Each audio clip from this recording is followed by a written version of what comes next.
work and take you where you want to go. Smooth to make, easy to love. With Liberty Mutual, you can customize and save. Oh, I think your hats are switched. No. When you're making a change to an application or an operating system that you use at home, the scope of that change is usually based on a single computer. But in a corporate environment or a large organization, one single change could affect hundreds or even thousands of different systems. If you're upgrading software or modifying an application or making a change to a router or firewall, you'll need to go through a formal process to make sure that that change is going to work properly. These types of changes occur constantly. We know that Microsoft has updates for their operating systems every month, and you might have hundreds or even thousands of applications that you use, and those might have constant updates to those as well. This is something that is incredibly important to stay on top of, because a system that is not updated is one that is probably less secure. This is why it's important to have a formal process for making changes in your environment. If suddenly everyone was able to make any change they'd like whenever they would like, you could run into problems with applications working properly or inconsistencies in the way that applications are able to use the operating system. These processes may dictate how often you're able to make changes, the type of changes that can be made, and might even cover things like rollback procedures just in case you run into a problem when that change is updated. Many organizations already have a change control process. This makes it very easy to implement and control any type of change to your environment. But if your organization doesn't have a formal change control process, you may find it very difficult to implement or make changes to this corporate culture. We have these formal change control processes so that we can maintain the uptime and availability of our systems. We know that everyone is informed, so there's no confusion about the changes being made, and we want to be sure that no mistakes are made when people make changes to these systems. Here's a summary of a typical change control process. This might be a little bit different in your environment, but it tends to follow a similar path regardless of where you might be. The first part of the process is to fill out a formal change control process form. This is something that everyone has to do so that all of the standard information is provided to the central committee that makes these decisions. You would document in this form the reason that you're making this change so that everybody understands why this change is occurring. You would then identify the scope of that change. It might be a single system or a number of different systems, and whoever's making the decision to either allow or disallow this change needs to understand what this scope would really be. There would be a scheduling process, so we would know exactly when the date and time for this change would be, and then we would know what systems would be affected by this change and the impact of that change. To be able to make a decision on whether this change should occur or not occur, the Change Control Board generally needs to analyze the risk associated with the change. For example, this might be a significant change, and it might be at a time of the year when the company is very busy. So the Change Control Committee would need to balance the risk of not making the change versus implementing the change and having a problem. At this point, the Change Control Board should have all of the information they need to make a decision on whether the change is allowed or not allowed. And once the change is made, you may want to have users try their systems and confirm that the change was updated without any type of problems. The change control process usually starts with the owner of the application or the data wanting to make a change to that application or data. The owner of the application or the data don't generally control the change control process, and they're not usually the ones making the actual change to that application or to that data. Instead, the owners are the ones managing the process. The owner is kept informed as the change control process occurs, and once the change is complete, the owner is responsible for testing their systems and verifying that everything is working properly.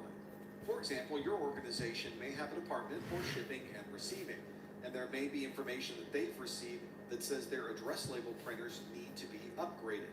In this example, the shipping and receiving department is the owner of this process, and they're going to hand that off to their IT team to handle the actual change to the printing software. Another consideration for the change control process are the stakeholders. These are the individuals or departments that will be impacted by the change that you're proposing. They will probably want to have input on the process, and have some type of control over when this particular change occurs. At King Supers, we never compromise.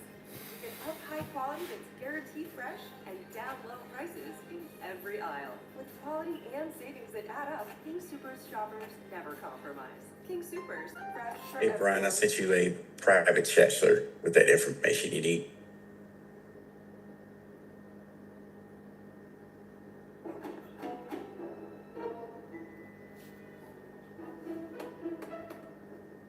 Identifying the stakeholders may not be as obvious as you might think. There are some changes that can affect a large number of people within the organization, or perhaps the change is only affecting one single individual. The IT team may need to research and identify any of the stakeholders who might be affected by this change. Let's take our previous example of upgrading software that's being used for shipping labels. And you might think that this would only affect the shipping and receiving department. But of course, the shipping labels are also used by accounting to create reports of what has been shipped. There might be product delivery timeframes affected by this change, especially if you're shipping directly to your customers. This would in turn also affect revenue recognition because it would affect how quickly you're able to get product into the hands of your customers, and this would certainly have the visibility of the CEO. This is a good example of how something that appears to be a very simple change to some printing software could ultimately have a dramatic effect to the bottom line of the company. Every change has a different potential impact on the organization, so you need to recognize what risks may be involved when making any particular change. This might be a risk value that you assign a high, medium, or low risk, but these risks could also be very far-reaching. There may be a case where you install a fix, but it doesn't actually fix anything. That certainly has a particular risk associated with it. Or maybe you install the fix and you end up breaking something else. This is not entirely unheard of when patching systems. There might be a failure of an operating system just because you installed this particular update, or there might be corruption of data, which means you would need backups. And all of these would certainly have different levels of risk. You also have to consider what risks might be involved if you don't make the change. For example, there might be a security vulnerability, and if you don't patch this application, that vulnerability will be available to any attacker that may be coming across our network. This may cause an application to be unavailable if you don't patch the application, or you might have other services that are no longer operating because you didn't make a change to a secondary service. Given these risks, you may decide that you want to do a lot of testing before implementing this change into a production environment. And for that, we may use something like a sandbox testing environment where you can perform as many tests as you like and have no effect on your production systems. This is effectively a technological safe space where you can make mistakes, you can try different techniques, and then you can perform extensive testing after the fact to confirm that the update really did work properly. Inside of the sandbox, we can load a duplicate environment to our production systems, and then we can try the upgrade, apply a patch, make the change, and see what effect that has to a system that is identical to what your users are using in production. This is also a good time to test your contingency plan. You can implement the change, and even if the change was operational in your test environment, you may want to test your backup procedures just to make sure that if something does go wrong in production, you have a documented series of steps that brings everything back to the way it was before you made the change. There are many documented cases through the years where someone thought that a change was very minor. They make that change into an environment without even thinking they would need to be able to revert back to a previous config, and that change ends up bringing down their entire network. This is why you need a backup plan. You should have a way to revert back to the original configuration or something that would be very similar to what you started with before the change took place. In some cases, this is a very simple process. You simply uninstall the patch that you installed and confirm that the original files are back in place. But some changes are very difficult to revert, so you may need to have different techniques and ideas about how you can bring those systems back to their original form if something does go wrong. This is why we often say that before you make any change to a system, that you have a full and complete backup of that system. That way, if you do make the change and run into a problem, and then you try your backup plan, and have a problem, you can always go back to your backup. You may find that the process for approval of the change is the easy part.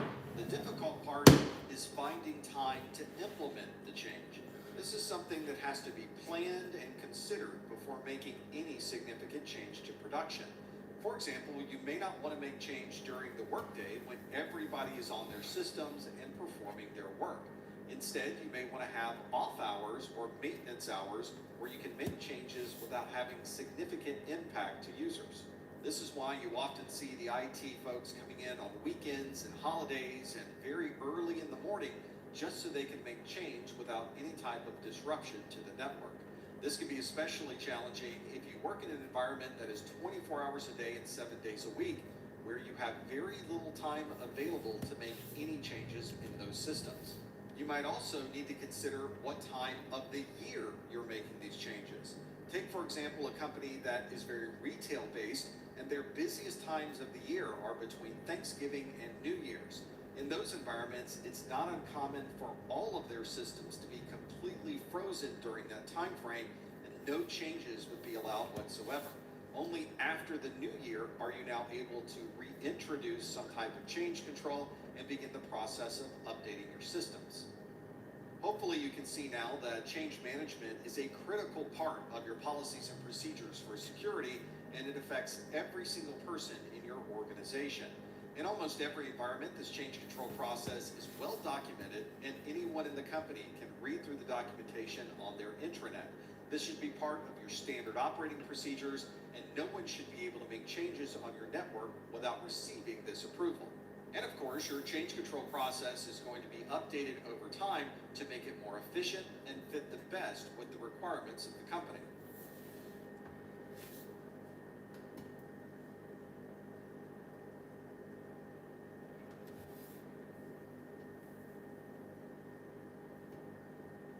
In our previous video, we talked about the change management process, but of course, eventually, the actual change will need to be implemented into your environment, and that usually relies on the technical staff to be able to make these changes.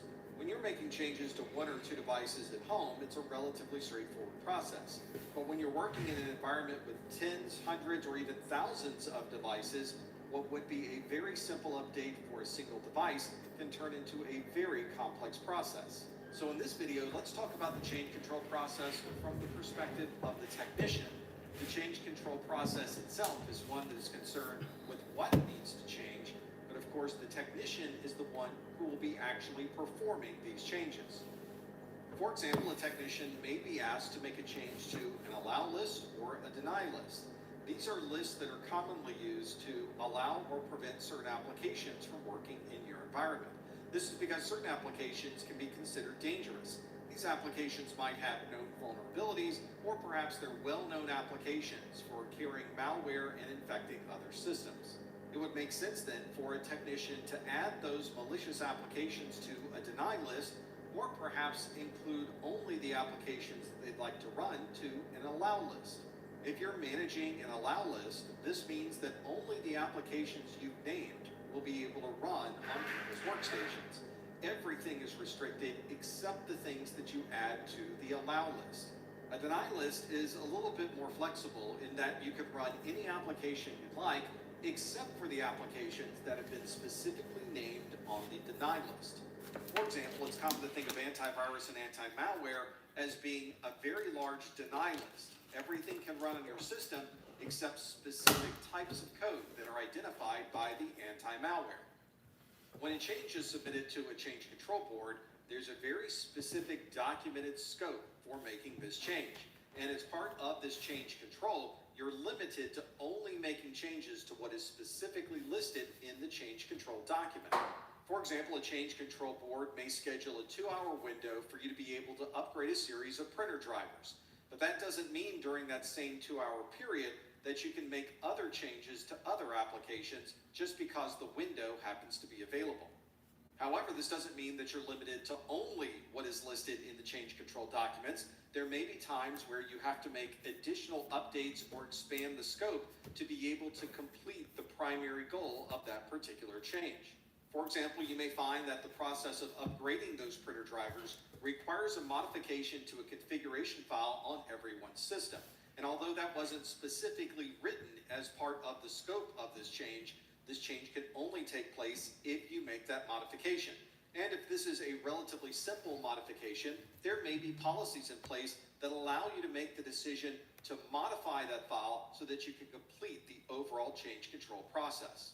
This is why it's important to have a well-documented change control process so that everyone understands the procedures that should occur if you need to change the scope of the change control. When most people hear the term change control, they automatically think about downtime. And although this doesn't necessarily mean that there will be downtime during the change, we very often set aside a certain range to tell people that there might be some unavailability during this particular window. This is one of the reasons, as an IT professional, we tend to make these changes during non-production hours. So the overnight hours or times when people are not working on a particular application would be a perfect time to make any type of significant change to the application. If you work for an organization that is up and running 24/7, then you may find it very difficult to find a change control window where downtime is tolerated. In those environments, it's probably more common to have a system where you could switch to a secondary system, update the primary system, and then switch over seamlessly to prevent any type of downtime. This move between a primary and secondary system is probably one that's relatively automated so that it can make that change as quickly as possible. This also allows you to monitor the change, and if you notice that there are problems, you can switch back to the secondary system, which at this point you haven't made any changes to. This makes it very easy to fall back to a previous configuration by simply pointing all of your users to either the primary or the secondary system. And of course, if there could be downtime, you need to be sure that everyone is aware of any potential outages that may occur during that window. It's common to send out emails informing everyone of this particular downtime, or you could have a centralized change control calendar where people can proactively view what may be happening at any particular time of the day. If you've been part of implementing one of these change controls, one of the things that you probably had to do just before bringing everything back online is to reboot the system. This may be required by the change. You may have a new configuration that will only be implemented if you restart the system. This may require rebooting the operating system itself, or if you're in front of the physical device, you may be able to physically power it down and power it back on again. Or this may only require you stopping and restarting a service that's running in that operating system. This also helps you understand that this system is going to be able to recover properly if there happens to be a power outage. But if you're rebooting the system as part of your change control, you'll know exactly how that system will react if it happens to need a power cycle. If the documentation says that we only need to stop and restart a service, this can usually be done relatively quickly. We can do this from the Windows services, from Task Manager inside of Windows, or if it's Linux, we may be able to restart a daemon that's already running in the background. And if we're updating an executable that's on a system, we may require our users to log out of that application, completely close down and exit the app, and then restart it with the updated application. One challenging aspect of this change control process is when you're making a change that could affect a legacy application. Legacy applications have usually been running for a very long time, and there are no current plans to change out this particular app. To add additional complexity, it's very common for these legacy applications to no longer be supported by the developer, assuming, of course, that the developer is even still in business. These are usually the systems with a sign that says, "Don't make any changes to this system," because no one in the organization understands the application or how to support any aspect of this system. However, you may find that this application is not as complex as you may have first thought, and by documenting the application and how it's installed onto the system, you can bring it into the normal support cycle for your organization. This doesn't necessarily mean that the support for this app becomes seamless, because there may be some idiosyncrasies that are specific to this older application running on an older operating system. You'll find that after documenting these systems and understanding how they work just a little bit better, you'll become the expert in this system, and everyone in your organization will be able to now support that system a little bit better.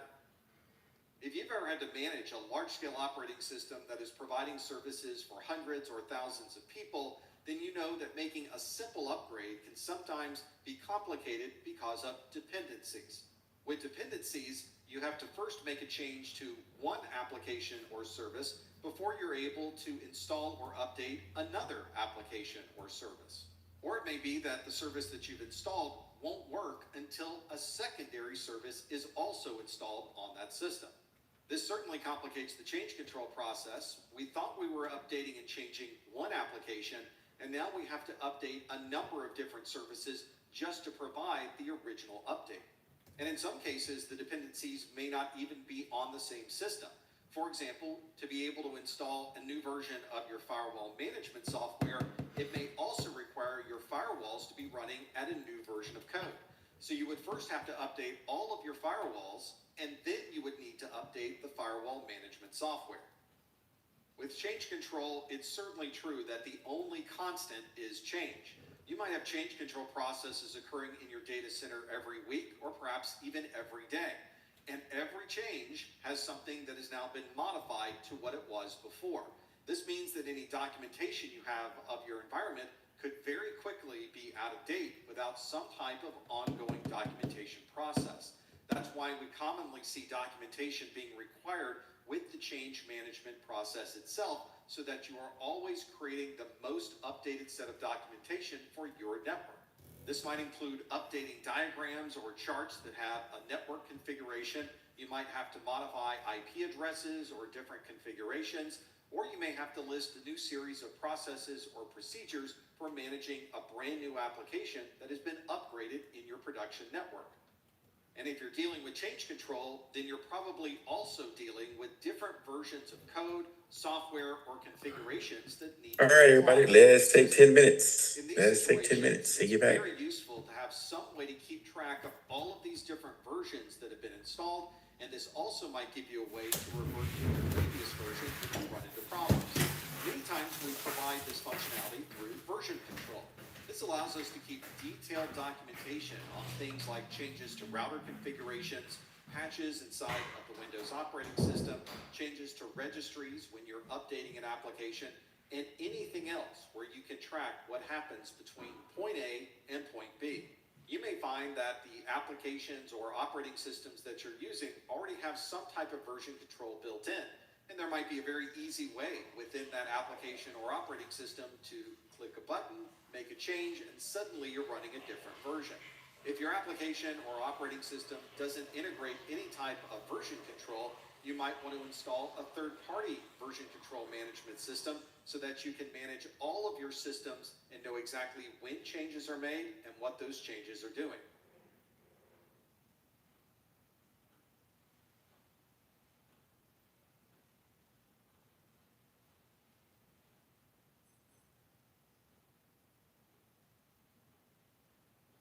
The term public key infrastructure is a very broad term in cryptography, but it commonly refers to policies and procedures. This might also include hardware and software that is responsible for creating, distributing, managing, storing, revoking, and performing other processes associated with digital certificates.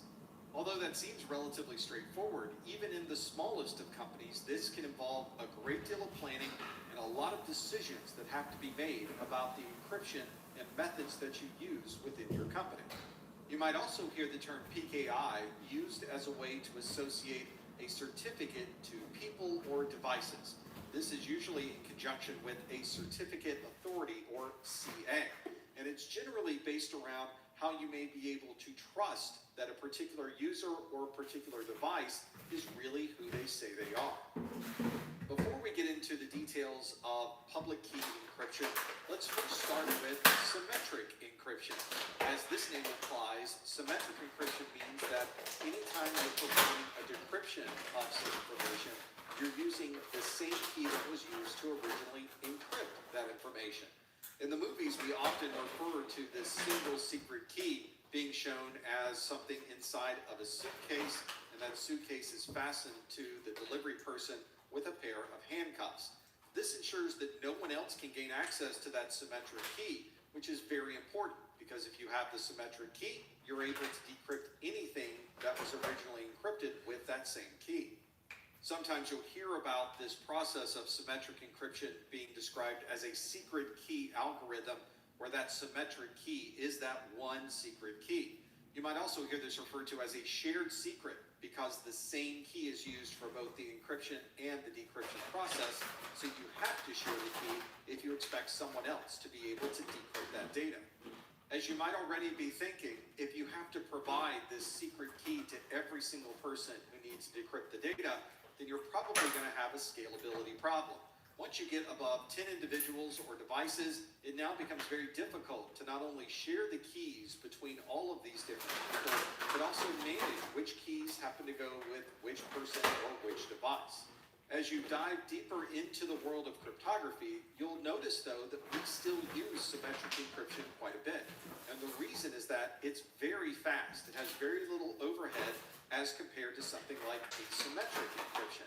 So we usually are using both. We're using asymmetric encryption to perform some functions and symmetric encryption for others. So if symmetric encryption is encrypting and decrypting with the same key, asymmetric encryption is encrypting and decrypting with two different keys. These two keys that we use, the one for encryption and the other key for decryption, are two keys that are mathematically related. In fact, we create both of these keys at the same time during the same process, and that provides that mathematical relationship between those two keys. This means once you've created these two mathematically created keys, you then assign one of them as being the private key and the other one as being the public key. As the name implies, the private key is the one that only one person or one device would have access to. No one else has access to this private key. The public key, however, can be seen and used by anyone. The public key, just as that name implies, can be available to the public. If you've never used asymmetric cryptography before, this next part may not seem intuitive, but this is what adds the power and the magic to performing asymmetric cryptography. Everyone who has the public key can encrypt data and send it to you by using that public key. The private key that you have is the only key that can decrypt any of that data encrypted with the public key. For example, there may be a number of different individuals that are encrypting data using your public key and sending you that information. If any of those individuals happens to gain access to this information that's encrypted, they would not be able to decrypt it with the public key because the only key that can decrypt it is the private key, and you're the only one that owns the private key. Another important consideration is although both the public and private key are mathematically related, you can't derive one key by simply looking at or owning another key. Because of the math associated with the creation of these public and private keys, there's no way to reverse engineer the private key even if you happen to have the public key. And that is one of the big benefits of public key cryptography. If you've ever used an application that takes advantage of asymmetric encryption, such as PGP or GPG, you've gone through the process of creating your public-private key pair. This process of creating the public and private key is something that occurs simultaneously, and it usually involves a lot of randomization, a combination of very large prime numbers, and a lot of cryptography behind the scenes. If you're creating these keys as an individual, this is usually a process you only have to go through once at the very beginning, and from that point going forward, you have your private key and your public key. So in the case of Alice, she's creating or generating a new pair of keys. The key generation process usually only takes a few moments, and it outputs two separate keys. One of those keys it identifies as the public key, and it labels the other key the private key. At this point, we can distribute our public key to our friends, we can post it on our website, or attach it to our social media pages. We would then take the private key, save it locally, and make sure that it is protected. Very often, we would assign a password to a private key so that you have to know the password to gain access. This adds another level of protection just in case a third party happens to come across or gain access to our private key.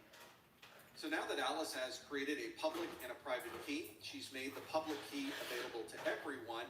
There is a friend of hers named Bob who would like to send to Alice an encrypted message. Bob starts on his laptop by writing the message that we'll refer to as this plain text that says, "Hello, Alice." And he has Alice's public key because as the public key, it's available for anyone. This goes into your asymmetric encryption software, which then creates the ciphertext. This is the combination of plain text and Alice's public ciphertext can be sent to Alice and can be viewed effectively by anyone. There's no way to decrypt this information without the private key. Even if somebody gains access to the ciphertext and they gain access to the public key, they still would not be able to somehow reverse engineer the plain text.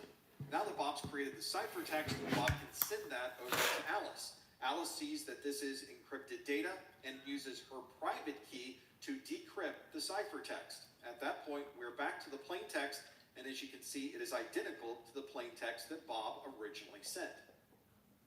When you're dealing with a single person who happens to have their own public and private key pair, it's up to the individual to manage those. And at some time in the future, if you need to decrypt the information, that individual simply goes to their private key and decrypts anything that may still be encrypted on their system. But when you're working in an environment with hundreds or thousands of users, and each of these users has their own public and private key pair, you may need some way to manage that very large amount of data. This may be a third party where you hand over private keys and they maintain those private keys until you happen to need them, or perhaps you're performing your own key escrow. Once everybody creates their keys, you can store the keys locally, and if that user happens to leave the company or move to a different department, you'll still have the private keys so that you can decrypt everything they've been working on.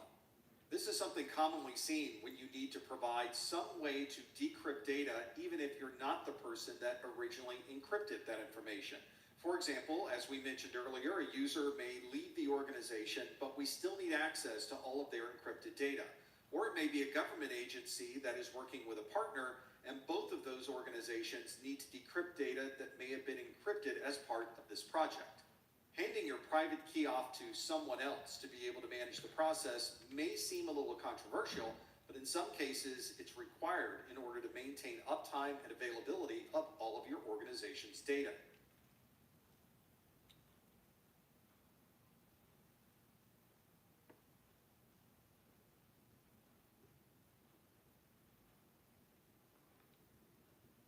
If you need to protect data that you're storing on an SSD, a hard drive, or any other type of storage device, then you'll need to work on encrypting all of this stored data.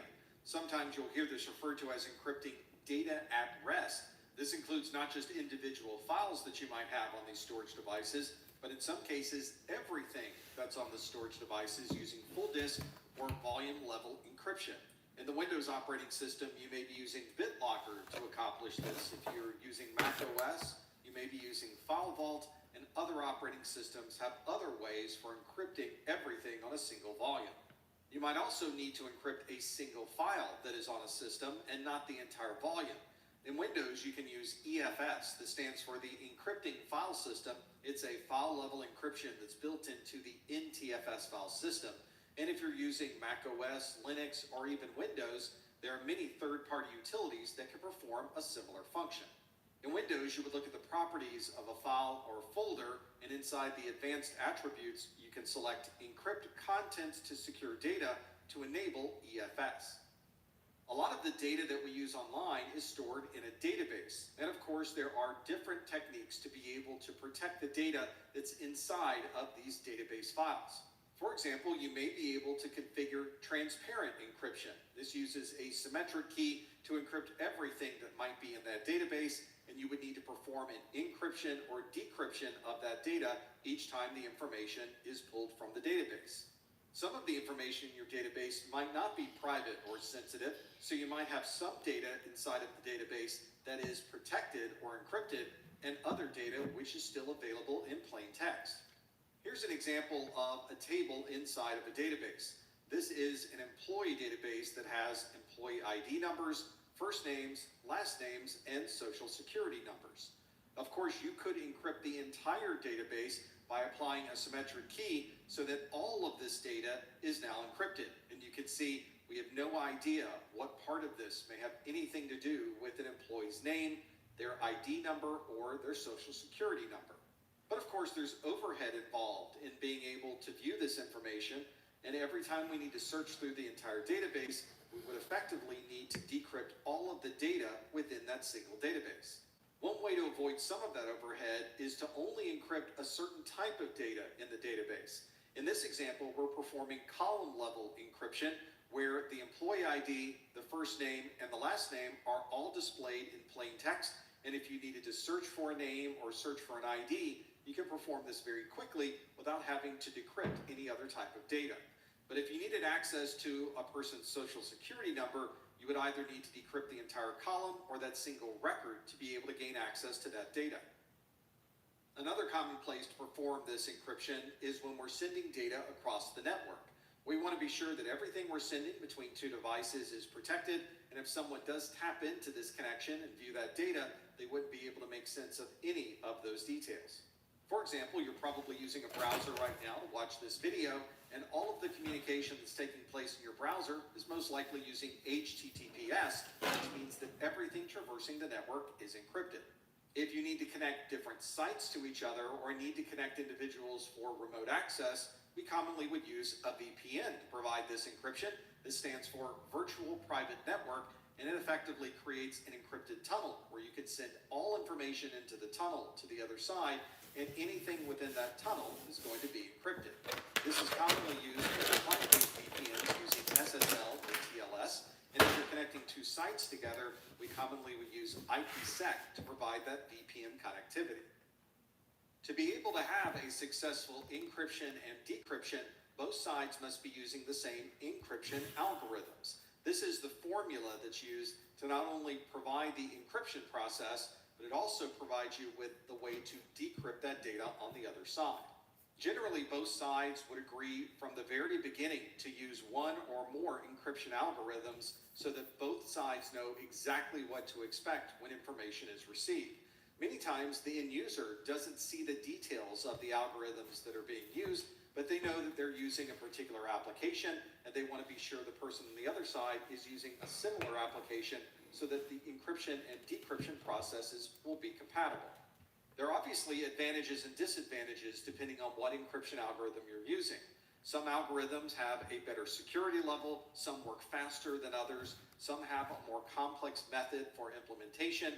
But once both sides agrees on the application that will be used for encryption and decryption, everything else generally takes care of itself automatically. Usually the security administrator will have a pretty good idea of what the requirements are for the users, and they'll make sure that the proper encryption algorithms are used. Here's a good example of why it's so important that both parties in a conversation are using the same encryption algorithm.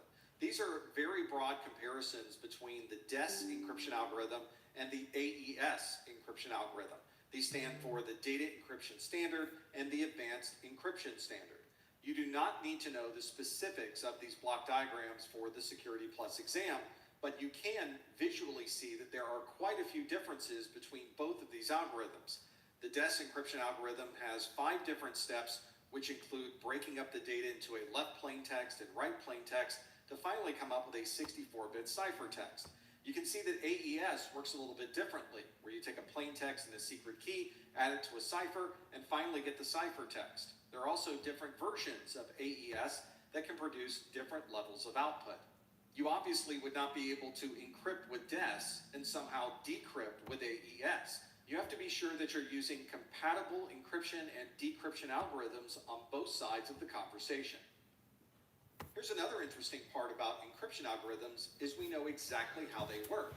The algorithms themselves are usually public. You can read the code or look through the math and see exactly the process that occurs. The algorithm is usually a very well-known thing. In fact, it makes the algorithm more trustworthy because we can see the math and the process that's used to create the encryption. The one major piece of information that we don't have is the key. And although we know how the algorithm works, we still are not able to reverse engineer anything unless we have that key. This is very similar to the way that a door lock operates. We know how door locks work. We know how to manufacture door locks. We know what happens inside of a door lock when you put a key in.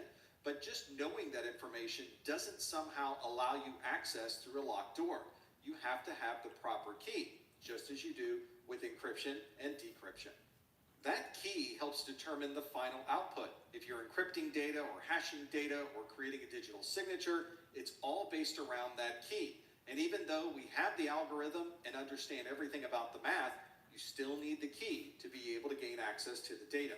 This is why we always tell you to keep those private keys private. If somebody gains access to your key, they're able to use it on your door lock, and now they have access to all of your data. Like anything else, your encryption and decryption keys are subject to brute force attacks, which means that an attacker could go through every possible permeation to be able to determine what a public or private key might be. We can effectively prevent these brute force attacks from being successful by creating a very, very long key. In the world of encryption, a symmetric key of 128 bits or larger would be very common and today would be very protected. As time goes on and our processors become more powerful, we're able to tie many different processors together, we may increase the size of our keys to make them that much more difficult to brute force. This extension of the key lengths also applies to asymmetric encryption as well. Even though an asymmetric key involves complex mathematics surrounding very large prime numbers, an attacker can still perform a brute force. And it's not uncommon to see asymmetric keys that have a key length of 3072 bits or even larger. This means as time goes on, we may have to create larger and larger keys just to keep up with the changes in technology. But there are some other things we can do to make our existing keys that much more secure. And one of the ways to do that is to perform the encryption process multiple times on the single type of data. For example, you may want to hash a password, then hash the hash of that password, then hash the hash of the hash of that password, and so on. This is referred to as key stretching or key strengthening. This means if someone wanted to brute force some data that's been encrypted multiple times using this key stretching method, that they would need to decrypt multiple times to see if their brute force was successful, and this adds an additional overhead and certainly would create more time during the brute force process.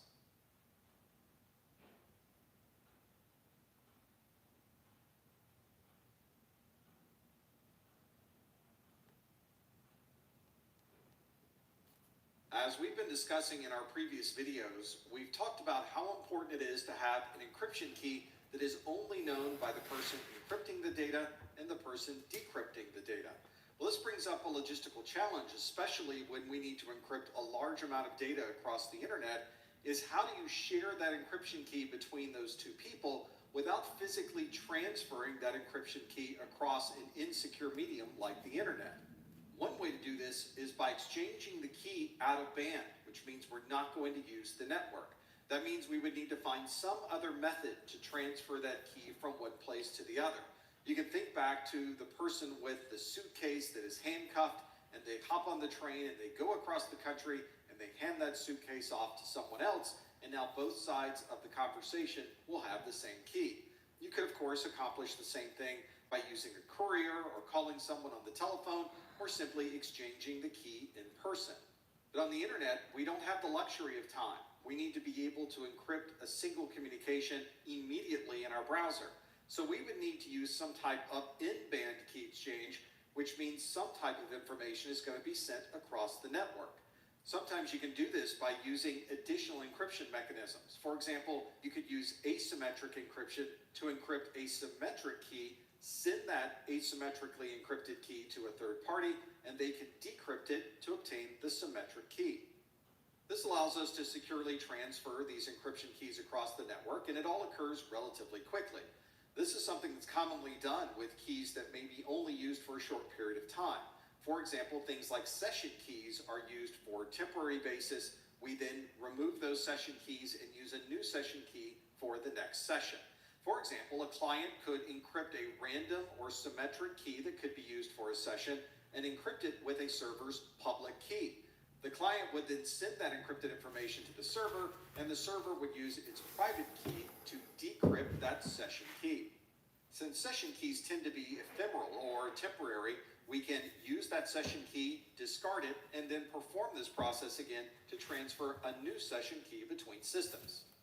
There's also another way to create a symmetric key between two devices by using public key cryptography. This is something that would allow us to create the same symmetric key on both sides of the conversation without sending the symmetric key across the network. Here's how this works. We would start with Bob's side. Bob obviously has a private key that no one has but Bob.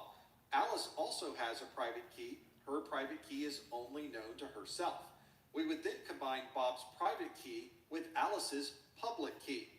Alice's public key is obviously known to everyone, so Bob would easily have access to that information. Conversely, Alice can combine her private key with Bob's public key.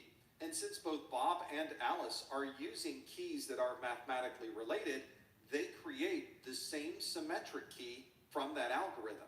We refer to these as key exchange algorithms. We're not performing any type of encryption or hashing. We're instead building the same symmetric key on both sides of the conversation, even though we didn't send that symmetric key across the network.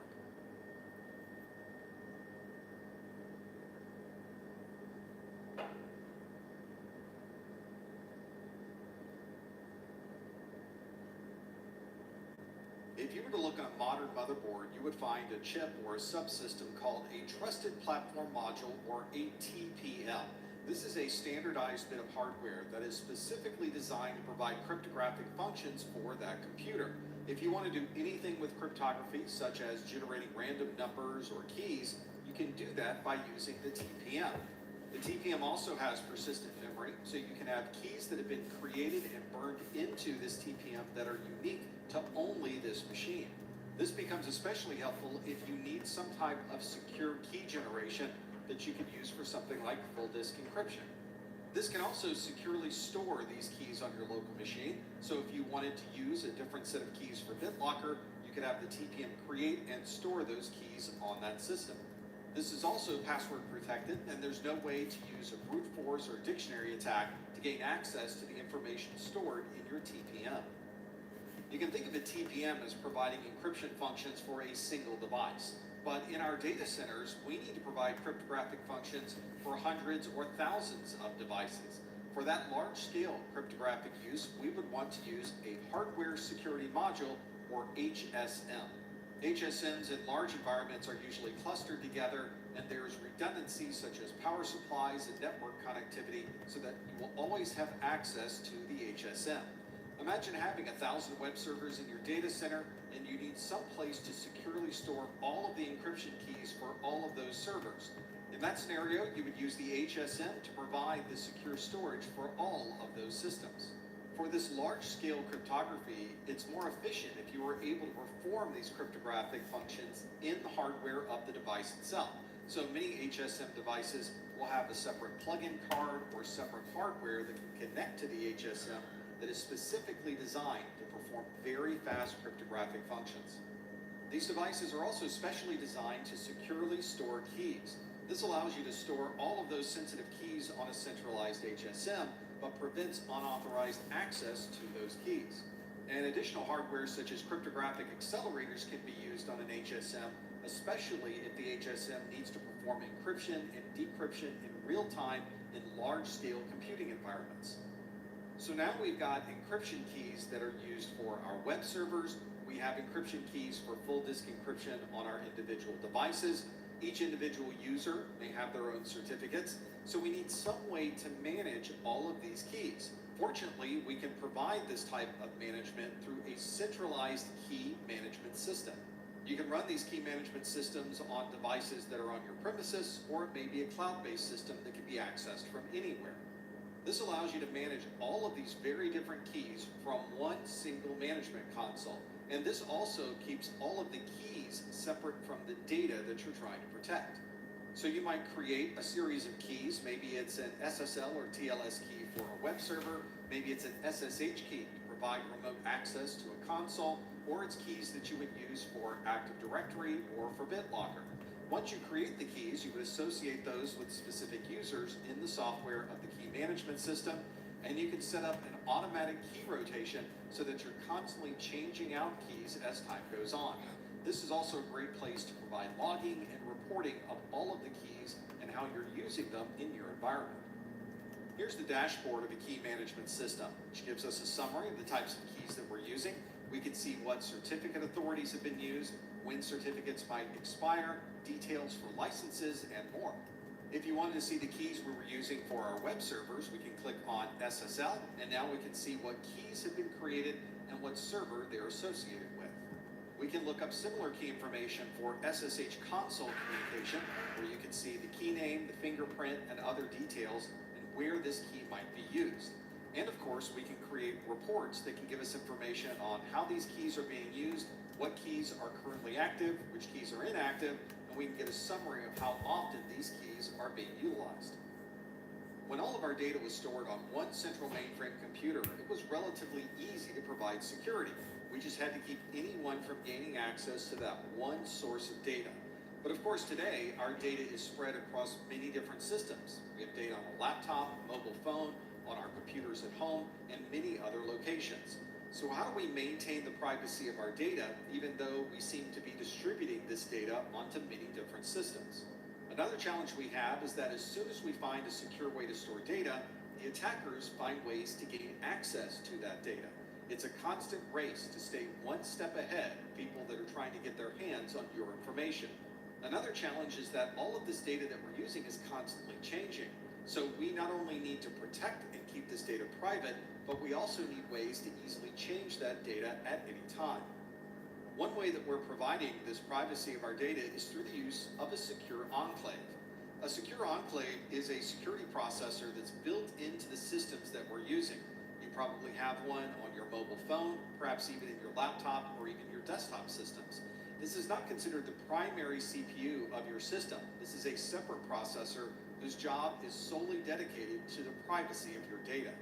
Different manufacturers will also have different names for this security processor, but we generally refer to it generically as a secure enclave.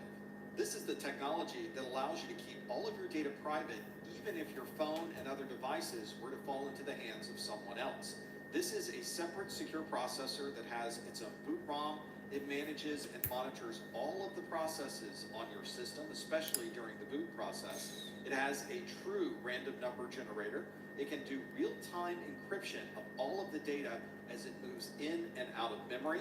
It has cryptographic keys that are built in that cannot be changed and that can be used as a root for all of the other cryptography on your system. And it does AES encryption in the hardware of your device.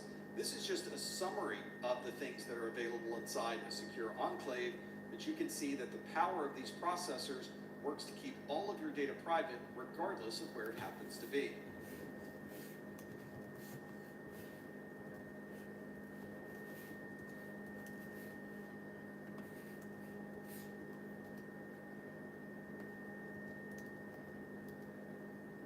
Obfuscation is a process where you take something that normally would be very easy to understand and you make it much more difficult to understand. As we step through this video, you'll get an idea of all of the different ways that you could take a bit of information or data and turn it into something that's not quite as clear as it could be. One of the interesting aspects of obfuscation is that if you know how the obfuscation is done, you're able to reverse the process and gain access to the original data. With obfuscation, you're effectively hiding information, but it's in plain sight. And only if you know how it was hidden would you recognize that there's actually data contained within that object. One very popular kind of obfuscation is steganography, where we can hide information within an image. And somewhere in this image is some data that we would be able to recover if we knew how that data was originally stored. Steganography has its roots in the Greek language, and it stands for concealed writing. It's a way to hide data in an image such as this one. We often refer to steganography as a type of security through obscurity, which means that if you know the process that was used to hide the data, you can very easily recover the data. And that's why we often mention that security through obscurity is not really security at all. So in this example, we've used a third-party utility to take a bit of information and hide that information within the image itself. Obviously, looking at the image, you can't see any of the data that's stored within it, but it is really stored within the data containing this particular image. Sometimes you'll hear this image referred to as the cover text. The cover text is the document that contains the data that you're hiding. Of course, hiding information within an image is only one type of steganography. You can use steganography in many different types of media and forms. For example, you can hide information within network traffic and embed messages within TCP packets that you're sending across the network. This data is obviously sent a few bits or bytes at a time, and if you know how the data is being sent, you can reconstruct that data on the other side. We've already mentioned how easy it is to use steganography with an image to hide data. And one of the more interesting ways to hide information is by putting dots on a piece of paper. These are almost invisible watermarks that are included with laser printers and other types of printers. And if you look very closely at the printed page, you'll start to see little yellow dots appear. These yellow dots are referred to as machine identification codes. And if you know the format of these yellow dots, you can match that back to the printer that was used to print this output. This is a little bit difficult to see with the yellow dots on a white page, so let's invert the image, and now you'll see blue dots on this black page. If you look closely at a laser printer output from your printer, you should be able to find those yellow dots somewhere on the printed page. Well, if you can store information inside of an image, you can certainly store information in other types of media. For example, you can have audio steganography, where you're hiding information within an audio file or an audio track. We can also use video steganography, so a video such as this one can be used to hide a great deal of information. How's everybody doing out there? Any questions? Any questions? You good? Mike, Lane, Kevin? This is where we take something that is sensitive Leo. data and we replace it with a token of that Mr. sensitive T. data. Man, he got the For red example, we code can going take a behind him social today. security number, which is relatively sensitive Hacker. information, change it Charles. into a completely He's really different concentrating. number, but behind the scenes, Brian. matching those two together. This means we can transfer the modified number across the network, and on the other side, it will make that switch to what the actual number might be. If someone did happen to capture information containing that token, they would not be able to use it for anything practical because it is not an actual social security number. You may not realize it, but this is the same process that's occurring when you pay for items in the store with your mobile phone or your smartwatch. There is a temporary token that is created from your credit card number, and that token is what's sent across the network. This is a one-time use token, which means if somebody does capture that token during the transfer and then they try to use it again, that token will be denied because it can only be used once. This means that we can transfer this data across the network without needing to encrypt any of the data. Since we've replaced the sensitive credit card information with a one-use token, we can send this information across the network without needing to encrypt or hash any information. If anyone got their hands on this data, they wouldn't be able to do anything with it, and since it doesn't have any mathematical relationship back to your credit card number, it's completely safe to send across the network. Here's how this credit card tokenization process works behind the scenes. The first step is to register a credit card number on our mobile phone. When you perform that registration process, it reaches out to a remote token service server to register this credit card. At that time, the server is going to provide you with a series of tokens that will be stored on your local phone. Notice that the token is a very different number than the actual credit card number that we've registered on our phone. In most cases, we usually don't see this token at all. Although if you do look at a receipt, you may notice that the receipt is showing a credit card number that doesn't match the actual credit card number. Now that we've received these tokens, our phone is ready to be used during checkout. So we'll go to a store, and during the checkout process, we'll use near-field communication to transfer that token into the payment system. So instead of sending our actual credit card number, we are now paying with one of the tokens that we originally received from the token service server. The merchant then sends that token to the token service server, and it does a reverse lookup to determine what the actual credit card number happens to be. Now that this system knows the actual credit card number, it can check to validate that you have the proper funds or credit to be able to perform this transaction. It validates the token and approves the transaction for the merchant. Now that this token has been used, your phone is going to throw that token away. It can no longer be used for any future transactions. Your phone then readies the next token that's in your list, or it requests a new token from the token service server, and that's the token that will be used for the next transaction. When you get the receipt for your payment, you may notice there's additional obfuscation that is used on the receipt itself. If you look at the credit card number on your receipt, you'll usually see a string of asterisks and usually the last 4 digits of the credit card. This is called data masking, where we are hiding parts of the original number and only showing you a portion of that number on the receipt. This is obviously preventing someone from gaining access to your receipts and being able to use those credit card numbers to make their own payments. Obviously, the entire credit card number is known by your credit card company, but for the purposes of printing a receipt, only a portion of that number is shown. This type of data masking might also be used for a customer service representative. So if you call into your credit card company, they may tell you, we're looking at the credit card with the last four digits of 2512. To protect the security of the entire number, it's not uncommon for companies to limit who has access to that information, and the person you're calling on the phone may only be able to see a portion of your credit card number. There are a number of different ways to mask a number. You don't have to use asterisks. We could simply rearrange the numbers or replace certain numbers with others that we could then reverse later on.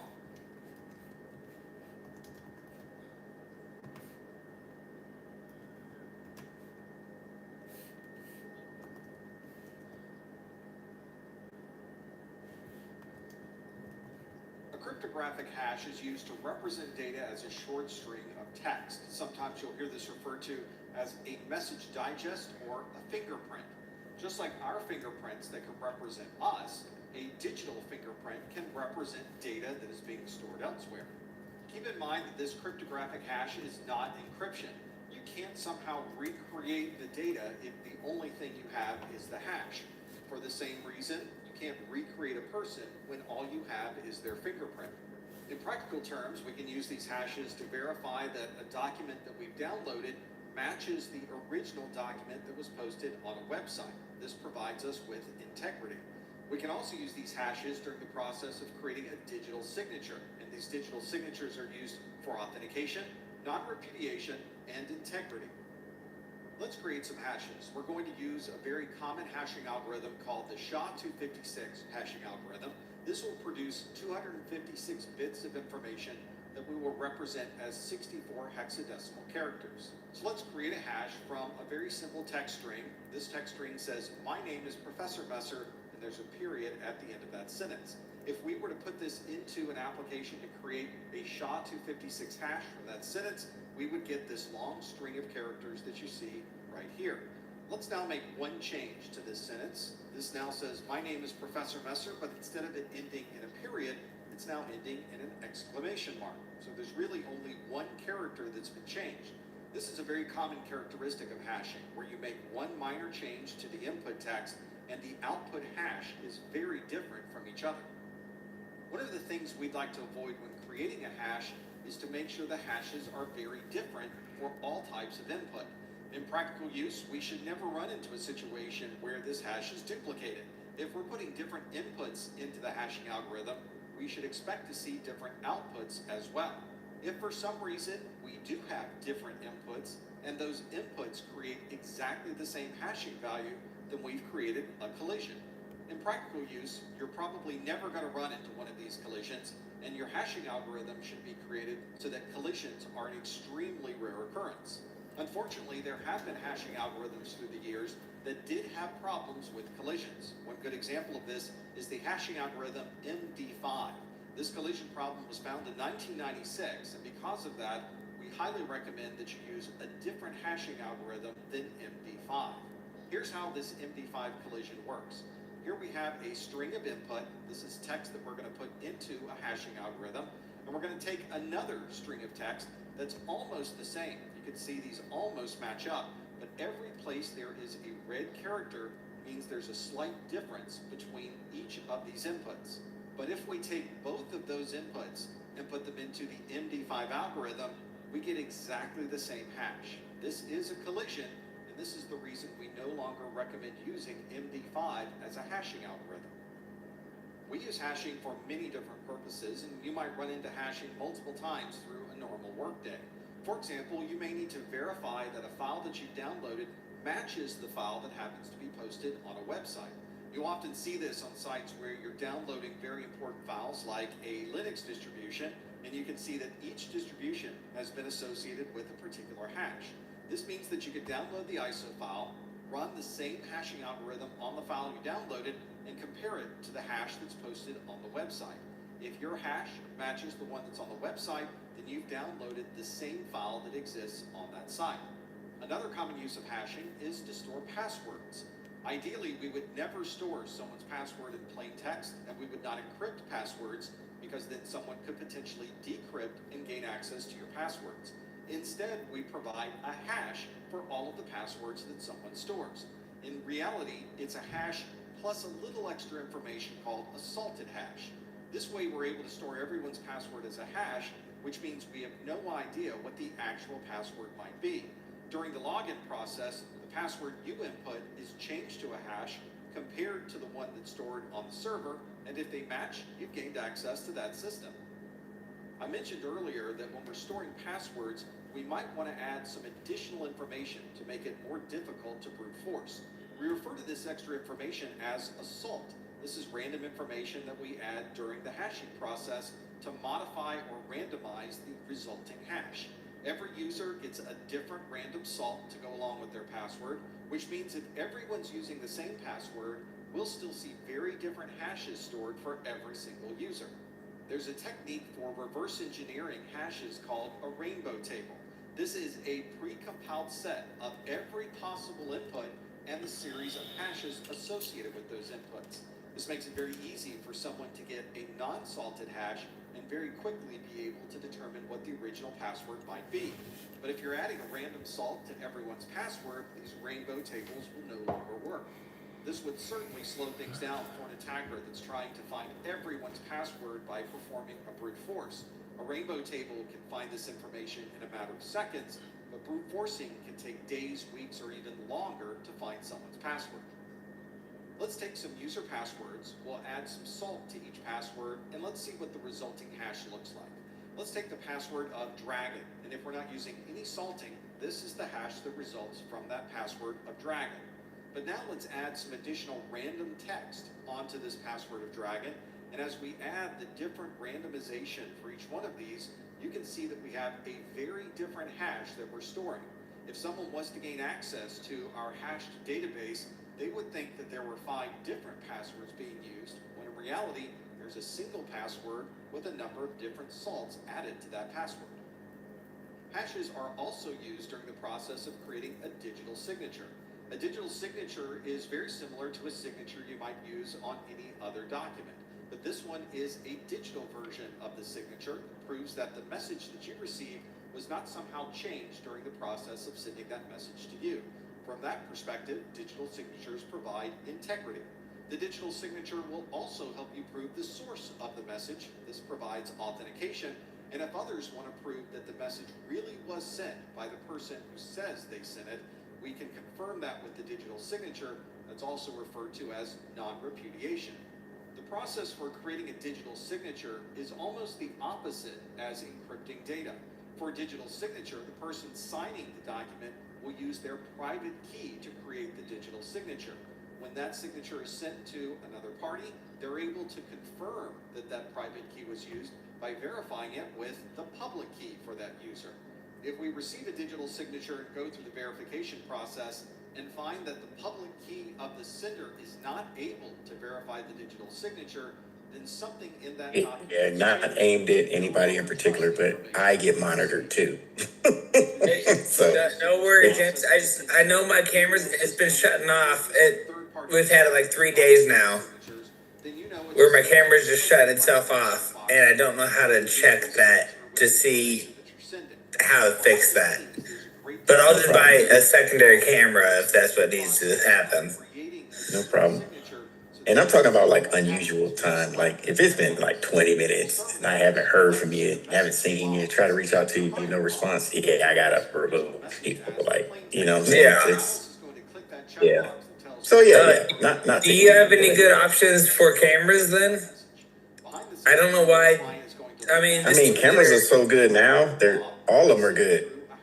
Unless you want to do like photo quality video, like, you know, shoot a music video. I don't know, but I play a lot of music, but nobody needs to hear that. I just want you to see me, so you know that I'm here. Got you. I use evening. Just like a digital signature is a bit of information you add to the end. I have several cameras that I use evening. And that's the company that makes the cameras? That's the brand, yeah. Okay. Yeah, maybe I just have to get a new one. I mean, I got a computer who's using all of its memory. We've tried restarting her. You gotta buy the memory. Gotta buy the memory. I might have to. You know what? I bought the toolkit, I got the demagnetizer, the magnetizer. I bought everything. Really, the message So maybe it's time to buy some RAM. he wants to confirm that it really came from Alice. The first thing How much he RAM does do you is recommend? send that message into his email client. I'd say at least put 16 in there. Okay, cool. Yeah, I was gonna do two That gives you 16s. 24. It gives you Give me- 24 total. Yeah. Because this computer holds 2 cards, right? One. Oh, it's only one? You have one upgradable slot. The other card is soldered to the motherboard. Yeah. Oh, so that one's stuck in there. The 8 is Yes. stuck. It's on board, yeah. So can I do a bigger one and it accept the fact that it's bigger? Because I thought if you Here's your have one, homework. You got to do your homework. Look at the Lenovo website and see how big you can go for that one slot. oh, son of a biscuit. I don't have that. Yeah, I don't have that computer, so I don't know what the specs are. So you got to look it up. See And what I you gotta can max see the what slot I'm allowed to out put into. in there. All right. Yep. Lenovo. America's #1 trusted paper towel. This is So it says, you taking your pen test yet? I have to take it in 2 weeks. Jay, you're coming up. Yep, Pen test is right. Pen test has been coming up a lot in our studies right now. Yeah, so October 30th, I believe. That's when I'm taking it. Everyone who's participating on the blockchain Yep. can maintain the ledger, and everyone has a copy of this ledger. Once changes are recorded in the ledger, those changes are distributed to everyone who also would like to maintain a copy of this ledger. This means we can Okay. use the blockchain for Okay. anything that would require us to keep track of transactions. This might be payment processing, digital identification, monitoring of the supply chain, or digital voting.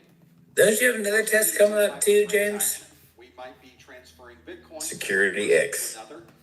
That's 2 weeks after that test. So what's SecX? Is that Security Plus but on steroids? Yeah. Security Plus on steroids. To one person, we send the transaction information to everyone who's participating as part of this blockchain. So every individual device in the blockchain that is keeping Oh, track there of really the is ledger almost will flat. also get a copy of this transaction. This transaction is then added into a larger block of transactions Alright. that will ultimately be processed into the blockchain. To complete the block, we add a hash to the block, and that provides integrity of all of the transactions that are part of this particular block. A copy of this block is now sent to everyone who has a copy of this particular blockchain's ledger. This hash is very useful because if somebody So I goes shared into the blockchain the link on and this modifies slide for existing hands-on learning. transactions, the hash is no longer going to be valid. #1labs.net. That's that. And as other devices It kind of goes with the book you have, maintaining the ledger see that and a they have block other is free not labs on a there you valid can do hash. It for throws Sec out the Plus. block Aaliyah says, and episode confirms 5 of that this Darknet block has been Diaries has a pen modified. tester. As you've Ooh, probably seen did I in listen to that? cryptocurrency and other applications that use What was he pen testing? this type Was of it the medical technology is equipment? one that we're able to use for many different purposes, and we'll certainly be seeing additional functionality from the The blockchain router. in the future. Yeah. The Azus. They had one who was a pen tester. He was testing a hospital network, and he stopped. He had to get permission to test it, and they told him don't A do it. digital certificate And is they a never valid called him statement back, and he of got a scared. public He thought he key did and something wrong. digital signature. Comes to find You can out, think it of was a this machine as that was being digital used in version surgery. of It an was a laser. identification card, but in reality, Actively it has being so many used more in a surgery. capabilities than simply providing And he got authentication. all the way through the hospital network to that machine that was in the OR. In IT security, Could have killed somebody if he would have kept going, because it would have Whenever we're allowing reset. someone access to a system, we're trusting Possibility. that the person using that username and password really is the person that we'd like to provide access. A digital certificate is a way to provide that trust. We can create a digital certificate, have a certificate authority digitally sign that certificate so that we know that if the certificate authority trusts that person, then we should also trust that person as well. There are other ways to provide trust with digital certificates. One of those methods is through the use of a web of trust. Instead of having a centralized certificate authority, we can have multiple individuals sign each other's certificate, thereby creating this web of trust. If we trust our friend and our friend has signed the digital certificate of a third party, then therefore we can trust the third party as well. But of course, you don't necessarily need a third party certificate authority to provide trust. especially if you're just creating certificates within your own organization. In that case, you may want to use the certificate tools that are built into Microsoft Windows domain services, and there are many other third-party software options to provide your own certificate authority. If you're in a web browser and you're connected securely to a website, you'll notice there's a lock in the address bar. And if you click that lock, you'll be able to see the details of the certificate associated with that web server. You'll notice that your browser is able to show you the information about the certificate for that web server, regardless of what website you might be connected to. That's because all of these different websites are using a single certificate format that everyone can read. The standard for that format is called an X509 format. And sometimes you'll hear people refer to the X509 certificate. They're referring to the standardized format for a digital certificate. There's an amazing amount of information stored in these digital certificates. You have a serial number, a version, and a signature algorithm. You can see who issued the digital certificate, the name of the holder of the digital certificate, the public key, and other information as well. In this video, we'll look at some of these characteristics inside of this certificate, and we'll talk about how we can use those to help better secure our networks. Having a method of creating trust between yourself and someone trying to gain access to your systems is a foundational part of IT security. The real challenge, of course, is how do you trust something that up to this point has been an unknown entity? For example, when we use our browser to visit a website for the very first time, how does our browser know that we're connecting to the right website and creates that trust between you and that resource? One way to provide this trust is to have a third party vouch for the site that you're connecting to, so that if the third party trusts the site, then therefore I should be able to trust the site as well. We often refer to this inherently trusted component as the root of trust. This might be provided through hardware or software, or there may be firmware or some other component that provides trust for a particular system. If we have a mobile phone or a website, we may be using hardware security modules, secure enclave, a certificate authority, or some other method that provides us with some level of trust for this particular system. The method of trust that's built into all of our browsers is one that allows us to understand if we're connecting to a website that can be trusted or not trusted. When you're connecting to a website for the very first time, it would be great if we could get some feedback on whether this site can be trusted or whether it's untrusted. So we'll use a trusted third party, an authority of sorts called a certificate authority. The certificate authority is one that digitally signs the certificates that are stored on that website, and your browser trusts the certificate authority. So when you visit this website for the very first time, you can view their certificate and see that their certificate was digitally signed by a certificate authority that your browser already trusts. Therefore, you also will trust this third-party website. This provides a real-time validation that this website is one we can trust. And it's this process that occurs to every website we visit throughout our workday. This process that a browser uses to trust a website is built into the internals of the browser that you're using. And if you look at the list of certificate authorities that are trusted by your browser, you will see there are hundreds of certificate authorities listed. This means the website can purchase a certificate from any of these hundreds of certificate authorities, put that digitally signed certificate on their web server, and as long as they're in the list of your browser, they'll be trusted. In this example, the certificate authority is in charge of digitally signing this certificate that you'll put on your web server. But we're not really purchasing a digital signature when we purchase a certificate. We're really purchasing the validation process that a certificate authority goes through. The certificate authority is going to go through a series of verifications to make sure that the person receiving that digital signature is truly the owner of that particular website. That is the trust part that is built into this certificate authority, and it's how we can trust any of these websites that we visit throughout the day. Let's say that we would like to create a certificate for our web server. We'd like to send that certificate to a certificate authority to be validated, have them digitally sign it, and return that back to us. The process to do this is relatively simple. We would first create what is effectively a digital certificate by using our public key, add the identifying information about what server this might be connected to, and information about our organization, and combine those together to create a certificate signing request, or a CSR.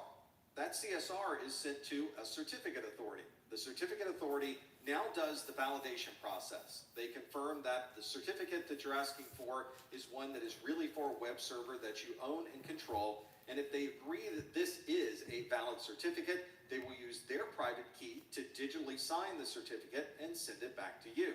It's this middle part where the validation's occurring that is so important to this entire process. If the certificate authority doesn't provide this validation, then we can't trust any of the certificates from that CA. That's why this validation process is so important, because that's where we get trust associated with this digital certificate. So far, we've been talking about using a public CA that is built into everyone's browser in the world to be able to provide trust. But if you have your own internal applications and your own internal web servers, and these will only be connected to by people inside of your organization, then you can be your own certificate authority.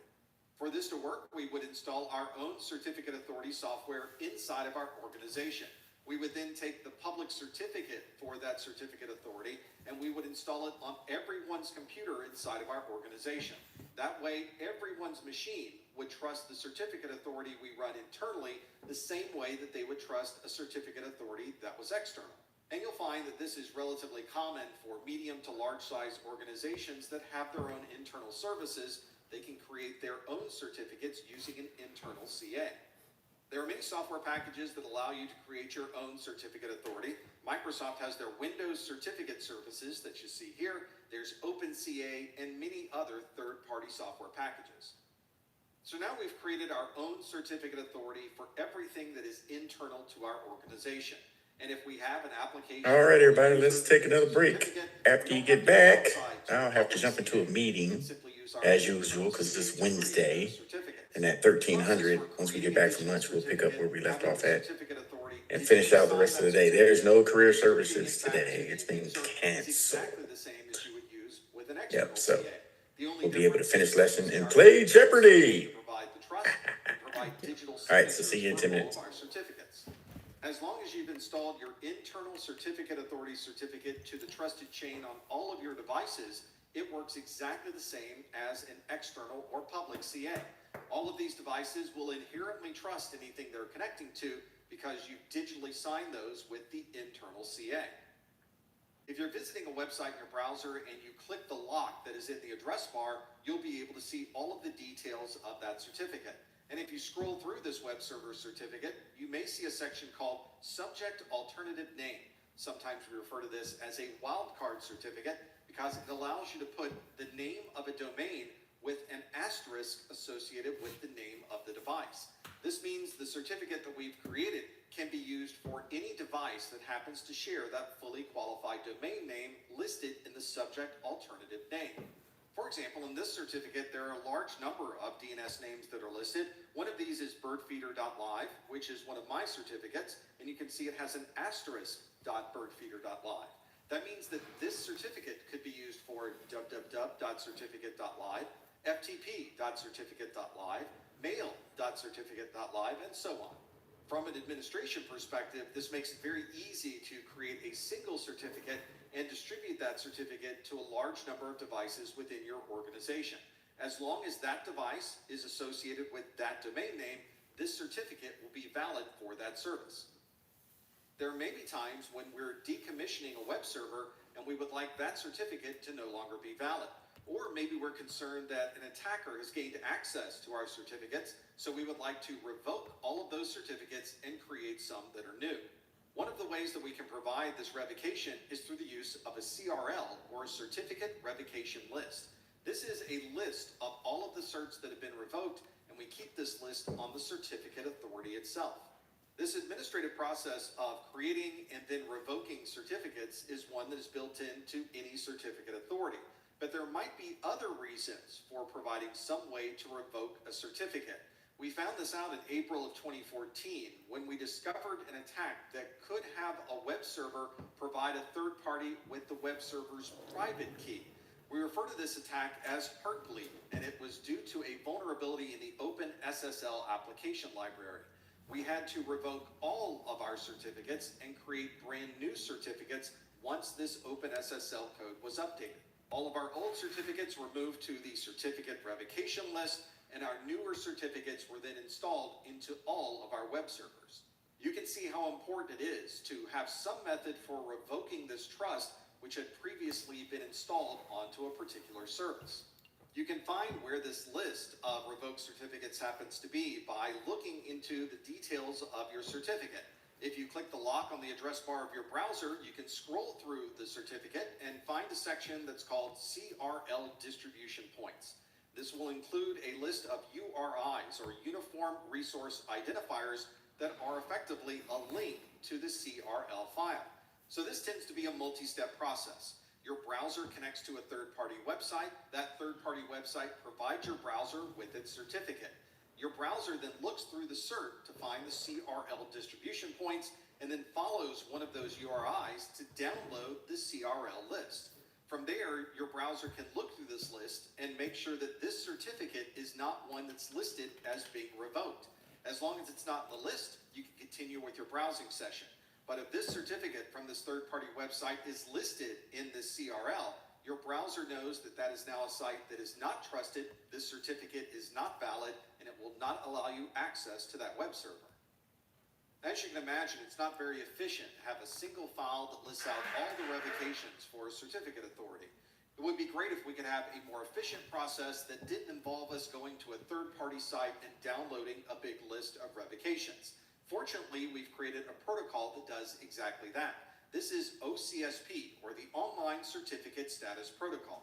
Relying on the certificate authority to provide a list of all of these revocations to anyone who might be visiting our website is inherently inefficient. To make this process more efficient, we can put the status of our certificates onto our web servers itself. This is accomplished by sending status messages about the validity of your certificate during the SSL handshake that occurs when you first connect to a web server. This is referred to as OCSP stapling because we're embedding the status of this certificate within the handshake of this server. We obviously can't trust a third-party web server to truthfully tell us the status of the certificate, so this OCSP protocol uses a digital signature by the CA to validate its status. Most browsers today support OCSP for the Online Certificate Status Protocol, which means the browser itself can handle all of the checks for revocation when you visit a third-party website. If you're not stapling the status into the handshake message, you can use a third-party server to provide the OCSP status information. This is easily added to the certificate, and it's much more efficient than downloading an entire certificate revocation list from your CA. If your organization is using very outdated browsers, you may find that OCSP is not an option. And even some of the newer browsers say that they support using OCSP, but unfortunately don't implement the checks properly to be able to confirm the status of a certificate. Most modern browsers support OCSP, but you might want to check your browser and see that it really performs the validation when you connect to a website so that you can tell what the status is of those certificates.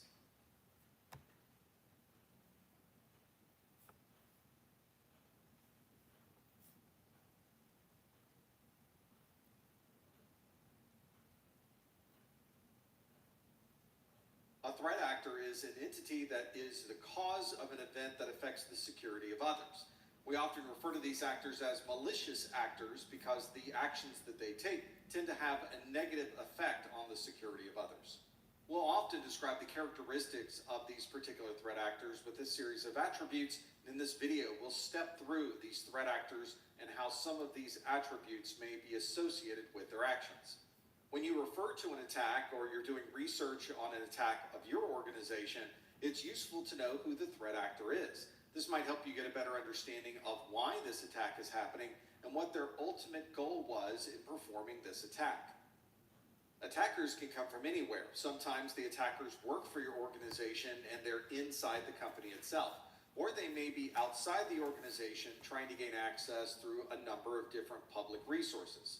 The number of available resources or financial funding is another way to characterize a threat actor. If they don't have any money, they may have limited access to resources, or they might be a threat actor that has a large amount of money available and can provide a number of different attacks based on those resources.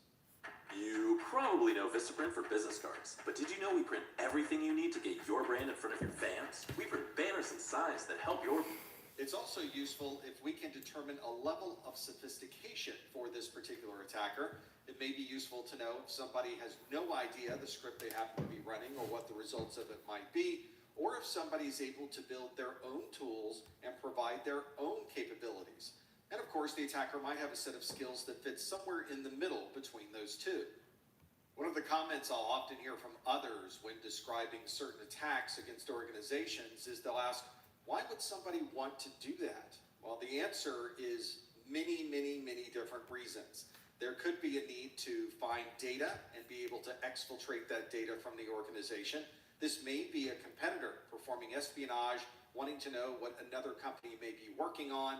Maybe they're just trying to disrupt the service in that company to create problems for their customers. And there could be a number of different motivations, and that simply depends on the situation, the attacker, and who's being attacked. Let's step through a number of different threat actors and see if we can figure out what their motivations might be. Let's start with a threat actor that is usually on the outside of your organization. This would be a nation state. This is often referenced as an entire government or an arm of that government dealing with national security. A government might have many different motivations for an attack or disruption of your services. These could be things like data exfiltration, philosophical reasons, maybe political reasons for performing this attack, or they may just be trying to disrupt the services that you're already providing. And ultimately, a government may be trying to pull someone into a war. As you can imagine, a government has enormous resources available for these attacks. A government might use these resources to have constant attacks against their enemies and be able to attack multiple locations at the same time. Very often, these types of attacks are referred to as APTs, or Advanced Persistent Threats. These can be especially dangerous threat actors because they have the resources of an entire government behind them. They can afford to have the most sophisticated developers creating very advanced attack types. And they're using these resources to attack military control locations, utilities, or to get control of another country's finances. If you're interested in seeing what a combination of governments working together can do to create a very sophisticated attack, you might want to look into the Stuxnet worm. This is a worm that was created by the United States and Israel, and it was specifically designed to destroy nuclear centrifuges. We move from attackers that are very sophisticated to attackers that aren't sophisticated at all. These are unskilled attackers that may run scripts without any knowledge of what's happening under the surface. If the script works, then the attacker was successful. But if the script doesn't work, the attacker doesn't have the skills to understand why the attack didn't work and what they could do to modify these scripts. These are attackers that are simply motivated by the attack itself. They may be trying to disrupt services or exfiltrate data. Sometimes there is a philosophical or political reason behind the attack. Although it's common for these attackers to be on the outside of the organization trying to gain access, there are times when we found unskilled attackers on the inside of the organization as well. As we've already mentioned, these are generally unsophisticated attacks, and the unskilled attackers generally don't have a lot of resources available. They certainly would not have the backing of a government or a large organization, and that means they're really looking for the easiest way in using scripts that are readily available. If you're a hacker who's motivated by political reasons, a philosophical difference, maybe you'd like to disrupt or damage an organization, we might categorize you as a hacktivist. This hacktivist or hacker activist is someone who's commonly considered to be outside the organization, but they could also work towards getting hired to be part of the organization and become an internal threat. These are often very sophisticated technologists, and they can use that knowledge to be able to attack in very specific ways. They might focus on denial of service. They might be trying to gain access to a website so they can put their own messages or deface the website that's already existing. Or maybe they're looking to find private documents that they can then release to the public.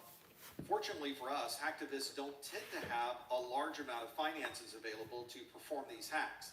But there's some organizations that will perform fundraising so they will have the money to apply towards their hacktivism. An insider threat is an especially difficult problem to locate and even more difficult to stop if they want to do something malicious. All right, everybody, we are back from break. Yeah. Keeping it under their keyboard This might be someone who's out for They're back for a minute. financial gain. Remember, come back from break. Just pop those cameras on. Insider threat, all Good of to the go. resources already exist. If you have any questions, I'm here. Just getting ready for my meeting at 12:30. So, but I am here. This is You why need it's so anything? important during the hiring process. Get ready for that Jeopardy this afternoon. To make sure that you're not hiring somebody who is then going to work inside of your organization to attack you. Boy, do I love coming here. Walking down that hallway shaped like a clown cervix. You can think of this type of attacker as having a medium level of sophistication, but where they really excel is knowing exactly where in the organization the data might be and how to circumvent the existing security controls to gain access to that data. Our perception of organized crime might go back to old movies, but in reality, there is a great deal of organized crime in the cybersecurity arena. Threat actors categorized as organized crime are usually motivated by money. Everything they're doing is to be able to make a profit from the attacks that they're performing. Since organized crime is in the business of making money, they often have a number of resources available that they can apply towards these types of attacks. These organizations might have a corporate structure where one person will be doing the hacking, another person is managing the different exploits and creating new exploits, somebody else sells the data to a third party, and you might even have somebody handling customer support, especially in the cases where the organized crime group is targeting organizations with ransomware. It's difficult to fight an attacker that has this much money available, and they're going to find many different ways to try to gain access to your data. A threat actor we don't often consider is one that's in our own organization and working around the existing policies and procedures of the IT department. We refer to this as shadow IT, and it's usually a group or department that is working around the rules that have been put in place by your existing IT department. They might build their own infrastructure, install their own applications, and start using them without the IT department even realizing what's happening. This is a group that doesn't have to deal with the limitations that come with an IT department, such as change control or budgeting. Instead, they'll use their own budget or credit cards to be able to purchase their own cloud-based services and be able to access those from their browser. These groups are obviously limited by the amount of budget they might have, but in many cases, they can create quite an infrastructure using a small amount of budget and connecting to devices that may be in the cloud. In some cases, none of these people have a background in information technology. They don't understand what's required for backups or change control, and this can obviously put a huge risk on the organization, especially if no one in this shadow IT department has any consideration of what security should be in place. Let's summarize these threat actors into this single table. We'll look at the nation state, unskilled, hacktivist, insider threat, organized crime, and shadow IT. The nation state, unskilled, hacktivist, and organized crime tend to be external to the organization, but insider threats and shadow IT are commonly internal. The resources for each of these different threat actors can vary, where you might have a nation state with extensive resources available, an unskilled attacker may have very limited resources. We can also see that threat actors like organized crime and nation states might have a very high level of sophistication, but if we find a threat actor who may be unskilled or be in the shadow IT department, they might have very low or limited sophistication. And of course, all of these threat actors have their own motivations for performing these attacks. And if you are a nation state, you may have a specific goal to be able to disrupt or create problems for a different government. Or if you're an insider threat, you're out for revenge or some type of financial gain. If we understand the motivation, we can then adjust our security to best prevent this type of attacker from gaining access to our systems.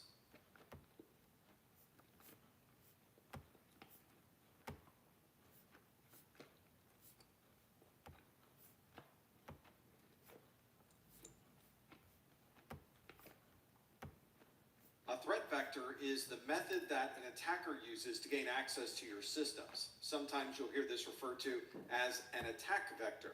The attackers are constantly trying to find new ways to gain access to your systems, and so they're spending all of their time trying to either discover or create new threat vectors. We're not only looking for threat vectors that are well known, we're also looking to see if there's any opportunity for someone to take advantage of an unknown threat vector. One very common place for attackers to start their threat vectors is with a messaging system. And that's probably because most of us use some type of messaging to be able to communicate with others. For example, it's very likely that you have an email address that you use, and that's a perfect place for an attacker to send information that they can use against you.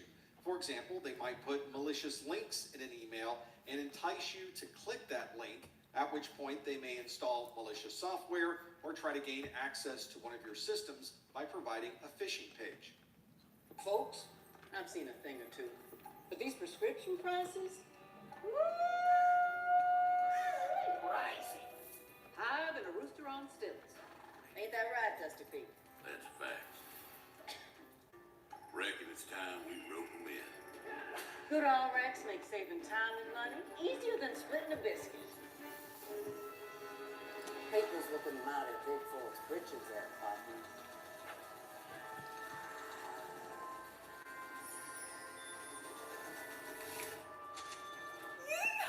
That's what I'm talking about. Insurance or not, good old Rex is the winning hand. With up to 80% off at pharmacies nationwide. Even get it delivered, lickety split. Because when it comes to your health, Sky high prices can get it. Y'all keep wrangling them savings down, you hear? save time and money on prescriptions. Check GoodRx.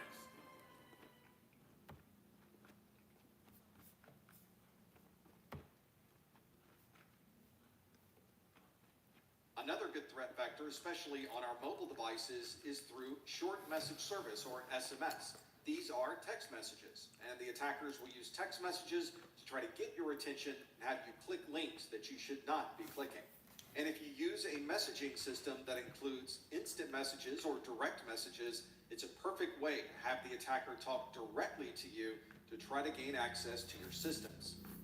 Phishing attacks work exceptionally well using these messaging-based attacks because they can communicate with you directly and entice you to click links that normally you would not click. And then once you click a link and visit a site, it may present you with a front page that looks exactly like your bank's login, but it's not really your bank. And that's where the phishing is able to take advantage of this trust that you have for your messaging system.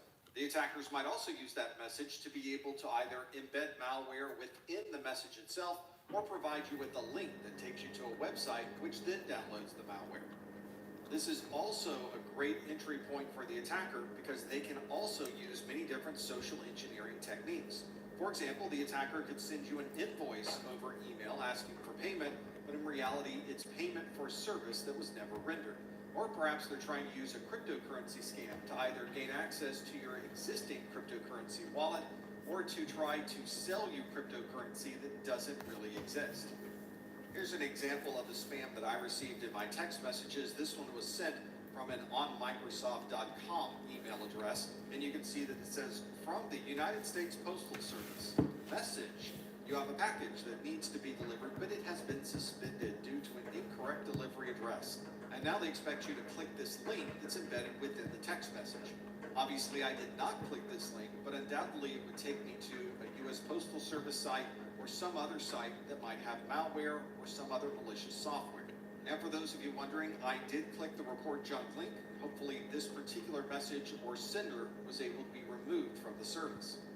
Not only can our messaging systems be used as an attack vector, the images that we see on our screen can also be used as an attack vector. A good example of this would be the SVG image format. That's the Scalable Vector Graphic format, and it's a format understood by most browsers that you might find. This is actually more than just an image. It's an XML file that describes the image and allows you to embed other information within the XML. This means an attacker could put information within the image description that would then run inside of your browser. So they might inject HTML code, or there may be JavaScript contained within the XML that describes an SVG image. Some browsers allow you to enable or disable certain image types, or it may have the process to provide input validation for these SVG descriptions.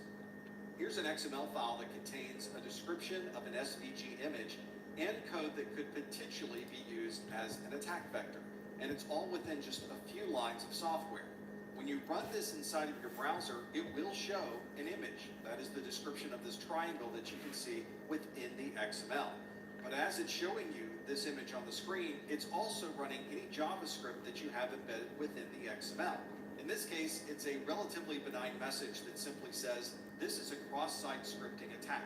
And when you run this, it will put a message on your screen that says exactly that. Most browsers will look for cross-site scripting and will prevent these types of scripts from running.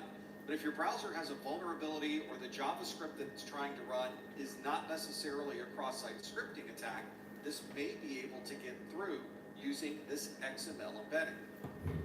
It may be relatively obvious that the files that we run on our systems could be a potential threat vector. And this is certainly the case for executables, since that's software that actively runs within the memory of your system. But an executable is not the only type of threat vector you might see in a file format.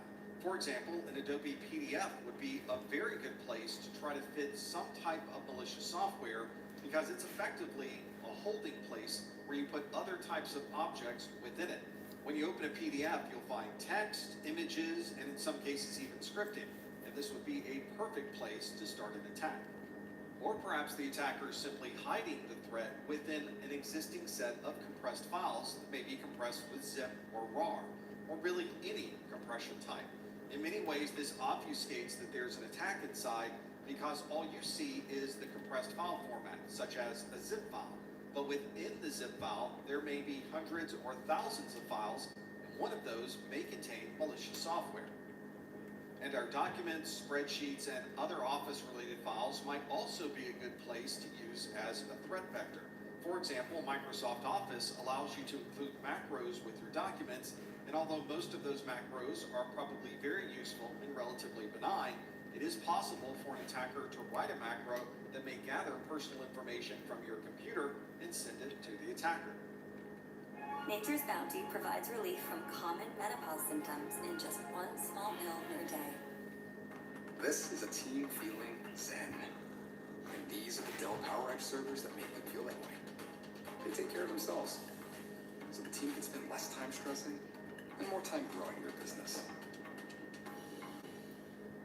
We also see this quite a bit with add-in files or extensions that you might have in your browser where the extension itself contains malicious software, and by simply adding it to your browser, you've now put your entire system at risk. Our mobile phones and call systems make another valuable threat vector for the attacker. This is phishing or voice phishing, where they may call you to try to get you to give up credit card information or other type of personal details.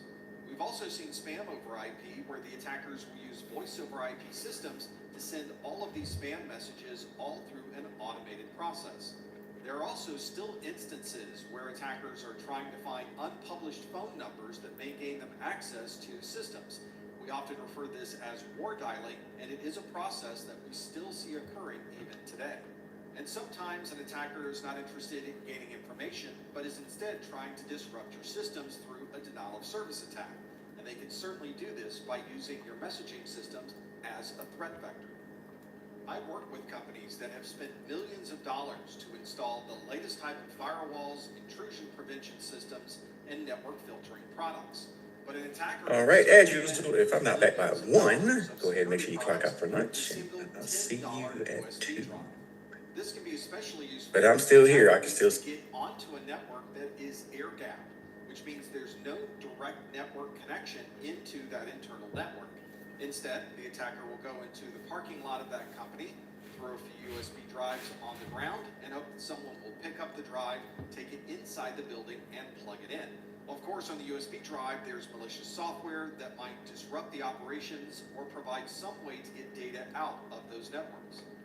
Many of the keyboards that we use on our computers today connect through USB, and specially modified USB drives can also appear to your computer as a keyboard. And when you plug in the USB drive, suddenly your system is able to automatically type things on the screen, and it's all coming from this USB drive acting as a keyboard. And of course, allowing someone to plug in a USB drive, even on an air-gapped network, makes it very easy for someone to transfer large amounts of data, unplug it, and now they have all of that information on a USB drive. They can put it to their pocket and walk out the door. One of the challenges for the security professional is making sure that all of our software is always up to date to the latest version. That's because often we will find security issues and vulnerabilities built into existing versions of software that will require an upgrade. This might be a situation where an application has an infected executable. If you run that application, you're effectively infecting your local computer. But if this is an unknown vulnerability and the attackers find that vulnerability first, they may have an advantage to get into your systems. This is why we're constantly updating the software on our systems. Not only do we perform monthly Microsoft updates, but we also update all of our other software whenever a security patch is released. But what about software that's not installed on your computer? What if it's more of an agentless system where you have to connect to a separate system to be able to see that software? This is very common with web-based applications, for example, where you don't have to install anything local on your computer. You simply use your browser to connect to an external system. This means if an attacker does find a way to infect the central server, they could potentially also infect all of the connected clients. This would also be very easy for the attacker to distribute because they know that each person who is logging in for the day is running a new instance of that software because everything is contained on the server. As we've already mentioned, patching is a great way to prevent an attacker from gaining access to a known vulnerability. And we spend a great deal of time and effort to be able to keep all of our systems up to date to the latest version of software. However, there might be systems within your network or your data center that are unsupported systems, where the manufacturer no longer provides patches for those systems. And in that case, you may not have the option for installing new software. This is very common, for example, on unsupported versions of operating systems. Eventually, an operating system will no longer be supported by the manufacturer, and that makes it an enormous security risk. If there's no security patches, then that system could potentially be a risk for your organization. And as many companies have found, you need to make sure that all of these unsupported systems are identified. There have been instances where someone is running an older version of an operating system and it's running on an old computer that's underneath someone's desk. And the IT department has no idea that that system even exists. That's why it's so important to make sure you always have an updated list of your entire inventory of systems and that you're able to access all of the individual devices on the network.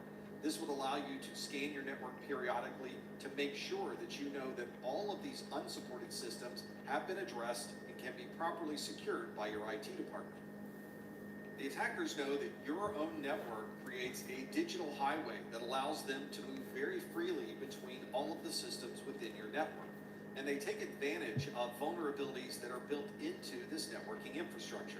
For example, if you have a wireless infrastructure, you need to make sure that you're using all of the latest security protocols.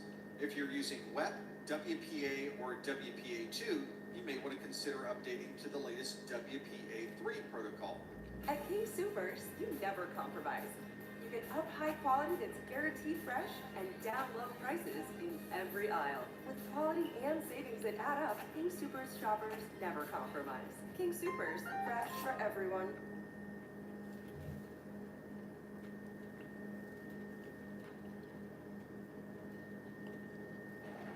Organic and dairy-free? Woo! Woo! And many organizations will perform periodic scans of their network to see if anyone may have open or rogue wireless access points that would allow an attacker easy access to the rest of your network. For both wired and wireless networks, it's usually a good idea to enable 802.1x. This is an authentication protocol that prevents anyone from gaining access to the network unless you provide the proper credentials. Even wireless protocols like Bluetooth could be used by an attacker as a threat vector. For example, they can use this for reconnaissance to see where a particular system might be. Or the Bluetooth implementation in a system may have limitations or not the proper amount of security, and that would be a great entry point for the attacker. When you install a web server into a data center, there are a number of open ports that are enabled to provide those services across the network. For example, a web server might use TCP port 80 and TCP port 443. And once you open those ports in a device, that provides a third party with a way to gain access to at least a portion of that system.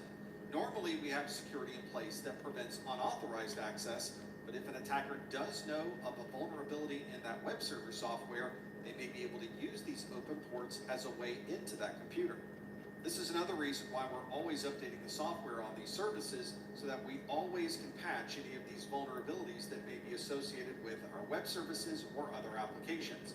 And of course, it's very easy to misconfigure one of these very complex applications, and sometimes a simple misconfiguration can allow unauthorized access into a system.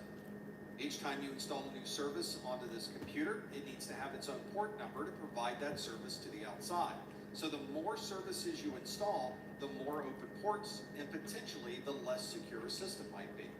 This is one of the reasons we use port-based firewalls or application-aware firewalls to create additional security for these systems with open ports. For example, if we've installed 5 or 6 different services on a computer, we might only limit access from the outside to only one of those services, which would certainly limit the number of possible attacks to that system. Let's see if I can guess the credentials used for your cable modem or wireless router that you use at home. Let's say that you're using the username of admin and the password of admin. After all, those are the default credentials that are included on many access points and routers. This is a good example of using default credentials. And if you know what the default credentials are for a device and someone has not updated those credentials, you now have complete access to that system. Fortunately, many of the devices we use today will require you to change that password the first time you log in, which means that the administrative access that you would normally have by using these default credentials is no longer available once you log in for the very first time.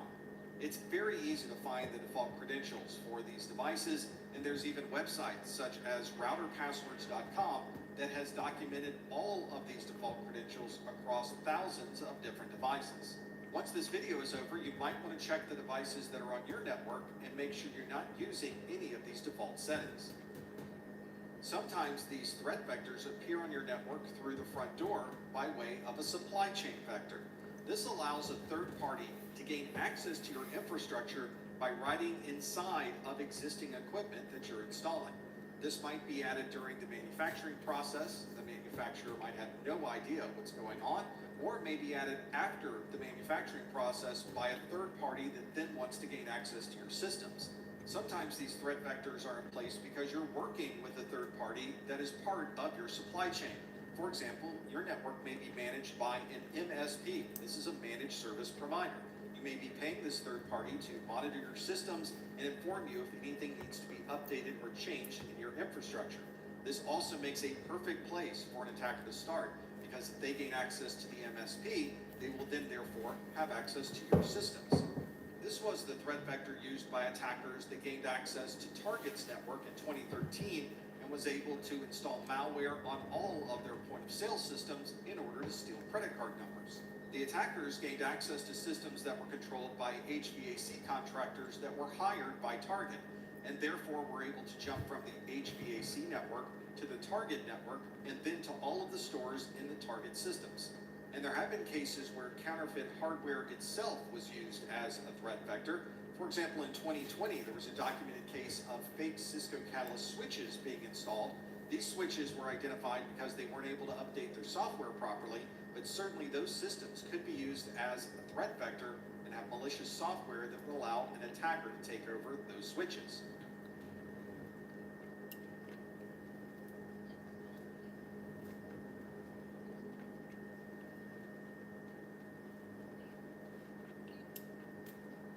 Phishing is a term we use to describe social engineering that uses a number of different communications methods to make you think that something is real when in fact it really isn't.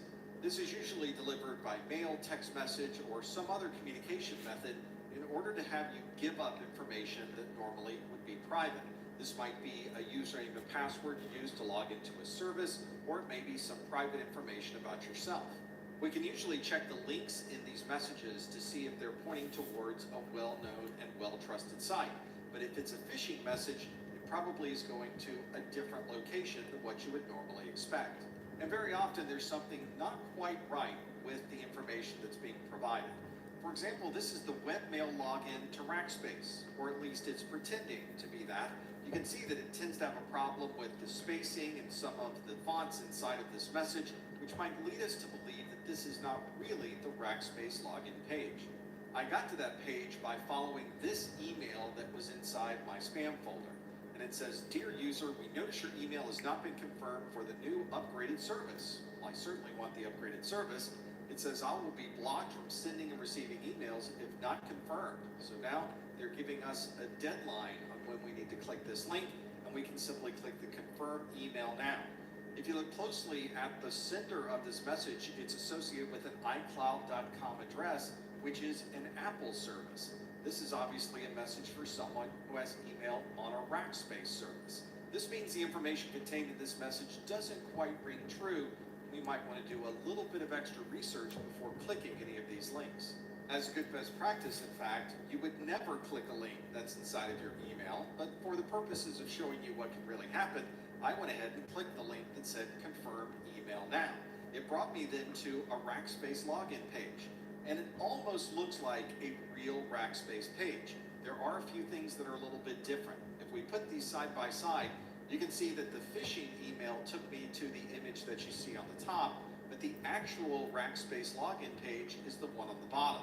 It's interesting that they added the same suspicious email image to try to make you think that you really were logging in to a legitimate Rackspace page. In that previous example, the attacker was trying to get us to give up our username and password into that email service. And that's what these email messages are trying to do, is convince you that they're someone else and convince you to give up some of your information. We tend to trust email sources, and because of that, we tend to click on links that are inside of the email. But obviously, this can run into some significant security problems.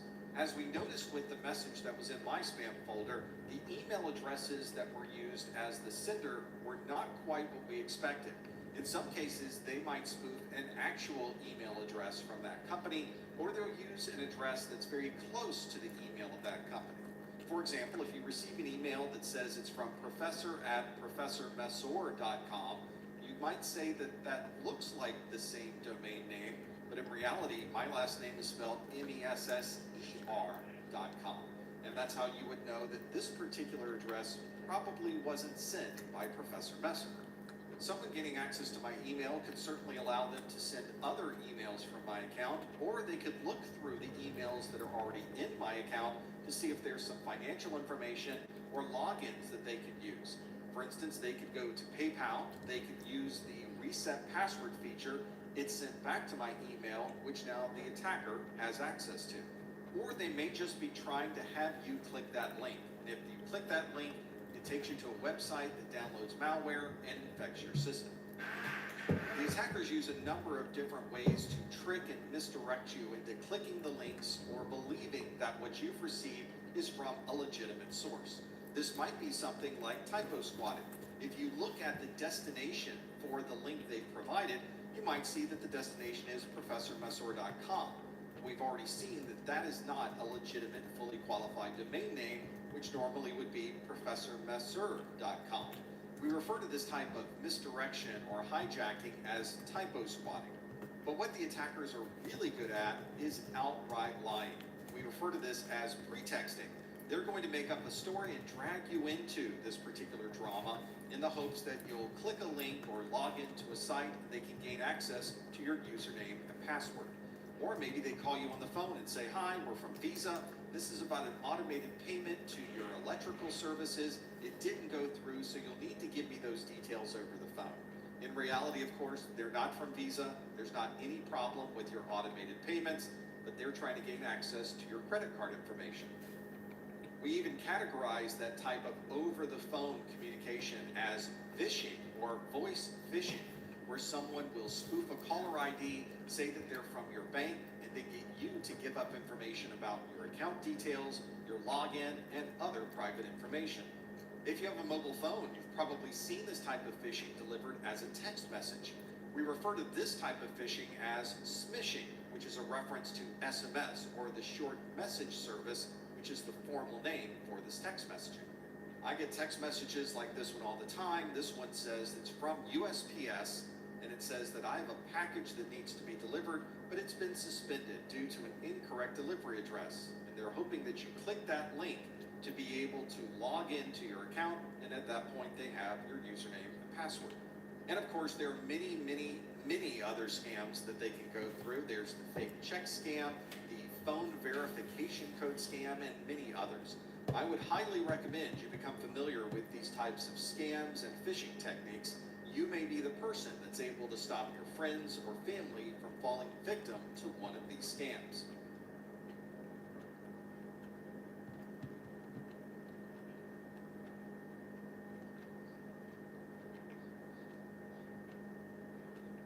Lowe's knows tackling projects now means you can football Sunday. We need a new fridge. This one has craft ice on demand. More ice than me? 4 kinds of ice, actually. Gonna need a bigger bucket. Like this one?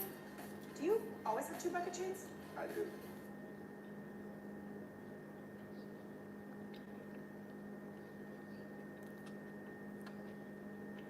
Ready? Tron is back. Are you serious? And it must be seen on the biggest screen possible. Experience mind-blowing visuals. One of the best film scores of all time. It's the game-changing cinematic spectacle you've been waiting for. How cool is that? Tron Ares, rated PG-13. Get tickets now. Only in theaters this Friday. Let's step through a number of different phone calls that have been received by individuals with this particular pretext. Of course, this is one where there is an actor and there's a story that they tell. And these are actual scam calls taken from YouTube videos that are available, and they're probably very similar to ones that you may have received. The first one is, "Hello, sir. My name is Wendy. I'm from Microsoft Windows. This is an urgent checkup call for your computer as we have found several problems with it." Obviously, this is not Wendy, and Wendy is not from Microsoft Windows. Another one says, "This is an enforcement action executed by the US Treasury intending your serious attention." Bad grammar aside, it's very unlikely that this voicemail was indeed left by the US Treasury. And lastly, "Congratulations on your excellent payment history." Well, already we know that this is not accurate. "You now qualify for 0% interest rates on all of your credit card accounts." And again, this is not someone from a credit card company or a financing company. This is all someone taking advantage of impersonation. Impersonation is when an attacker is pretending to be someone that they're not. This may be used to make you more trustful. For example, they could call and say they're from your company's help desk and they understand there's some problems that need to be resolved on your system. Obviously, they're not from your company's help desk, but you thinking that they work for the same company as you immediately provides some level of trust. Or they may call you and say that they are the vice president for finance, or they're responsible for manufacturing within your organization. They're obviously not from your organization, but by introducing themselves as someone higher in rank, they're hoping that you will, without thinking, provide them with the information they need. Or the attacker may be using very large terms or technical details to get you thinking more about what they're saying, rather than if this call is indeed legitimate. Attackers use impersonation all the time to be able to make you more comfortable with the conversation, or to get you to provide information to someone who is more trustworthy than some stranger calling you from outside. One of the goals of the attacker is to elicit information from the person they're calling. They're looking for a piece of information or an important detail that they normally would not have access to. This is very commonly seen with voice phishing or vishing, where someone is calling with a story that eventually would get you to give up your credit card number, your social security number, your bank details, or other important and sensitive information. But obviously the attacker can't simply ask, "So, what's your bank account number?" Instead, they need to have a story about how it's important that we get your bank account number because there's been a problem sending a payment to a particular third party. And through this entire story, somehow, they're getting you to trust them and provide your banking information. Another use of impersonation is for the attackers to take advantage of identity fraud. This is when they'll pretend to be you using your private information, but in reality, the attacker is the one opening these accounts. For example, an attacker might open a credit card account in your name with your information, but use their address, so the credit card is mailed directly to the attacker. They'll then use this credit card to purchase products and services, and of course the attacker has no intention to pay for any of these. And of course, all of this will appear on your credit report as non-payment for an account that you allegedly opened. Attackers can also use identity fraud to open up their own bank account under your name. By using your personal information, they now have a bank account that they can use to store the funds that they are creating from their illegal activities. And they can now use that checking account and their position as a customer with the bank to open up loans. Those loans, of course, would be under your name, but of course the attacker is going to take the money from that loan and use that somewhere else. And of course, identity fraud could be used with government agencies for the attacker to get benefits under your name. This is commonly seen with things like tax fraud, where the attacker will send in your tax forms as you, and they'll receive the overpayment to their account. They effectively have gotten your tax refund before you have a chance to do the same thing. There are a number of steps that you can use to help prevent impersonation. One is to not volunteer information. If somebody calls and tells you they're from the help desk and they need your password in order to fix a problem on your computer, then they're probably phishing for information because the support team does not need a password to gain access to your system. You should also not give away any of your personal information over the telephone, email, or any other method. The attackers would love to get information about your address, your social security number, your birthday, and other important details that they can then use to open up accounts in your name. And if you think the person contacting you is legitimate, but you're uncomfortable providing personal information, you might want to do your own verification. Most of the time, you can ask the person if you can verify them over the phone, and then you can check a public phone number to make sure that that is the person who's really contacting you. The process of verification is one that should be a normal process within your organization. No one should take a phone call at face value, especially if that phone call is looking for financial information or sensitive details.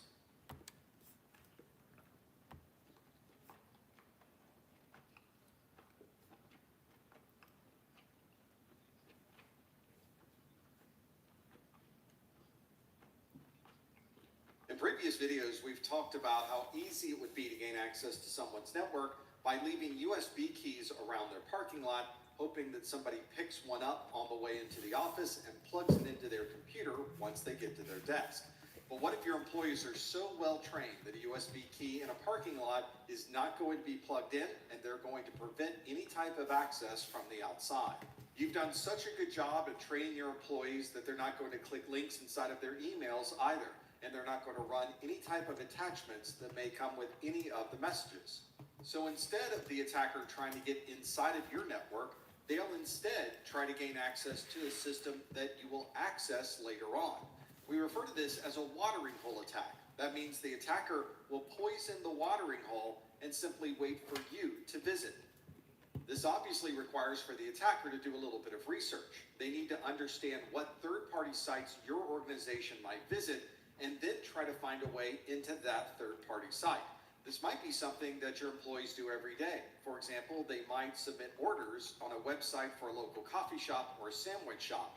And if the attacker can gain access to the sandwich shop web server, they could potentially infect your company. Of course, this would require that there be some type of vulnerability associated with that third-party website. Or maybe they're sending email attachments to the sandwich shop, hoping the sandwich shop clicks on it so they can gain access to their network and then ultimately gain access to your network. As part of this watering hole attack, the attacker may be poisoning all of the water for everyone who visits this particular website. But of course, they know that eventually your organization will visit this sandwich shop website, and that's the one connection that they're interested in pursuing. Here's a good example of a watering hole attack being used. This occurred in January of 2017, and the attackers were successful in poisoning the water in the Polish Financial Supervision Authority, the National Banking and Stock Commission of Mexico, and the state-owned bank in Uruguay. Once these sites were exploited, they added malicious JavaScript files to the web server, but they were very specific on who they were trying to infect. In fact, they did not poison the entire water, but only a section of the water. Only IP addresses that were associated with particular financial organizations and banks would receive these malicious JavaScript files. Everyone else who visited these sites saw the normal site with no malicious code. Unfortunately, the results of this watering hole attack were never made public. So we're not sure if the attackers ever eventually got the access they were hoping to find from these third-party sites, but we do know that they infected quite a number of sites through this watering hole attack. There's not any one thing that can help prevent a watering hole attack. You need to have a layered defense, or what we call in the industry as defense in depth. This means that you might have antivirus, a firewall, an intrusion prevention system, and multiple layers of security, so that if one device doesn't recognize something malicious, perhaps one of these other layers certainly will. This is why we often see firewalls and intrusion prevention systems often bundled together. The firewall might allow this traffic through, but once the traffic gets to the IPS, it will recognize that the contents of that network traffic are indeed malicious. And in the case of the malicious software that was running on the Polish Financial Supervision Authority, anyone who visited that site with those specific IP addresses and was using Symantec's antivirus software would receive a message saying that it recognized malicious code and it would stop that from executing on an individual's computer. By putting these multiple layers of security in place, you're increasing the odds that you might recognize and block any of this malicious software.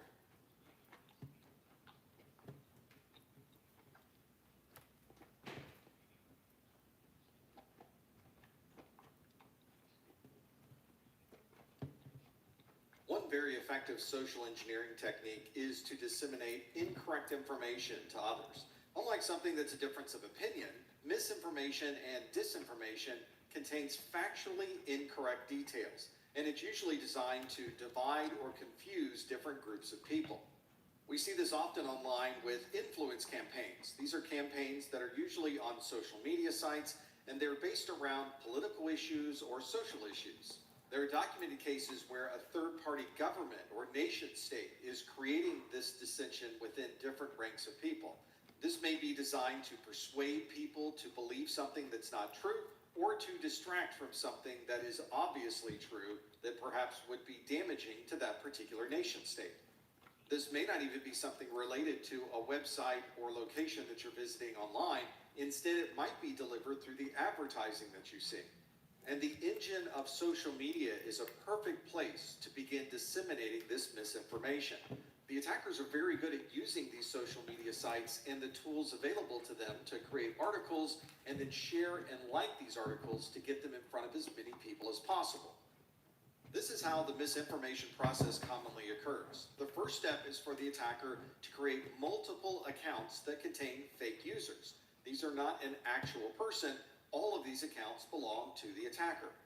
Now the attacker needs to get this misinformation posted online. They'll use one of their fake user accounts to create some content and post that on a social media site. Once it's posted online, the social media sites commonly have a like, a share, or a follow option, and this will allow the attacker to amplify that message to a larger group of people. The algorithms within social media recognize when a particular post is being liked or shared and will present that post to others as well. Once this algorithm shares this with others, there will be actual users that see this information, and they will share it with other people that they know. And once this misinformation reaches a certain level of popularity, the mass media will recognize how popular it is and create their own stories to publish on something that from the very beginning was misinformation. Another interesting social engineering technique is to use brand names. These are names of companies that you probably know, things like Coca-Cola and McDonald's. These brands are instantly recognizable to most people. So the attackers will create hundreds or even thousands of sites with this particular brand name. Google will then index these sites and it goes into the Google search engine. If someone searches for those brand names on Google, it's very possible that they might be redirected to one of these impersonated sites. You may have even seen this when you do your own Google searches, that you think you're going to a legitimate site, but when you visit the site, you get a pop-up message or an image that says you won, there's a special offer, and here's some software that you should download. Obviously, that software is not legitimate, probably contains malware, and now your computer is infected. It will display ads, it may track what sites you go to, or there may be data that's exfiltrated from your computer and gets into the hands of the attacker.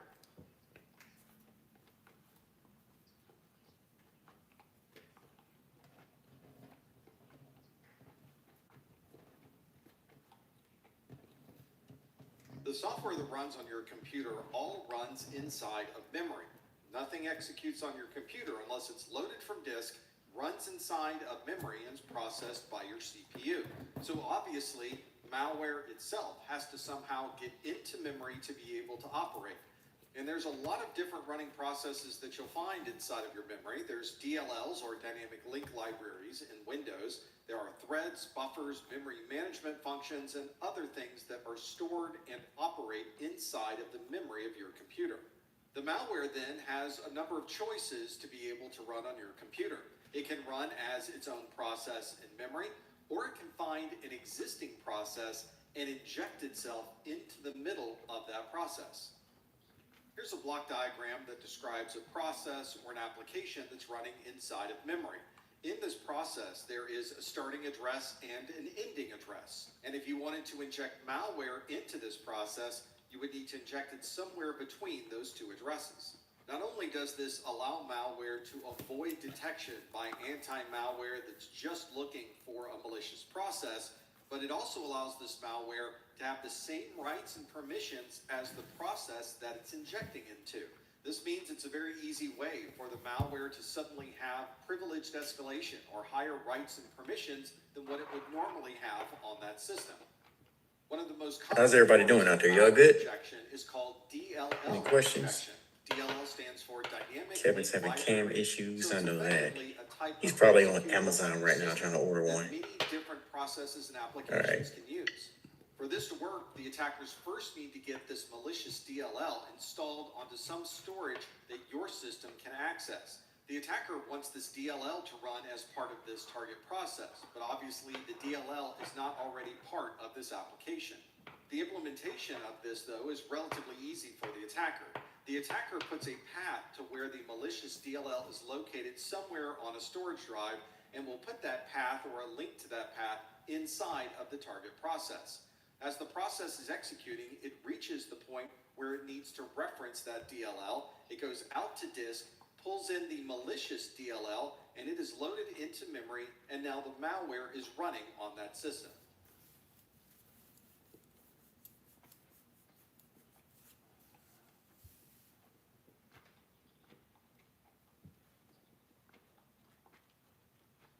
A buffer overflow attack is one where an attacker can write more than what is expected into a particular area of memory, and that additional information that they're writing overflows into another area of memory.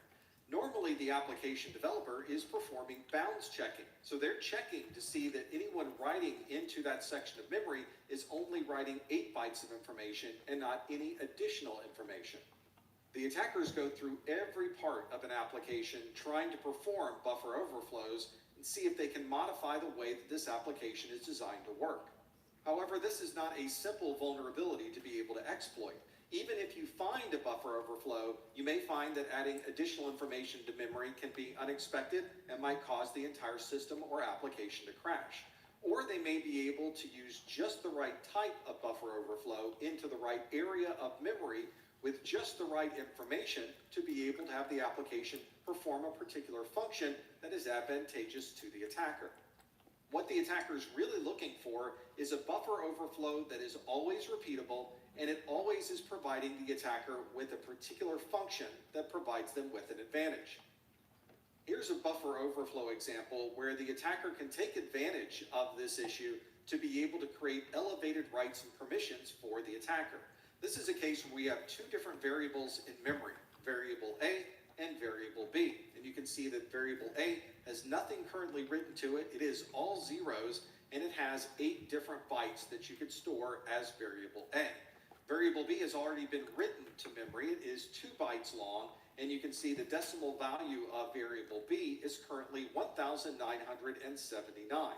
For this particular application, variable B contains information on how this application should provide rights and permissions.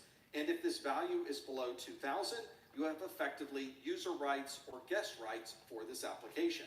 But the attacker would like to have administrative rights, but for administrative rights, the value of variable B must be anything over 24,000. Normally, variable B is not something that could be changed from inside the application. But this attacker has found a vulnerability with variable A that allows us to perform a buffer overflow. The attacker knows that they can use 9 bytes into variable A, and that will fill up the 8 bytes of what normally would be variable A, and it will overflow that last byte into variable B. In this example, the attacker has chosen to store the word excessive into variable A, but excessive has 9 characters. The first 8 characters are stored as part of variable A, and the 9th letter E, which is also the same as hex value 65, is stored as the first byte of variable B as it overflows into that particular variable. You can see that this buffer flow has now changed the value of variable B, and now its value is 25,856. And as we've already said, any value of over 24,000 in variable B provides that user with the rights and permissions of an administrator. This attacker was effectively able to use a buffer overflow to provide elevated rights and permissions for this application without having any type of credentials as an administrator.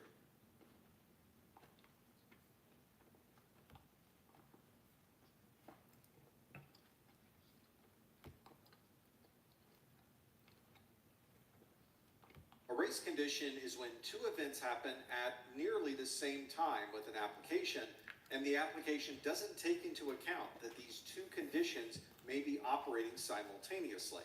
This is something application developers commonly check when they're building their application, but there may be times when a combination of different events inside the application might have an unexpected outcome, and this would be the textbook example of a race condition. One common type of a race condition is a TOCTO. This is a time of check to time of use attack. This means the application is going to check the system to retrieve information that may be stored. And then after it retrieves that information, it may perform a particular function with that value. But All right, everybody, let's go ahead and enjoy lunch. behind the scenes, See you when you get between the time that you check the back. system for value and you're actually using that particular value. And if you don't take into account that that value might change without you knowing it, you've run into a race condition. Let's look at a practical example of a race condition where you have 2 users that are moving dollars between 2 different accounts. There's user 1 and user 2, and the 2 accounts are account A and account B. The race condition that you're going to see here is one that was created because the application developer takes deposits that are put into the account and has them immediately updated in the application. But if someone withdraws money from an account, that information may not be immediately updated in the ledger. Let's see how this would play out if the 2 users are transferring information from one account to another. We'll start with 2 accounts, account A and account B, and both have a starting account value of $100. User 1 is going to transfer $50 from account A to account B. User 1 is going to check the balance and see that account A is $100 and account B has $100. User 2 is also going to check the balance and see that both of the balances are indeed at $100. So far, everything is working as you would expect. Now user 1 is going to add $50 to account B. Because deposits are updated immediately, we know that now account A has $100 and account B, with extra $50 in it, has a $150 value. Now user 2 is going to perform the same function. They're going to add $50 to account B, and when they do that, because this deposit is represented immediately, we now have account A with $100 and account B with $200. And again, everything is still working exactly as expected. Now user 1 is going to remove $50 from account A. From user 1's perspective, account A now has $50 and account B has $200. Now user 2 is going to perform the same transaction and remove $50 from account A. Because these withdrawals are not updated immediately for all users, from user 2's perspective, account A has $50 and account B has $200. This is the step where the race condition really occurs. Because the application is not immediately taken into account any withdrawals, the final ending account value for user 2 is going to have account A as $50 and account B as $200, when in reality, account A should have $0. These types of race conditions can occur anywhere the application is not taking into account one of these many different events that can occur. In 2004, we saw a race condition occur on the planet Mars with the Mars rover Spirit. There's a safety mechanism within the rover where it will reboot itself if it recognizes that a fatal error has occurred. And in the case of Mars Rover, the problem that was occurring was with the file system itself. So during this reboot process, the rover recognizes that there's a file system error, and its programming knows that it should be rebooting itself to correct this. It reboots itself and runs into exactly the same file system error again, and we effectively have a reboot loop. In this example, the developers were able to send additional code to the rover to bypass this particular error and get the rover back up and running. And it seems appropriate that we should have a race condition that occurs inside of a car, and indeed we had one during Home-to-Own Vancouver 2023 with a Tesla Model 3. This CompTIA attack took advantage of the vulnerability in the Tesla of its infotainment system that you could access through Bluetooth. They were able to elevate privileges to be the root user of the infotainment system, and this allowed the attackers to earn a $100,000 US prize and the Tesla.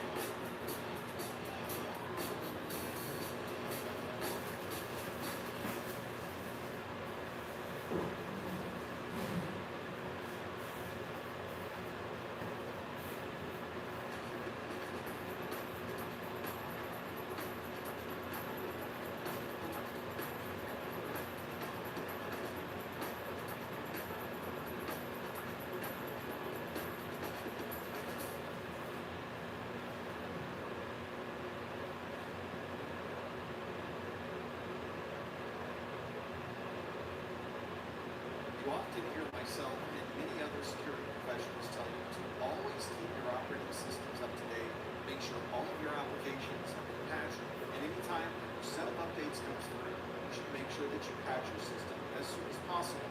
This will make sure that you're able to avoid any type of vulnerabilities or security problems associated with this code. But of course, when you're installing an application to a device, there's always a concern that the application itself might have malicious software inside of it, and the same thing applies to these updates. We're effectively installing a new application each time we install these updates, and it may be possible for an attacker to find some way to get their malicious code embedded within the update itself. And although we're telling you to update your system as quickly as possible when you find one of these security patches, there are a number of best practices that are associated with this update process. First, before you make any changes to any system, you should have a backup. This ensures that if something does go wrong during the update process, you can revert back to the previous configuration and you'll be back up and running again. You should also make sure that the sources that you're using for this update are trusted. This means the software that you're using during this update is coming from a source that you commonly would use or one that is commonly associated with this update process. And it's always worth mentioning again that your backup can solve a lot of problems for you if something does go wrong during the update process. Here's an example of a message that you might commonly see when an application needs to be updated. This is for the Chrome browser. It says you're using an older version. Update now to keep your Chrome browser running smoothly and securely. Your download will begin automatically. If not, click here where it says Update Chrome. If this is a message that appears when you first start your browser before you visited any other websites, then there is a reasonable amount of trust you can associate with this update message.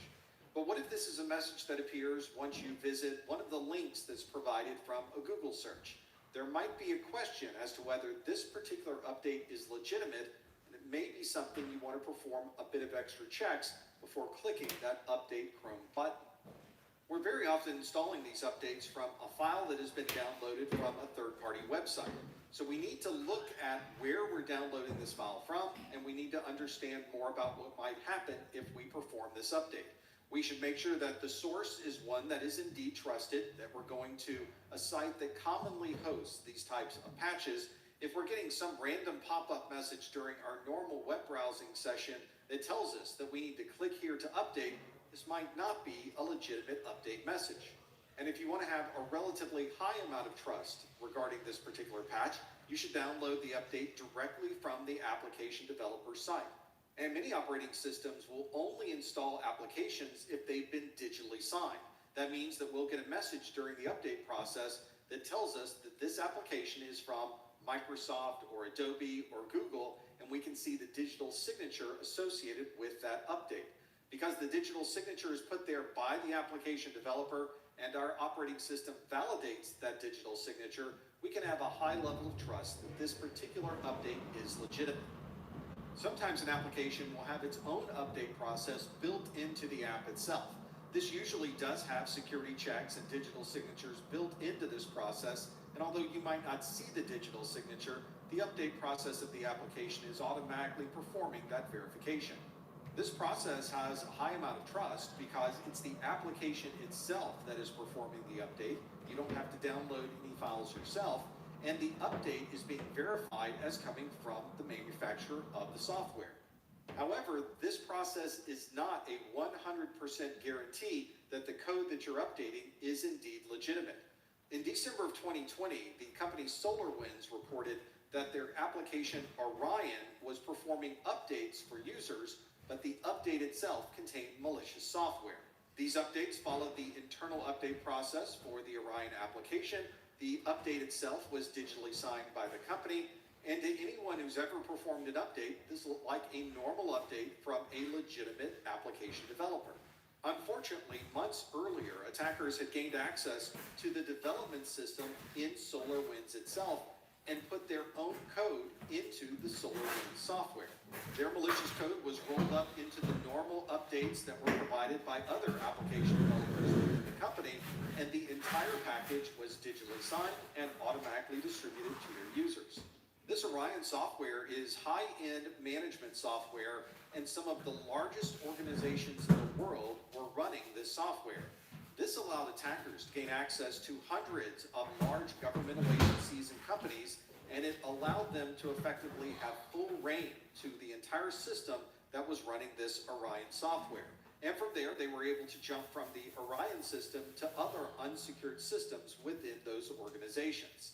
This type of attack is relatively rare, but it does show that an attacker could use a trusted process to be able to automatically distribute their malicious code to hundreds or thousands of systems automatically.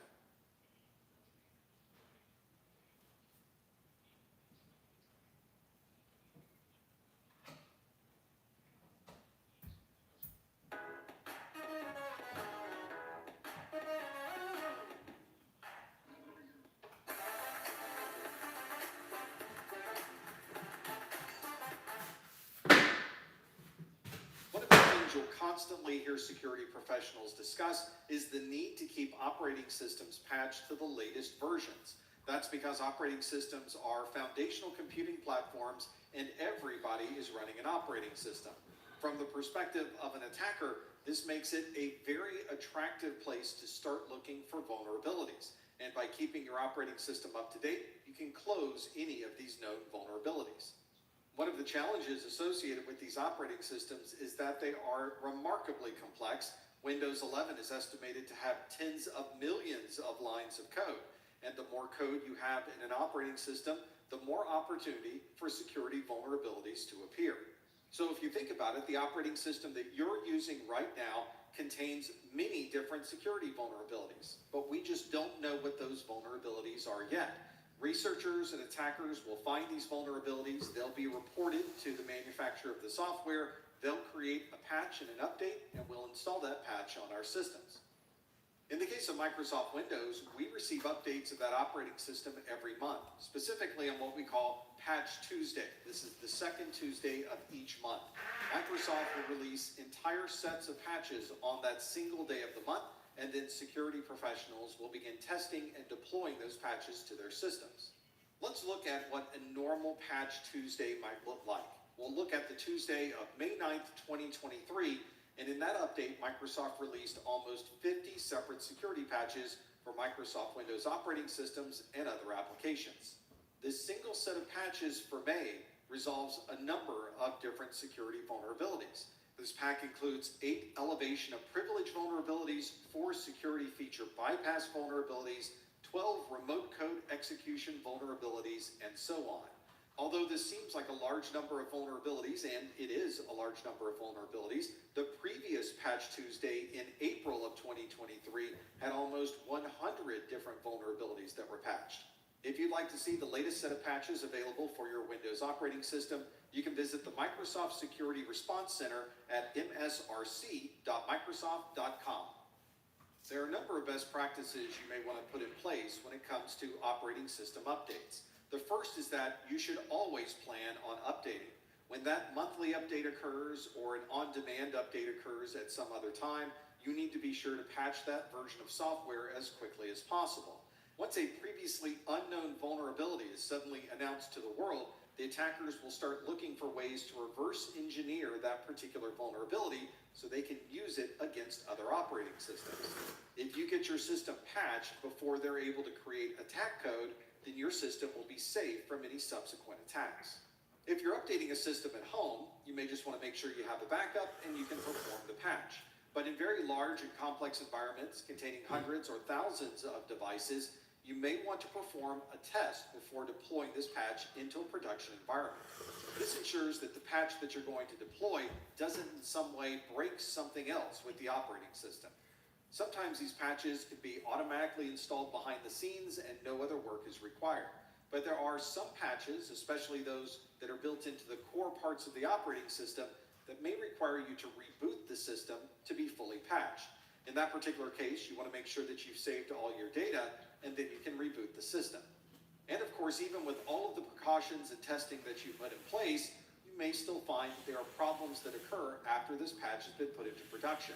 That's why it's so important to have a backup. So if you need to go back to the configuration prior to the patch installation, you can easily do that using your known good backup.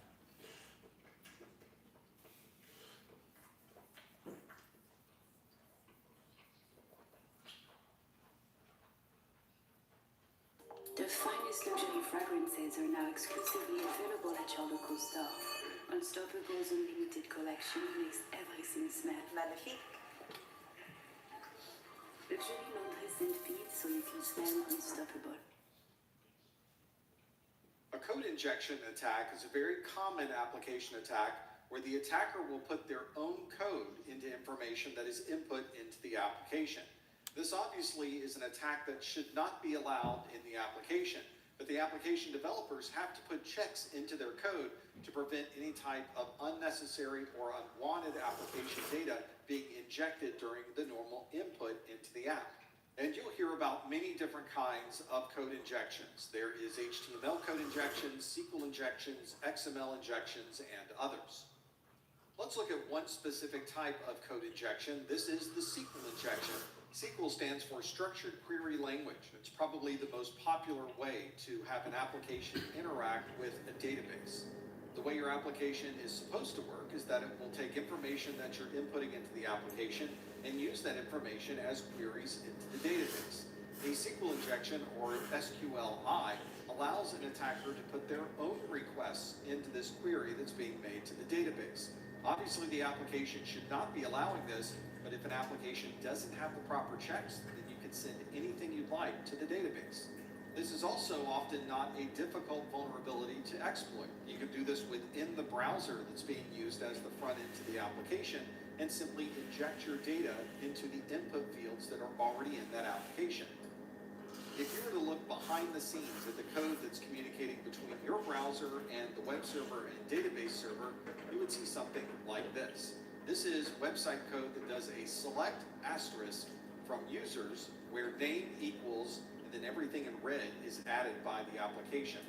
In this particular query, you're asking the database to select all information where a particular username equals a username that you're putting into the app.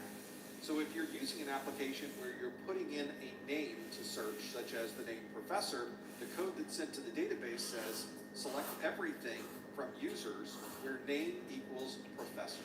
Now normally that would be the end of the transaction, but if this application is vulnerable to code injection, we can add our own SQL code into this query. So instead of just asking for a username, we would select asterisk from users where name equals professor or 1 equals 1. This is a common form to be able to ask for everything that may be in the database, because obviously 1 does equal 1. And if you ever see any code being sent to a database where the request is asking if 1 equals 1, it's very likely that you've run into a SQL injection. You can also see how easy it is to exploit this vulnerability. All you have to do is add additional code into the input line of the application. There's no additional software that has to be written. You don't have to somehow make a user click a piece of information. All you have to do is add additional code into the app. This type of exploit can also provide you with a great deal of control of the data in that database. Because you're circumventing the security of this database, you effectively now have complete control to the data inside. You can view everything that's in the database, or delete everything that's in the database, or simply make changes or bring the database down so that nobody can access the data. Let's look at an example of SQL injection. I'm using an application that has been specifically written to be vulnerable. It's part of a series of applications called WebGoat. You can find it at webgoat.org. In this case, we have 2 pieces of information we're going to add to the application: an employee name, which is Smith, and a transaction authentication number, which is something like a password, and we're going to add that into that field for 3SL99A. So if you were normally logging in with your name and your password, you can click Get Department, and it shows you the department information for that particular query. Notice that this query is limited to the name Smith and to this specific transaction authentication number. Now let's use SQL injection to view all of the information that's inside of the database. We'll use the same username and the same transaction authentication number, but I'm going to include additional injected code into this field. We'll put an apostrophe or apostrophe 1, apostrophe equals apostrophe 1. So we're adding in that additional code that says, look for everything where the transaction authentication number is 3SL99A, or any place where 1 happens to equal 1. And since 1 does equal 1, when we get department, it provides us with everything that's in the database, and we effectively now have complete control of all of this data.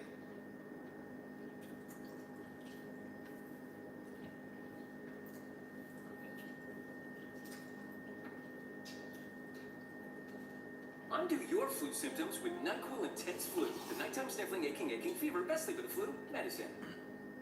Who do you think's gonna win the big game? The real winner is T-Mobile. Tell them, Zach. They won the JD Power Award for #1 customer satisfaction for home wireless internet. Hey, give us some. T-Mobile's got home internet, just $35 a month, and it's guaranteed for 5 years. In this video, we'll talk about cross-site scripting, and you may see this also abbreviated as XSS. It seems like we would use the abbreviation CSS for cross-site scripting, but that abbreviation has already been taken by cascading style sheets, so instead we use XSS to be able to differentiate between both of those technologies. This attack type was originally called cross-site scripting because of vulnerabilities that we found inside of our browsers. These vulnerabilities created a situation inside of your browser where information from one site could be shared with another site. Cross-site scripting is one of the most common vulnerabilities for web-based applications. This takes advantage of the trust that the browser has for different websites. Although there are challenges in creating a cross-site scripting exploit, once you have that exploit, there are many different ways to take advantage of it. Many of these cross-site scripting vulnerabilities are based around an attack using JavaScript. JavaScript is a very popular scripting language within our browsers, and practically everyone has JavaScript enabled in their browser. From a high level, let's see how a cross-site scripting attack might be exploited. Let's start with the victim, that would be our system, a trusted website that we might commonly associate with, and of course there is the attacker. One way that you could exploit a cross-site scripting vulnerability is for the attacker to send a link to the victim that has a malicious script inside of it. This could be sent over email, it might be a text message, or any other method that would get that malicious link into the hands of the victim. The victim will click the link inside of that message, which takes them to a legitimate site, and it's one that's trusted by the victim. But because the attacker has provided this link, There's additional information included with this connection. Usually it's a malicious script that's also running along with the connection to the trusted website. This malicious script is not usually seen by the victim, but behind the scenes, there's data that's being sent directly to the attacker. This might include cookie information, session details, other specifics on that particular website, and anything else that may be considered private or secure information. One common type of a cross-site scripting attack is a non-persistent attack. This might also be called a reflected attack. This is one where a third-party website might be configured in a way that would allow people to run scripts inside of these user input blocks. A website like this one providing a search engine should not allow someone to run their own JavaScript within that input box. That's exactly what has been found here by an attacker. The attacker is going to email that link that takes advantage of that vulnerability, and behind the scenes, that script is going to send those private details to the attacker. So the attacker is the one sending the malicious code to the user, but the user is the one executing that malicious code against a third-party website. The third-party website may send session ID information to the attacker, which means the attacker will now have the same access to that third-party website as the victim's machine. Here's an example of a website that has a cross-site scripting vulnerability. This is one that has a shopping cart in it. You can see there are a number of items within the shopping cart. And on this particular site, it's the credit card number field that does not do any type of checking for scripts, which means we could embed a script within that credit card number field to be able to perform this cross-site scripting attack. So here I've created a very small amount of JavaScript. It's a very simple script that simply puts an alert message on the screen. And that alert message shows your session information and then the session ID within the cookie for this site. So when we're putting in credit card information, we would also include that entire script along with the credit card details. You can see we've pasted it in on that credit card field. When we click the purchase button, a message appears on the screen with the information about our session, and it includes the session ID. Now obviously, the attacker is not going to have a session ID message pop up on your screen. Instead, that session ID will be sent directly to the attacker behind the scenes, and the victim has no idea that that session information is now in the hands of the attacker. Instead of the attacker trying to find some specific way to directly send a link to a user, what if the attacker simply posted the link on Facebook? This is the idea behind a persistent or stored cross-site scripting attack. The attacker will post a message on a social media site, and it will include with that message the malicious payload, which is probably malicious JavaScript. This is why it's now called persistent, because the attacker has now stored that information on that third-party social networking site. Everyone who visits that page with the malicious software will effectively have that code run inside of their browser. From the attacker's perspective, this means that they're effectively attacking everyone who visits that social networking page. So all of the viewers of that information will have that JavaScript run inside of their local browser. And because this is a social networking site, the attacker might include other code that would allow people to share their malicious code. So anyone who views this message can have it posted to their own feed on that social media site. And the next person that views it on their feed goes through the exact same process and again, as this message is now spread to all of these different users using a persistent or stored cross-site scripting attack. Don't trust your clothes with watered-down detergents. Tide's got 2 times the cleaning ingredients. It's got to be Tide. With Liberty Mutual, you can customize and save. Oh, I think your hats are switched. No. An interesting cross-site scripting attack was found in June 2017 by Aaron Guzman. He's a security researcher who was looking at the Subaru front end on their website that allows them to manage different capabilities within their vehicle. When you log into the Subaru website, you get a token, and this token never expires, which from a best practices perspective is probably not the best idea. Normally there would be some expiration. For instance, the token might expire in a day, which would require you to log in again after 24 hours. Not only was there no expiration associated with this token, the token allowed you to perform any service request on your vehicle. Not only did this create a security concern for your vehicle, but you can add your email address to someone else's account, and the same token would allow you access into managing their vehicle as well. The cross-site scripting part of this is a vulnerability that was also on the Subaru website, which means an attacker could send a link with malicious code inside of it and receive the token for that particular Subaru website from the victim.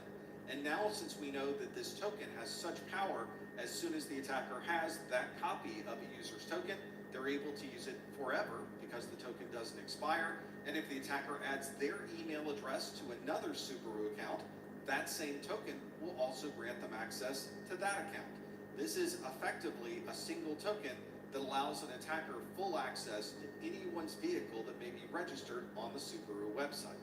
Fortunately, this particular vulnerability was found by a security researcher who informed Subaru of the issue, and they were able to resolve and remove these vulnerabilities. There's a few things we can do to protect ourselves against a cross-site scripting attack. One of these is to not click a link that you may not already trust.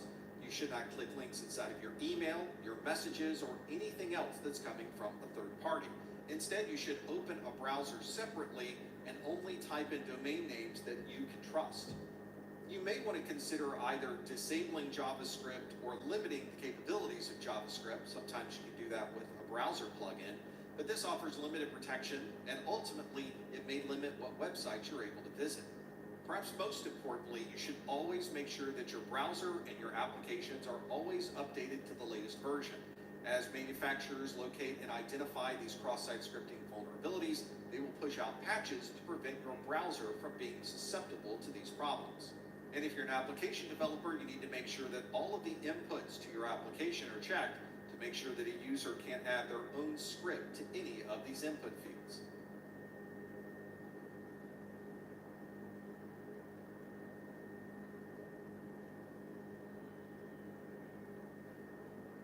Old Spice Fiji anti-perspirant. Coconut and palm. Thanks, buddy.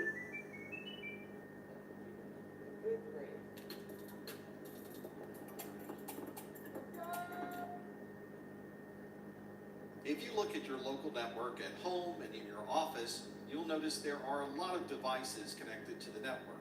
Many of these devices are hardware devices that don't generally give us access to the operating system that's running inside. This might be a device used to control the air conditioning system. You might use this device to clock in or clock out of work, but in any case, it's a device that has an operating system running inside of it. We don't generally have access to that operating system. Since these devices are connected to the network, they are therefore a potential security risk. So we need to make sure that we're always up to date with the firmware or software that might run inside of these hardware devices. If you look around at home, this could mean that your stove, your refrigerator, your garage door, the front doors to your house, and all of these embedded Internet of Things devices, or IoT devices, all could potentially be a security issue for your home and your office. Before IoT, our security concerns were basically focused on operating systems that we had control of, our Windows laptop or a tablet computer, or perhaps our mobile phone. But with the advent of IoT and these hundreds of different devices that you can connect to your network, we now have security concerns with every one of these devices.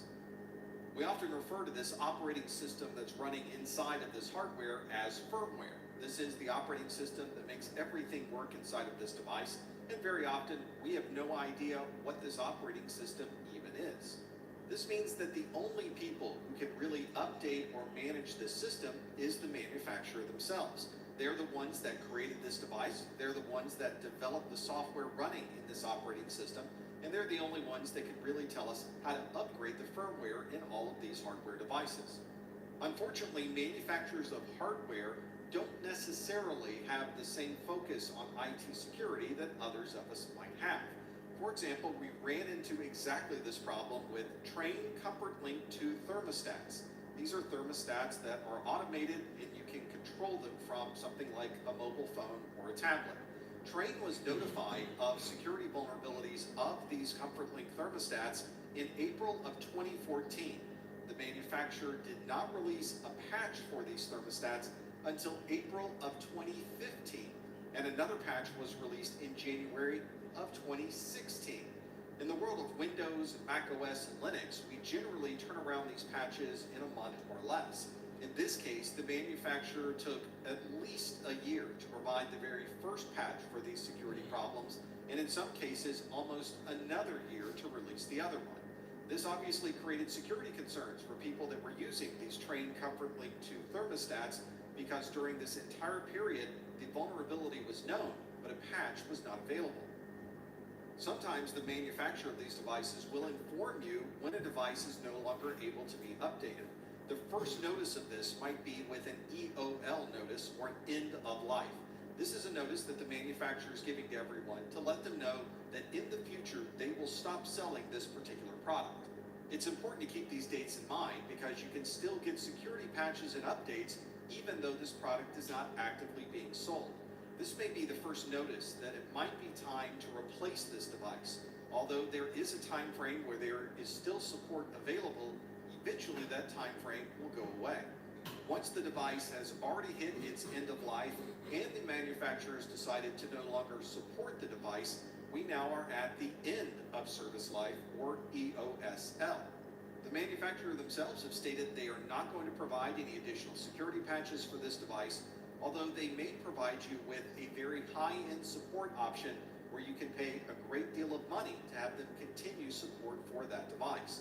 That financial outlay is not something that most customers have the ability to do, so often they will replace this device with something newer. Obviously, EOL is an important step that might give you some warning that the support for this device is going away, but the real important date is the EOSL. If you have equipment in your office or at home that has hit the end of service life, you may want to consider replacing that device as soon as possible so that you always have the latest security patches installed. If you work for an organization that has a large infrastructure, you've got data centers that are located around the world at many different remote sites, then you probably have equipment in one of these locations that have been installed for years and years. This is a legacy device, and it's one that might be running an older operating system. Maybe the application is very old and has not been updated in quite some time, or maybe the middleware that this application uses is very outdated. In each of these cases, the software that's running on these systems may be at their end of life or even their end of service life. And if that's the case, we may want to compare the risk of continuing to use this device or this application versus the security concerns or risks associated with keeping it on our network. The real challenge might be if this particular device or software has a very critical part of the overall goals of your organization. This means that it's not as easy as simply turning off the device or replacing it with another device that we can get elsewhere. This means we may need to keep this device running for a certain amount of time, but we might also want to create some type of mitigation that would prevent someone from taking advantage of any known security vulnerabilities. This means we may want to create additional firewall rules that would limit the people able to directly connect to this device, or you might add additional IPS signatures, especially signatures that are built for some of these older operating systems. So although this may not be something you can easily phase out of your network, you may be able to put together a path to replace this device while at the same time providing the security needed for these legacy platforms.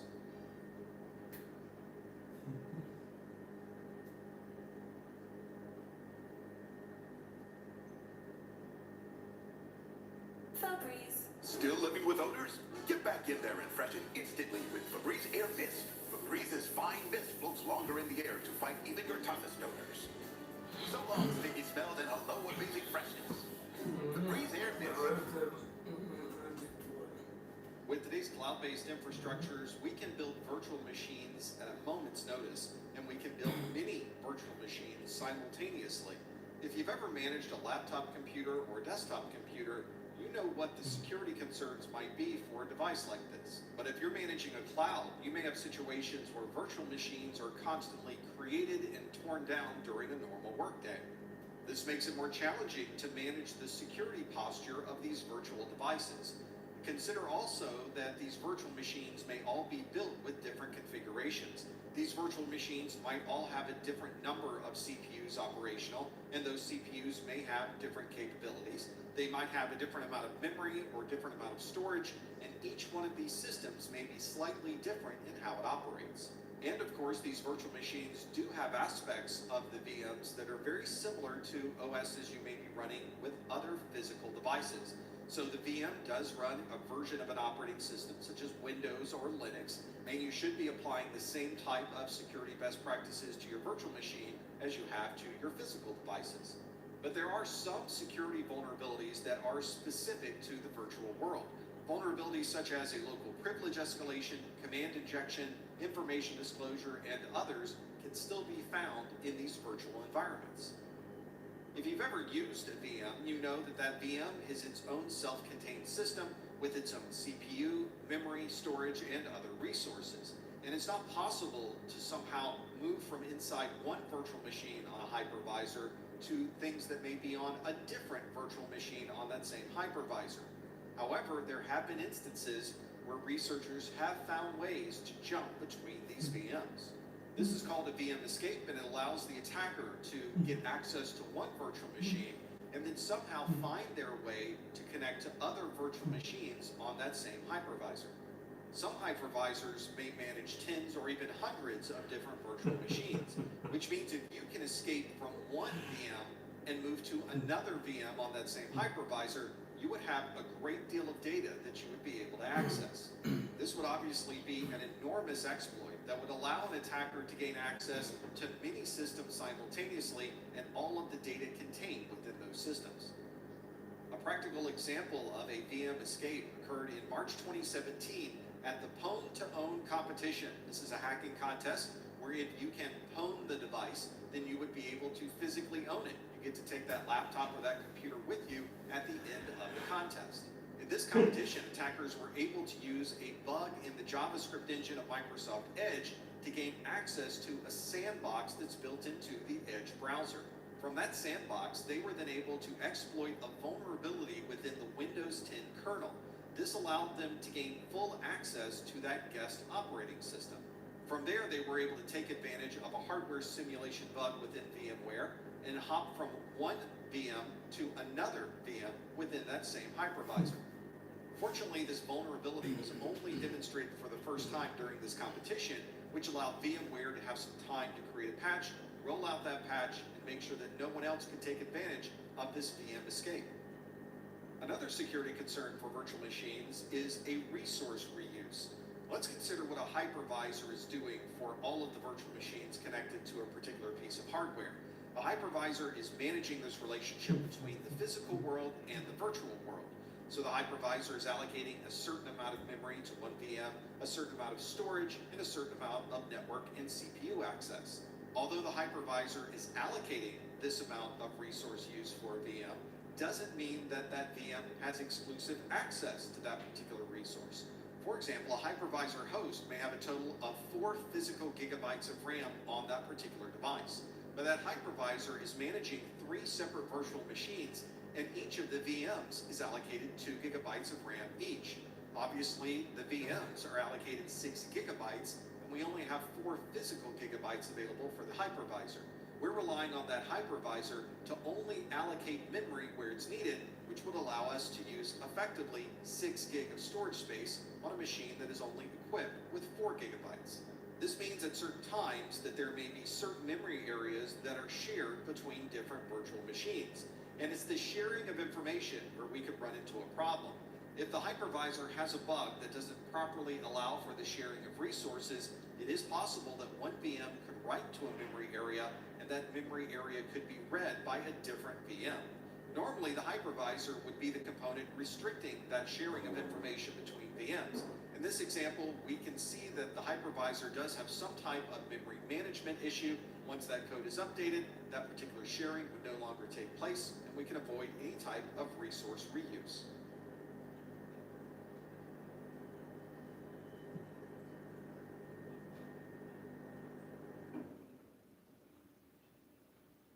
I'll give you this for a better deal on that. Bring in your AT&T or T-Mobile bill for a better deal. When you don't use those, dryer heat can be a real monster. In a relatively short period of time, companies have really embraced the cloud. And today, practically every organization has one or more applications that they run in a public cloud. But of course, along with these applications, we're putting a great deal of data into the cloud as well. These applications are often accessing sensitive data, and it's important that we find ways to maintain security for all of these cloud-based applications and their data. Unfortunately, we're not always using the best practices for security to protect these systems. For example, it's estimated that 76% of organizations aren't even using multi-factor authentication to log into the central console for their cloud-based systems. And we've also found that up to 63% of the code that's in the cloud is currently unpatched. These are not minor patches either. These are significant security concerns. And in some cases, these vulnerabilities have a common vulnerability scoring system, or a CVSS, that is greater than or equal to 7 on a scale of 10. If you have an application that's in the public cloud, then anyone in the world would be able to at least attempt to connect to that particular application. That is the point of putting your applications in a public cloud. Unfortunately, this also means that anyone in the world could try to disable that application through a denial of service, or DOS. This may also be a distributed denial of service, since it can be done by many different devices simultaneously anywhere in the world. We also have to think about the authentication method that's used to allow access to the application and this data. If we have a weak process for authentication, or we've misconfigured the authentication process to allow people in this application without the proper credentials, this could cause a significant breach of data. When you have anyone in the world that's able to connect to an application, you have to make sure that the configurations are set properly for the app and for the security surrounding that application. One common misconfiguration we often see with web servers is the ability for people to manually move around the structure of that web server into different folders or different subdirectories. We refer to this as directory traversal, and it's something that should not commonly be allowed. And of course, if the system is unpatched, an attacker may be able to take advantage of vulnerabilities existing for that application or operating system. And it may be very easy for them to run a remote code execution and effectively run any application they'd like on your cloud-based system. Not only do we have to make sure that our underlying operating systems and other components in the cloud are up to date, we also have to make sure that our applications have been properly patched. There have been cases where an attacker has taken advantage of an application vulnerability to then gain access to the system underneath and then other systems within that same cloud. A good example of this are the vulnerabilities we found in recent years with Log4j and the Spring Cloud function. These are very easy to exploit. You don't need a lot of knowledge in IT security to be able to take advantage of these vulnerabilities. And because you effectively have full control of the system afterwards, the rewards for running this exploit are very extensive. If the application developer has not properly provided input validation for the fields in this application, this could be a case where cross-site scripting is used by an attacker to gain access to this system. Attackers might also try to take advantage of an out-of-bounds write. This is when they're able to write information into memory, even though that section of memory is unauthorized to that user. This might allow the attacker to run a remote code execution or to simply crash the system and make it unavailable for others. And of course, if the application is in the cloud, then the data itself is also in the cloud.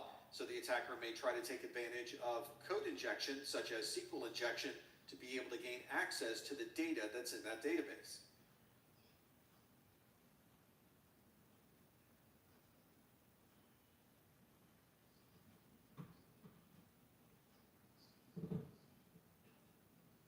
The supply chain involves the process of getting a product from the very beginning raw materials all the way through to the process of providing that product to a consumer. From a security perspective, we're concerned with every step along the way of the supply chain. This includes the processing of the raw materials, suppliers, manufacturers, distributors, customers, and consumers. We know that anywhere along this path, an attacker may be able to inject malicious code or find some way to gain access to this supply chain. This is something we often don't even consider when we are having new equipment delivered. We generally trust the suppliers of our equipment and therefore trust the equipment that we're plugging in. But we know that any exploit that's put into any step along this supply chain could be a concern. And if an attacker is able to take advantage of any of these steps of the supply chain, it can put you and your data at risk. When you're managing all of your own systems, you know exactly what software is being updated and what the security posture of these systems might be. But what if you're outsourcing that process to a third-party service provider? In that particular example, the service provider would be responsible for all of the security concerns for those systems. This can be especially important if the service provider has access to systems that may contain sensitive data. If there is an attacker that gains access to the service provider, they would therefore now have access to our sensitive data. And of course, we may be working with numerous service providers. We may have third parties helping us with our network, utilities, office cleaning, our payroll and accounting services, our cloud-based infrastructure, and so much more. This is why it's relatively common for organizations to have an ongoing security audit with their service providers. This is usually something that's built into the contract with the service provider that guarantees that you'll have access to be able to audit and find out more information about the security processes for any of your service providers. One of the most significant credit card breaches in history occurred with the Target Corporation in November of 2013, where over 40 million credit cards were stolen. This entire process began with a breach from a service provider. Specifically, it was an air conditioning and heating firm in Pennsylvania that was infected with an email that was sent and malware attached to that email. Someone at the heating, ventilation, and air conditioning firm clicked on that malicious software, and the attackers now had access to the heating and AC firm. As it turns out, this HVAC vendor was a supplier of the Target Corporation, and they had access to the HVAC systems that were on the Target network. Unfortunately, the Target HVAC network and the Target cash register network were on exactly the same network with no way to prevent access from one to the other. So when the attackers gained access to the HVAC systems at Target, they also effectively gained access to every cash register at every Target store. From there, of course, they were able to put malware on every single cash register and begin collecting credit cards until months later they were discovered and removed from the network. But at that point, 40 million credit card numbers had been stolen. We often think of service providers as being only IT individuals, but it's certainly possible that other service providers in your organization may provide unintended access to your network. Another concern with the supply chain is the hardware itself. What if you bought a new firewall or a new switch router? Simply pull that device out of the box, plug it into your network, perform some configurations, and it's running on your production systems. The real question, of course, is should we trust that system, and how can we verify that that system is running legitimate software? One way to do this is to have a relationship with your vendors that you can trust, and you might use a small listing of vendors rather than simply purchasing from anyone who happens to be available on the internet. There should also be policies and procedures for the acquisition of this hardware and the implementation for this hardware. You need to make sure that all of your best practices for security are in place, and you can treat this new hardware as if it is untrusted out of the box.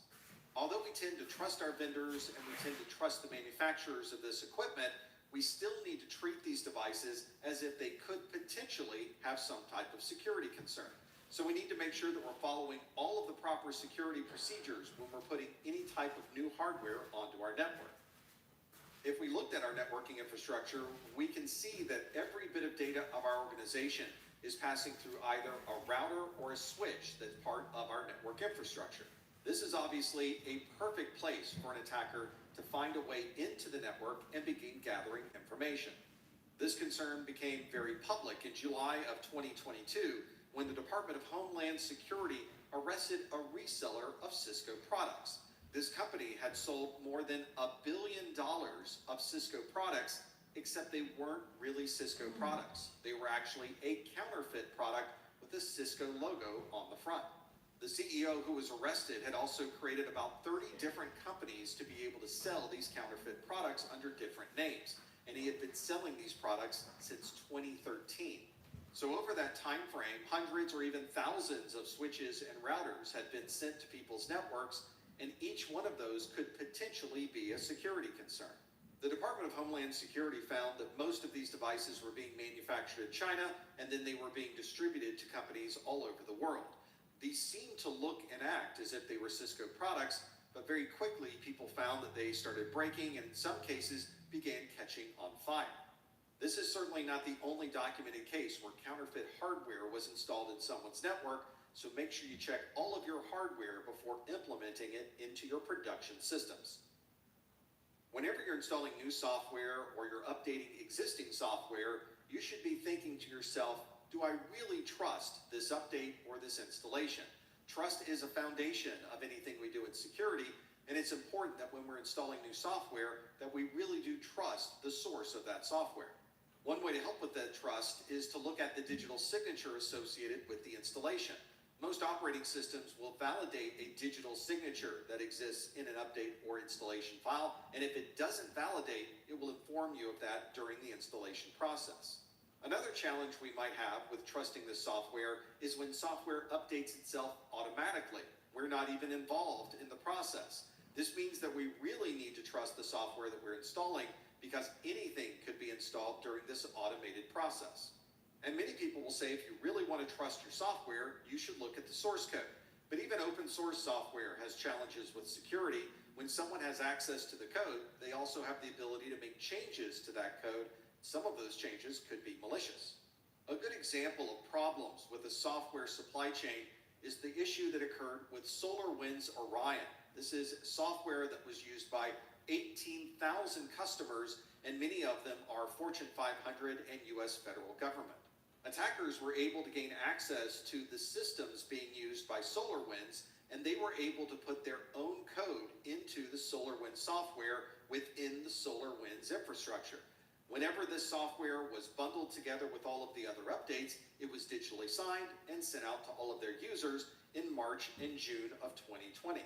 These updates were deployed as upgrades to existing installations, and in most cases, I'm sure that the folks running SolarWinds Orion in their infrastructure didn't even consider this software to be something that they wouldn't trust. What's also interesting about this particular attack is the compromise was made in March and June of 2020, but it wasn't detected until December of 2020. This delay in identifying a breach of this sort is not unusual, and it just speaks to how important it is to make sure that you trust every step of the supply chain process. Once this malicious code was distributed automatically as part of this update, the attackers were able to gain their way into many different companies and organizations, including the names that you see here on the screen. Obviously, these are very large organizations like Microsoft, Cisco, Intel, and state organizations such as the Pentagon, Homeland Security, and the Department of the Treasury. These are very large networks with huge infrastructures and very sensitive data, and the attackers were able to very easily gain access by taking advantage of this supply chain exploit.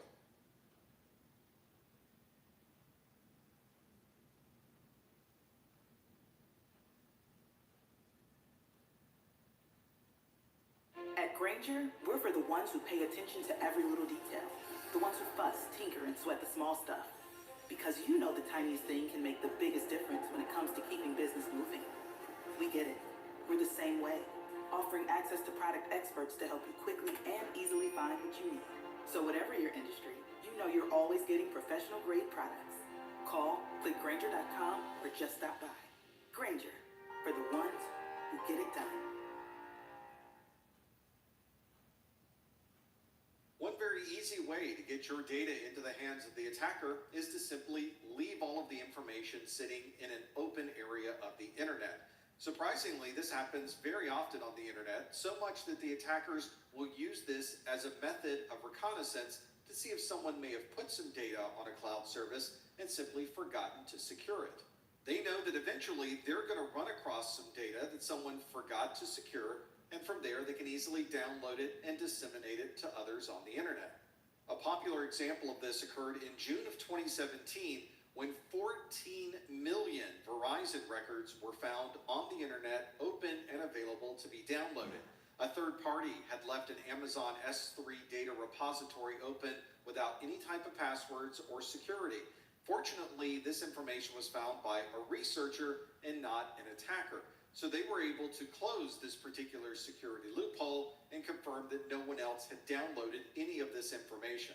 Although this story turned out to be rather insignificant for the 14 million records that were exposed, there are many other examples of information being made public on the internet without the intention of the data owner. Another security challenge is with unsecured admin accounts. This in the Linux world is the root account.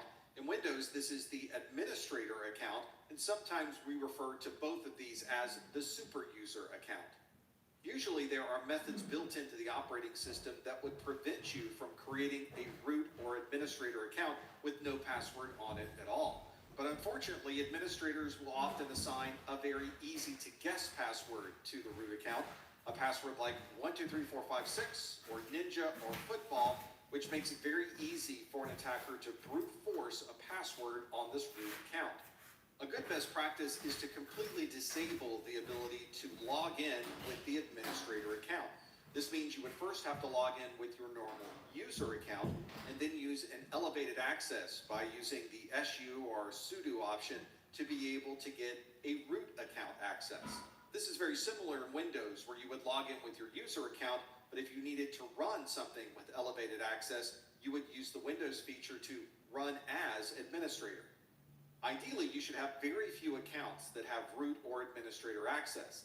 This would certainly limit the scope of an attack and make it much harder for an attacker to even find an administrator account that they could then compromise.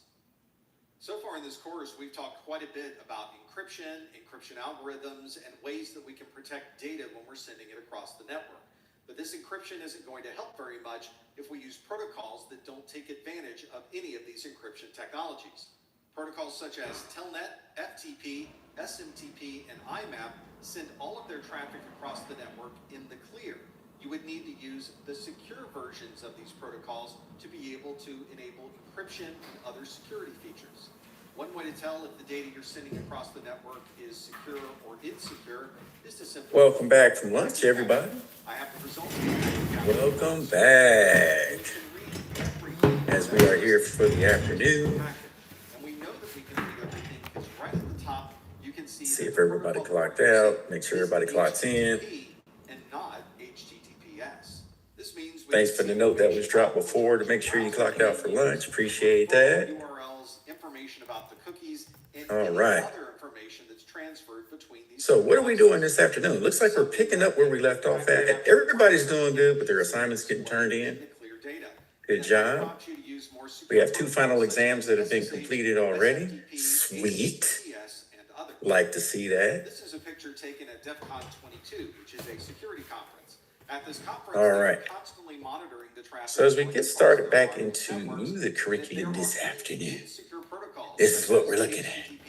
IMAP or POP3, they will pull the data out of those frames. So the email addresses, part of the password. This morning, with this transaction, we got into talking about, as a little recap, benchmarks and secure configuration guides, secure configuration guides, things that will help us establish a baseline for our network. Things like the Center for Internet Security will give us baselines, okay? Basic principles we should follow. And don't forget to clock back in from lunch. Basic principles we should follow in order to secure our network. We also talked about security technical implementation guides. Security technical implement. Who can kind of remind me what a STIG is? It's not a baseline, but what does it do? Like, we saw an example of it. There are more than 60 default configurations that this will We're a network administrator or a sysadmin. How is it going to help me? A STIG. What is it going to do? So, first of all, when should I even see a STIG? With the default credentials, it's able to gain access. When do those even come into play? Provide the attacker with information on where they can connect as well. This is also software that anyone can run because the Mirai botnet has been everybody's thinking. Open source. So both researchers and attackers. Some are using the internet. Open source botnet. Some are trying to go off the brain. Charles said, "Set up." Good try there, Charles. Good try. Now, I will say that's part of the answer. That is part of the answer. That port number is used by He says, Mr. T said, cyber awareness. Just kidding. I don't know. Okay. Just as a recap, STIGs, y'all are so honest. I love it. STIGs are in a situation where you are securing a system. The one we looked at this morning from DoD's cyber.net gave us an example of there was a vulnerability in, what was it? What was that one when we looked at? It was a vulnerability, Windows. And it tell us what we needed to secure with that. So it gave us a bait to say, hey, here's the problem. This is what you need to go look at. Here's the instructions what to look at. Here's the references. Here's the white letter that approves everything. Blah, blah, blah, blah, blah, blah. Then you have to follow the directions and then report when it is completed. So that's a stick, okay? These are the ones that are going to help you. We said that these application interface, Puppet, Chef, Ansible, and SCAP. Puppet, Chef, Ansible, and SCAP. OpenSCAP, SysSCAP, SCATCAT, Catascap. See, I'm making up stuff now. Listen, I got a real question for you. What language do all of these platforms, how do they talk, and what machine language that's accessible by all of them? Ooh, so close, but no cookie. Oh, not so much. That common machine language is further down the alphabet, the first letter. It's actually towards the end. First letter is toward the end of the alphabet. Zulu, come on.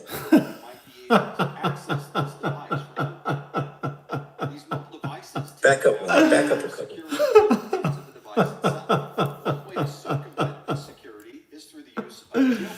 XML. Yeah, extensible markup language. That's the machine language for reporting and dissemination of information. Yeah. That's what computers, that's what these systems use to exchange information securely. Okay?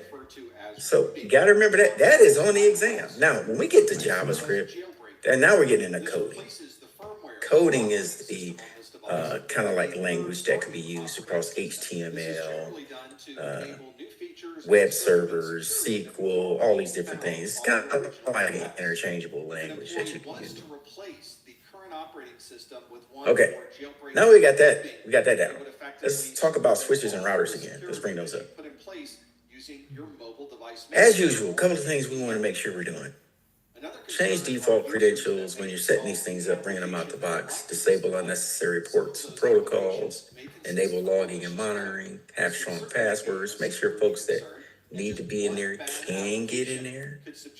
If you're doing SD-WAN, software-defined wide area network, or SDN, software-defined network, and you are an admin trying to log in to facilitate the network, please make sure things are cool on the management plane. We're all rights and permissions, and people sit on how to manage these devices. Yeah. Make sure you have strong access controls. Access controls goes back to the access control list, which then look at the baby. Oh my gosh, he's cute. So you're looking at the access control list.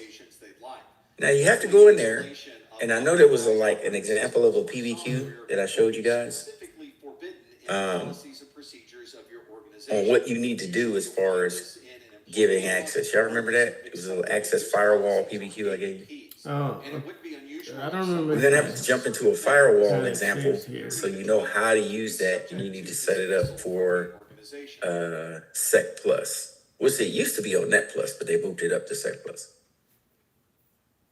Always use your antivirus and anti-malware solutions. Sometimes you have to have that extra layer of security that you would like to have. They have enterprise versions of virus scanners.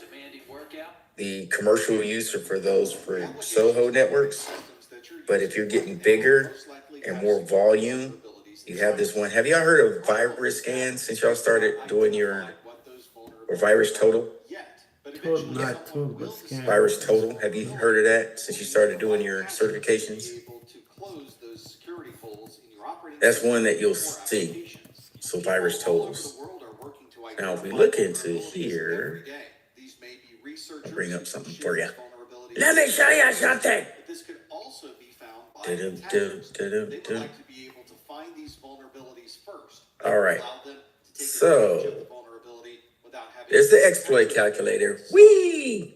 So the attackers are working constantly to identify and document these vulnerabilities. Okay, if we look this up, this is going to come up in Security Plus and see why I say it's called Virus Total. With the vendor of the software, and the vendor of the software has no idea that this If you kind of look at the logo, looks similar to what we were using this morning as far as SCAP and or NIST that was on the NIST website.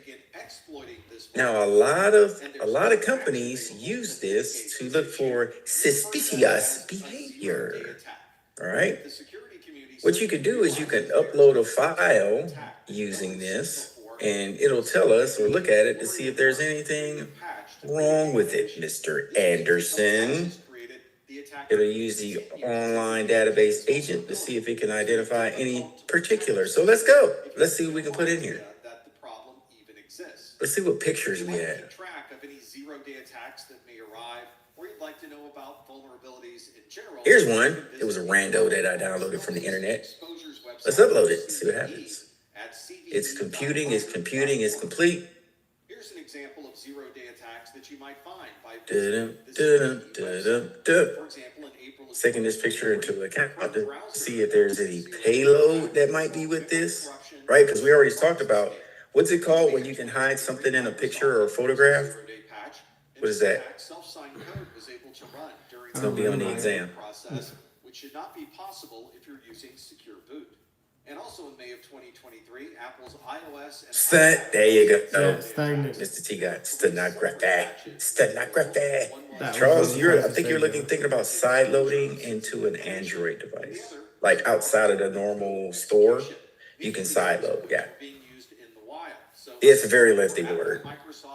But this is the report that you're going to get when you upload a file. So you guys can make this your everyday practice. If you receive something from somebody, or somebody he's flying, or you want to verify that it's not, that they're not doing something nefarious, you can actually just use this, right? So it's getting into the file, tells me the file size, of course, tells me the file type. You can actually click more, gives you more information about that, right? But let's go down here.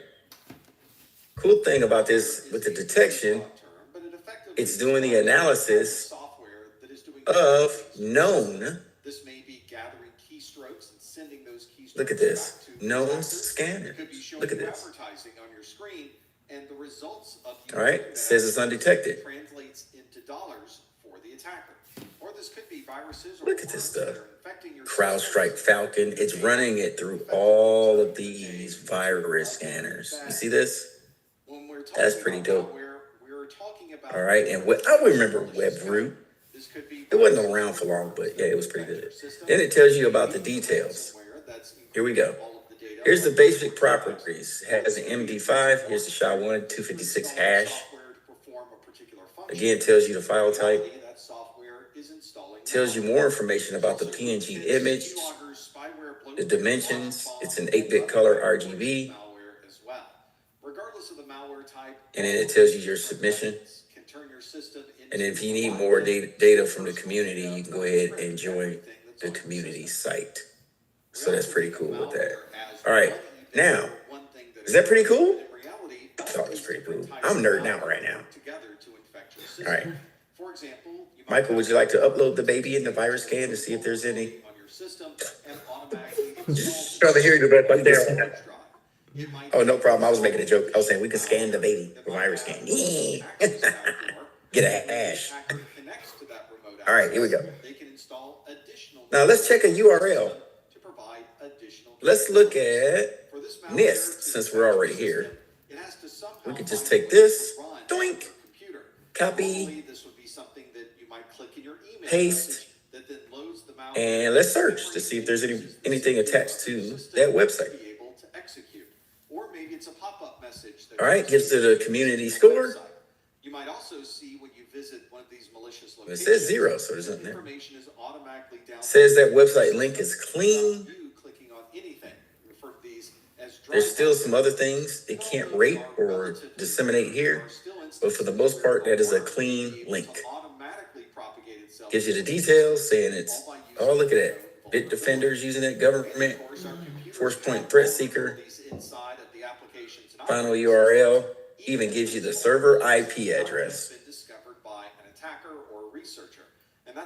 And anything else that you need about that traffic. Okay, so it can give you some details with virus total. Now, did I give y'all a link to that? The developer pushes out a new version. The reason that all of this malware exists is because the data that let's go ahead and drop this. is very valuable. Put this in your bookmark pages. Such as your family archives, there you go. Your family movies. And then if there's anything else that you'd like to search, you can go ahead. So it tells you right here, it gives you your threat intelligence, search for a hash, domain, IP address, URL. So if I put in the 8s, I wonder what it's going to give me. This information may be valuable on its own, or an attacker may find that you're willing to pay them to recover this data after being encrypted. Either way, look at this. Security vendor flagged this IP. Last analysis was 3 hours ago. It says it belongs to Google. And it's on a /24. How many devices can you put on a /24? Is it 128, 512? 256. Yep. On the /25, you can do 128. /24, it doubles, 256. You take away 2 addresses, you can actually have 254 devices. Which this tells me is that this address is on its own subnet. It's like a bastion. Y'all remember that? So a bastion host or server could use its IP address and always switch it on that subnet for it to occupy any address that it wants. That way it doesn't have any other computers living on there. So if it has to change addresses, it can. And they probably have port forwarding on here too. All right. So what's been detected here that deals with the 8s has been this virus. Uh-oh, look at this. Says that malware has been detected on there before. And it tells you right here, the threat fox, indicator of compromise. That's what an IOC is. It belongs to a CVE, I'm thinking, 2023, September 10th. The async rat bot, command and control, 2C, C2 server.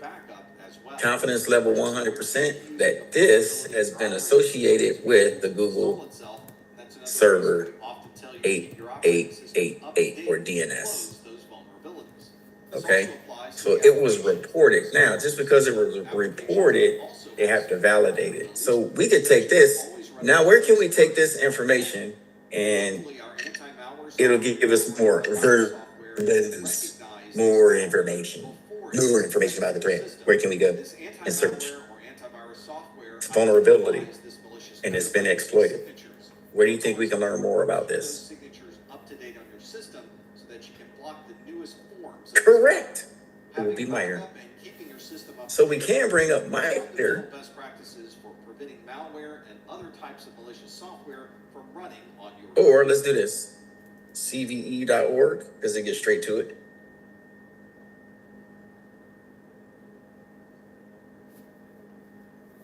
And we can do some searching right here. So we'll just go back here. See what it brings up about the async rat botnet server. And see what it gives us. Team Supers, you never compromise. You can up high quality that's guaranteed fresh and down low prices in every aisle. With quality and savings that add up.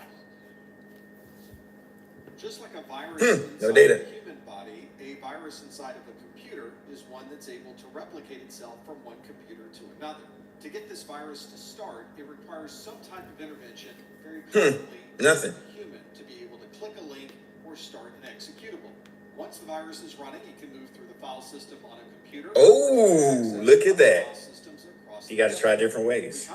Couldn't find it by the async rat. So I said, well, everything's pointing back for that result to 8.8.8.8. So why don't I put that in there? And look what it came up with.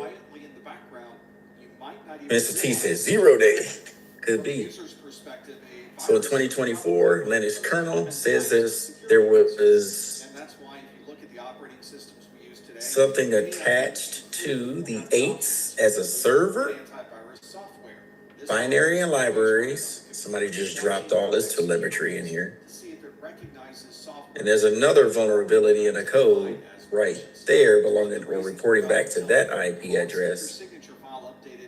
The exploit has been disclosed to the public and may be used. The vendor was contacted, so Google was contacted. That's about it that it has so far. So you just have to do more info. Now, this is cool when you're doing like threat hunting or trying to shore up your network. Let's look at Google. Okay, I got a question for you. Ooh, Mike is thinking right now. Since 8.8.8.8 surely can be considered a web server, if somebody were to get in, because they hold all web pages, what type of attack can be done? Just curious, what do you think? What type of attack can be done against web pages? Or where they're held at? Ooh, I think I got y'all. Yeah, let me get my scoreboard ready. Dang it. Yes, Elaine. Yes. Okay, yeah, there's one. Next. Well, it took my glory. What's the other one? Web pages. Let's say I right click Mr. T and do view source. You can grab SSL certificates. Yes, you can, man in the middle. You can take the session, record the session, and take the certificates. There you go. I had to give you a hint. Yep. XSS, cross-site scripting, poisoning another website, and redirection. DNS poisoning? DNS holds your fully qualified domain name plus all the records. DNS hijacking. Yes, there you go. Thinking outside of the box, people. Love it. Love it. Okay. So that's what we're looking at there. Since this virus is not saving any malicious software into the file system, see if y'all are still with me on my slide. Boom. Okay, yes you are. Now, as we go through this, we've got a good grasp of that. All right. As we bounce back and talk server still, we were talking about different ways how information is held and gave the example of the 8s with Google. But with server hardware and operating systems, again, change all of these. You may want to implement an IDS or IPS on your network. Continuously check CIS and STIG baselines to make sure everything's good. Strong access controls, we did that. Now let's talk wireless access points, which are on the inside of an organization too. Here's a program called Wi-Fi Scanner. And you can download this, which will tell you your heat maps. And if I'm not mistaken, this is open source as well. The speed of your network. So an infection with a worm tends to occur very quickly if there's no other type. There's a lot of open source. And since there's no user intervention, these worms are able to attack your systems at any time and move freely about your network. Network-based firewalls. Back. There it is. Wi-Fi.com. You can buy it for one. I don't want to buy. I want to use the free version. And have signatures and a process in place to be able to stop that traffic from going from one machine to another. So let's look up here. Worms are a relatively rare occurrence, but let's look at an example of a worm called the WannaCry worm. Not only was this worm able to propagate itself automatically, it also installed ransomware so that it would encrypt and make. Somebody tell me, why did I do this up here?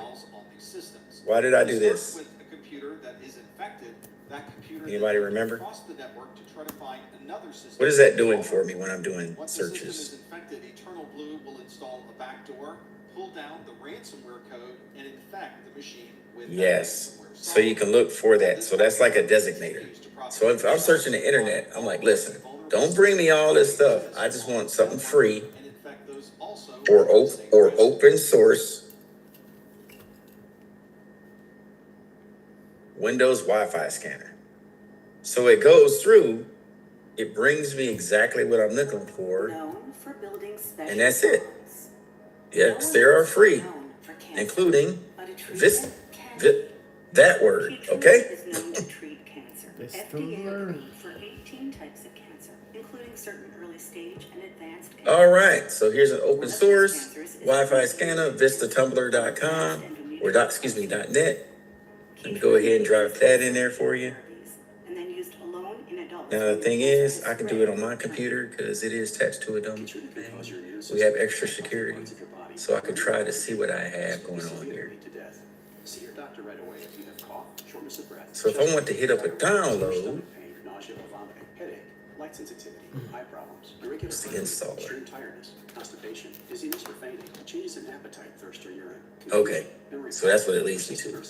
So some of the stuff you got to do your homework when you want to do it. It's in the Git repository. So you might have to need a Git account to help with that. Okay, next.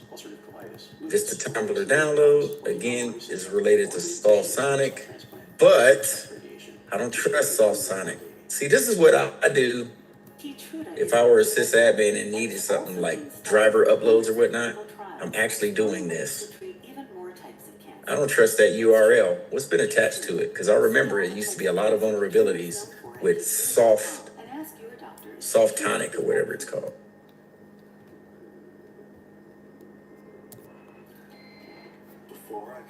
So I'm making sure with this link, there really wasn't any viruses or anything. Let's see what we got. If it was ever abused. Steps 200, clean, clean, clean, clean. Okay, for the most part, it comes back as a clean. Okay. All right, so this is what we're doing. If you think your computer may be watching you, you might be right if you're infected. By the way, when you hit these, don't ever hit the top download one on the page. Read, it belongs to Ace. These are advertisements. These can send you somewhere else. But I would say this is connected right in here for Windows, but I'm checking again. Typical virus, spyware needs to be installed on your system, either through peer-to-peer software. These are alternatives. Looks like this is probably what I want, so let's go. Spyware is very I don't want good at that. watching everything happening on your systems. It can monitor your browsing habits and send that information back to the attacker's server. right there. The spyware might also install a keylogger, which is watching everything. Set up the free download. This means your usernames, Man. passwords, and everything else you type on the system is collected into a file, and that file is sent to the attacker's server. Fortunately, most of us are running anti-malware or antivirus software that is looking for this type of spyware to be installed. I hate all these links. Okay, anyway, that's what we want to do. We'll find, I know, so many pop-ups. Jeez. We'll find another one. But you get the gist of it. Yeah. Do your homework. I'm going to get one of these to come up. All right, next, let's do this. Good and trusted software. This malicious spyware code works very hard to embed itself within your operating system, and some versions of spyware make it It's another tool for your toolbox. It's actually pretty fun to watch. It's kind of like a screensaver. good backup so that if your system is infected with malware, you can easily recover from that backup. And of course, you may want to look for this malware with third-party software like Malwarebytes, which is specifically designed to look for malware running on your system. Not only can Malwarebytes and similar software identify the spyware, in Where many is it? cases, it can remove it from your system as well. Another challenge is managing bloatware. If you've ever purchased a new computer or a new mobile device and you've turned it on for the first time, you'll notice there are a lot of popular apps that may already be installed on that system, such as your mail and your browser and other things that you would commonly expect. But it might also include applications that... All right, so when you're looking at this HoneyNet or HoneyNet project, what's happening is that they can give you a live map on what's going on with the live attacks that's going on around the world. Real time. There's another website I want to show you, and I'll get it to you, which actually sees it firing off by the second. All right. But we'll get that. Make sure I load that back on the break so we can stay on task. But here's the different things that you can look at. So with the wireless network installation considerations, always with the wireless access point, use these programs to get site surveys, check out the freaks to get your freak on, figure out what frequencies are being used. You get the signal quality, frequency, what networks, and it's right there. Are they using A, B, G, N, AX, AC? What's the throughput on there? Megabits per second, max rate. And it even defines it by signal quality. You also have to make sure in your website encryption or your wireless encryption, of course, don't leave it open. Duh. Do we use WEP? Elaine says no. You do not use WEP. Wireless encryption protection. No, that's been compromised. You should never use WEP. Some kid can crack that real fast. Yeah, they can crack it in 3 seconds. WPS. Do we use that? Charles is like, no. Push of a button. It would join a wireless access point to a main router. Yep, someone can grab it. Now, here we go. WPA and WPA2. It's not recommended to use WPA, but if it's the only thing you got, I'd use that over these two. The standard right now is WPA2, moving to WPA3. WPA2 uses AES, or Temporal Key Internet Protocol. Is it TKIP? The temporal key, or pre-shared key, right? The key bounces back and forth. Or you might find WPA2 L2TP, Layer 2 Transport Protocol. We were looking at that yesterday when we were in a breakout, and the difference between the two. Pretty much it sums up that pre-shared key that they have over here, right here. WPA2 personal, pre-shared key, says it right there. There's a key inside of there when you connect, and that key goes back and forth. Still security. TKIP L2TP, Layer 2 Transport Protocol, introduces AES security and an extra layer of security within transmission. It works really well, pretty much with enterprise networks, as what we came down to. Because you could hook that to an authentication server, Active Directory, LDAP, right? Yeah. And it works a little better, gives you better security with that. So solo environments, smaller environments, yeah, you can get away with the WPA2 pre-shared key, AES. Yep. All right. Then you have WPA3, where now you have simultaneous authentication of equals. So not only is the wireless access point authenticating to the machine is re-authenticating back to the wireless access point. So equally being authenticated, right? There may be instant messages or chats that can be stored as part of the key logger, and maybe anything that you search in the search. Network access controls. If you wanted to, you need something. This is where we were talking about where you can log in somewhere and manage all of your functions for your network. This one is called Packet Fence. Supports several scanning techniques, including vulnerability scanners, like Nessus and OpenVAS. Now, OpenVAS is pretty cool. And you can have an agent versus an agentless. Agent, you need somebody doing it. One agentless is just an automatic scan, doesn't need anything. Okay. That's what we're looking at there. 2:30. Oh, we got some time. Look at this. We're ahead of schedule a little bit. Let's look and see if I can find. Is it fire? And when that event occurs, the bomb is then detonated on that system. This might be waiting for a particular date and time, and when that date and time arrives, the system then reboots, erases data, or makes changes to that system. Or this may be something related to what the user is doing. Maybe we're waiting for the user to log in, and as soon as that user logs in, the bomb then threat map.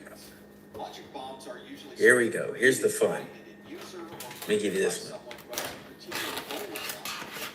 as we're looking at this and sharing it on the screen, you have a live cyber threat map.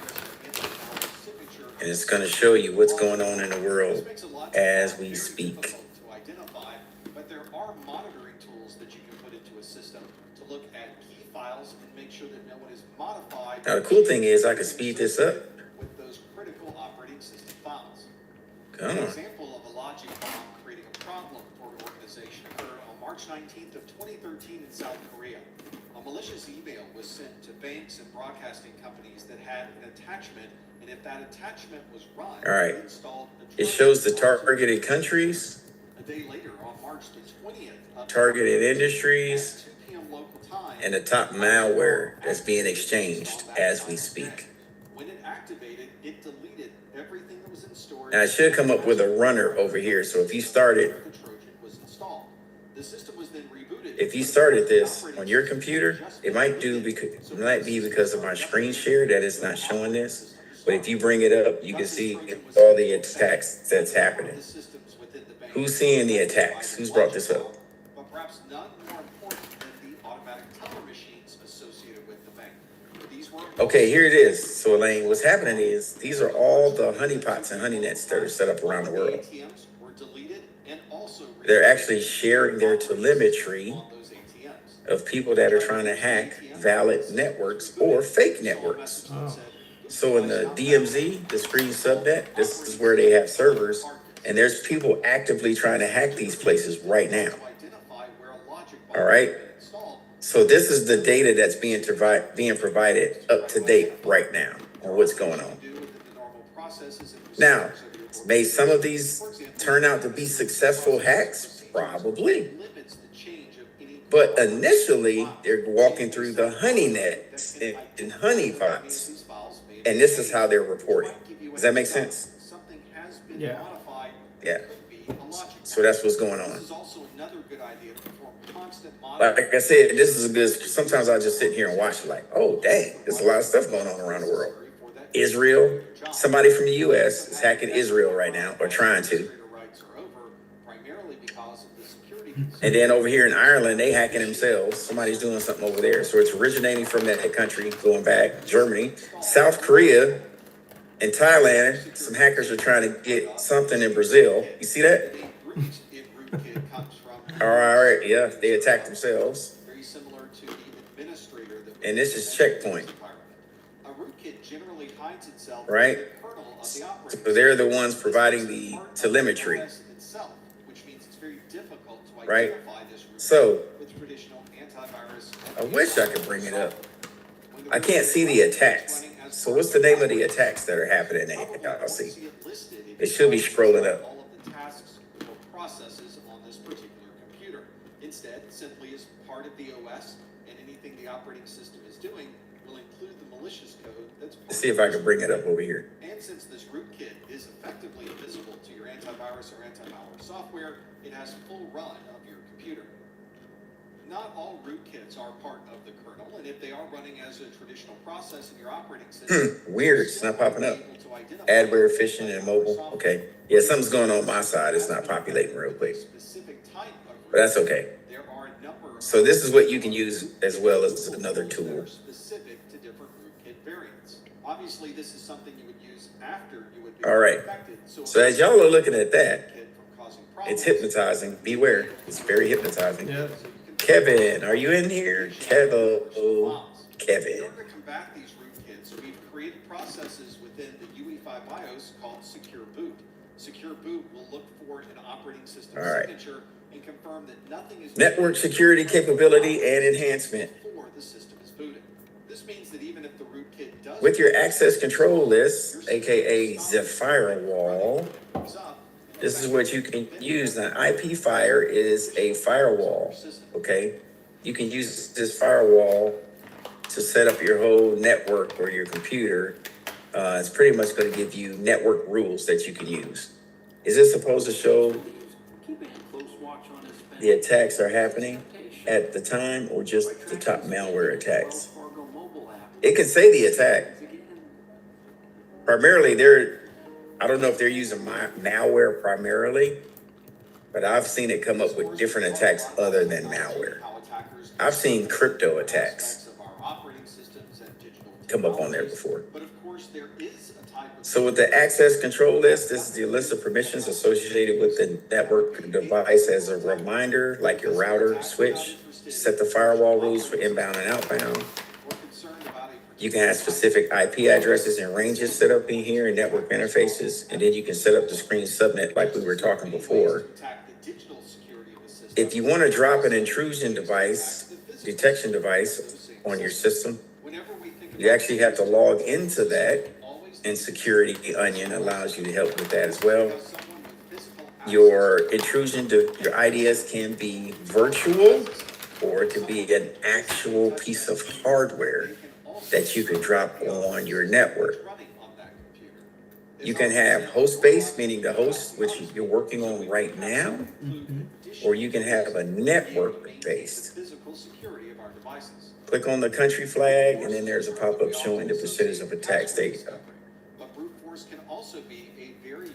These look for suspicious patterns, behaviors, signatures. They will differ, but here's some ones you can use. Now, Snort. Snort is the one that's inside Kali Linux. Okay, so you can bring up Snort in Kali Linux and look at your traffic there as well. Suricata and OSEC are the other ones that you can use.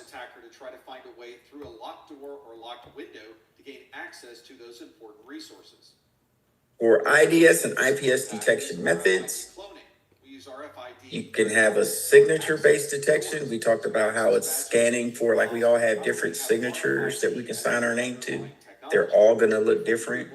So between all of these viruses, they're going to look at key things that have been reported or noticed by folks that are getting paid to do dissection or to dissect these viruses. It's reverse engineering, right?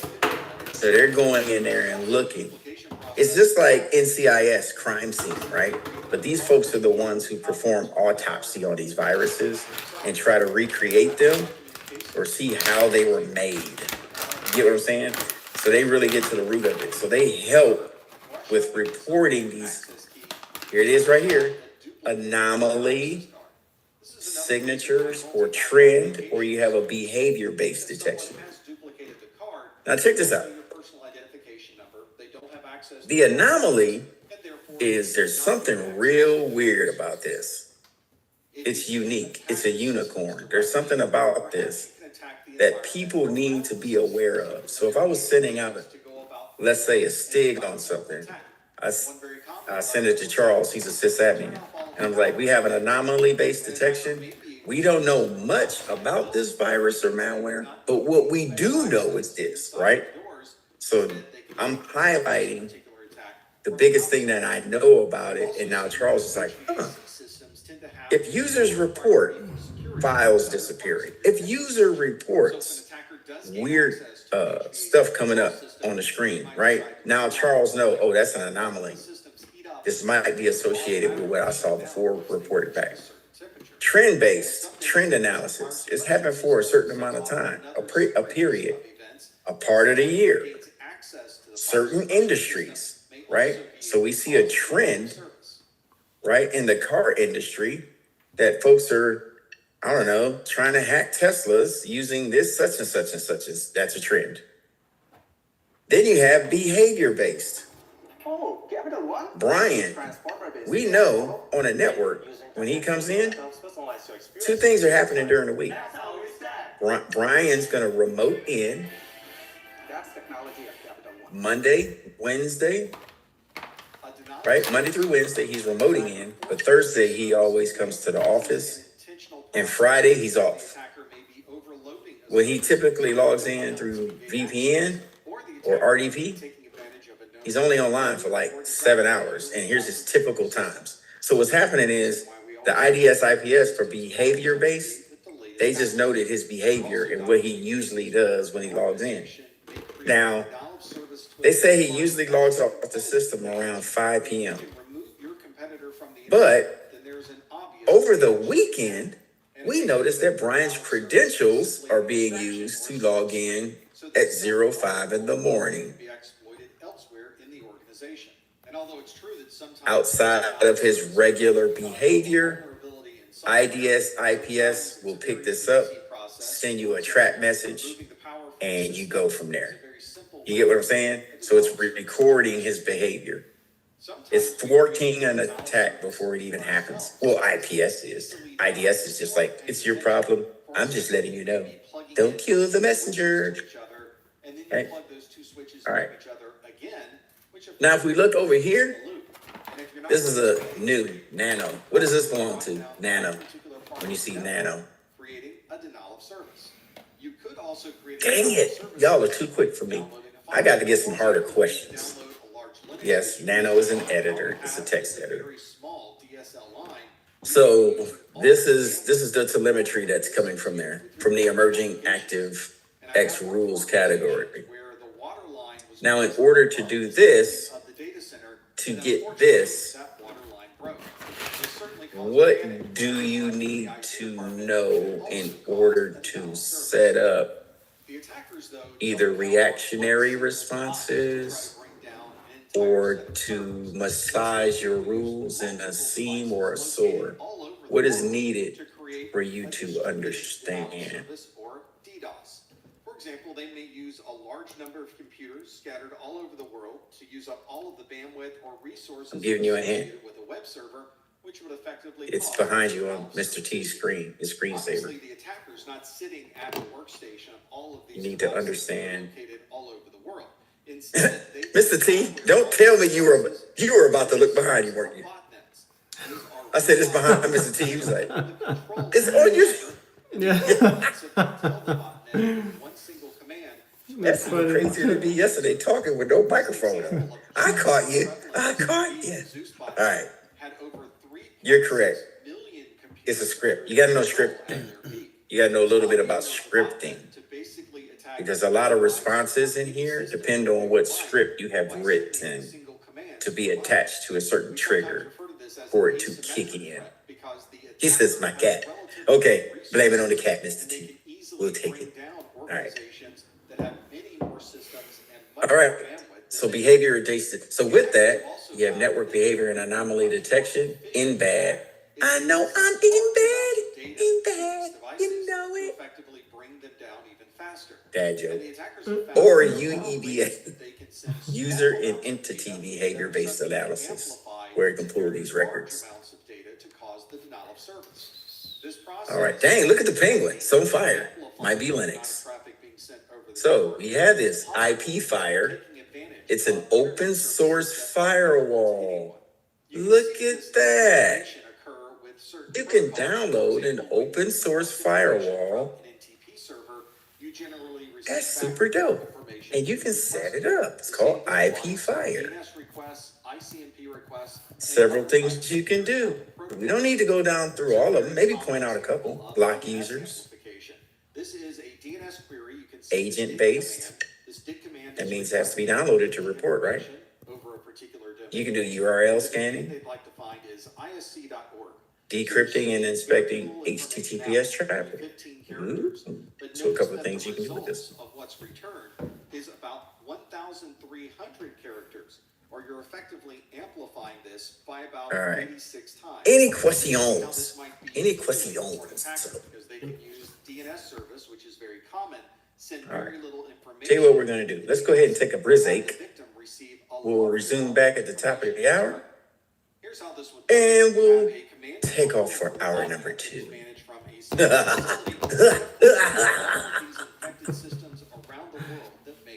I know, Mike.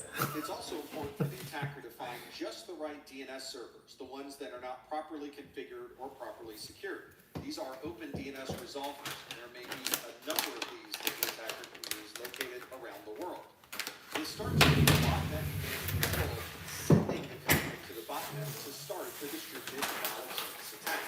This is sent as a message that says, perform a query on the open DNS resolvers that are listed and have that query spoofed so that the results are being sent to a particular web server.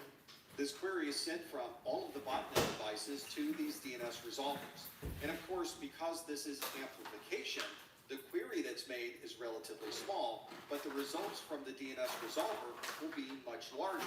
These DNS resolvers will send these responses to the web server IP address that was originally spoofed, effectively overwhelming it and causing the distributed denial of service attack.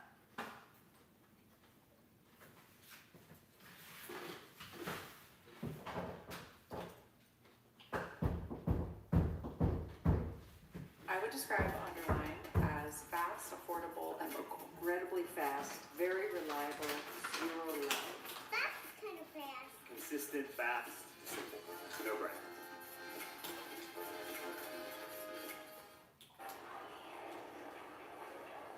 Is that?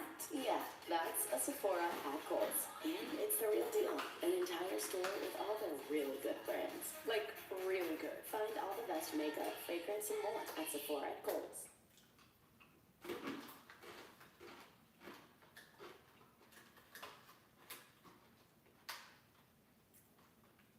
We rely on our domain name services, or our DNS servers, to provide us with a conversion between a fully qualified domain name and an IP address. An attacker taking advantage of a number of different DNS poisoning attacks could cause a user to visit an IP address that they did not originally intend. Some of these DNS poisoning attacks involve modifying the DNS server itself. The DNS servers themselves are very well protected, so this is not the kind of attack that is commonly used when you think of DNS poisoning. Something that might be a little more accessible to the attacker would be to modify the host files on the client computer. They would need to have access to this client computer, and in most cases they would need elevated rights to even have permission to change this file. This local host file contains a list of fully qualified domain names and IP addresses very similar to what you would find on a DNS server. But instead of your local machine querying the DNS server for this information, it simply looks through its local host file to see if the resolution happens to be in that file itself. And if it is in the file, it uses that resolution instead of making a query to the DNS server. And there are certainly ways for an attacker to sit in the middle of a conversation, intercept the DNS queries, and reply back with the query that would direct the user to a malicious site. Since this is a real-time redirection of the original request, it would require the attacker to sit in the middle of the conversation as the DNS query is occurring. Let's look at an example of when an attacker can gain access to the DNS server to modify that DNS configuration. Here's how this DNS poisoning that's using IP spoofing is able to redirect this traffic. We have an attacker on this network. This is an attacker that has an IP address of 100.100.100.100. We also have a DNS server. Its IP address is listed here as 162.159.246.164. And then there are two users on the network that need to query for ProfessorMesser.com. A normal DNS query without any type of attacker sitting in the middle of the conversation would occur from user 1, who talks directly to the DNS server and queries for ProfessorMesser.com. That DNS server has a record in that server that indicates that ProfessorMesser.com is the IP address you see here, and ends in 164. So the DNS server will send an answer back to the first user with the IP address of ProfessorMesser.com, and that user fills in that information in their cache, and they can continue connecting to ProfessorMesser.com using the IP address they discovered during the resolution process with the legitimate DNS server.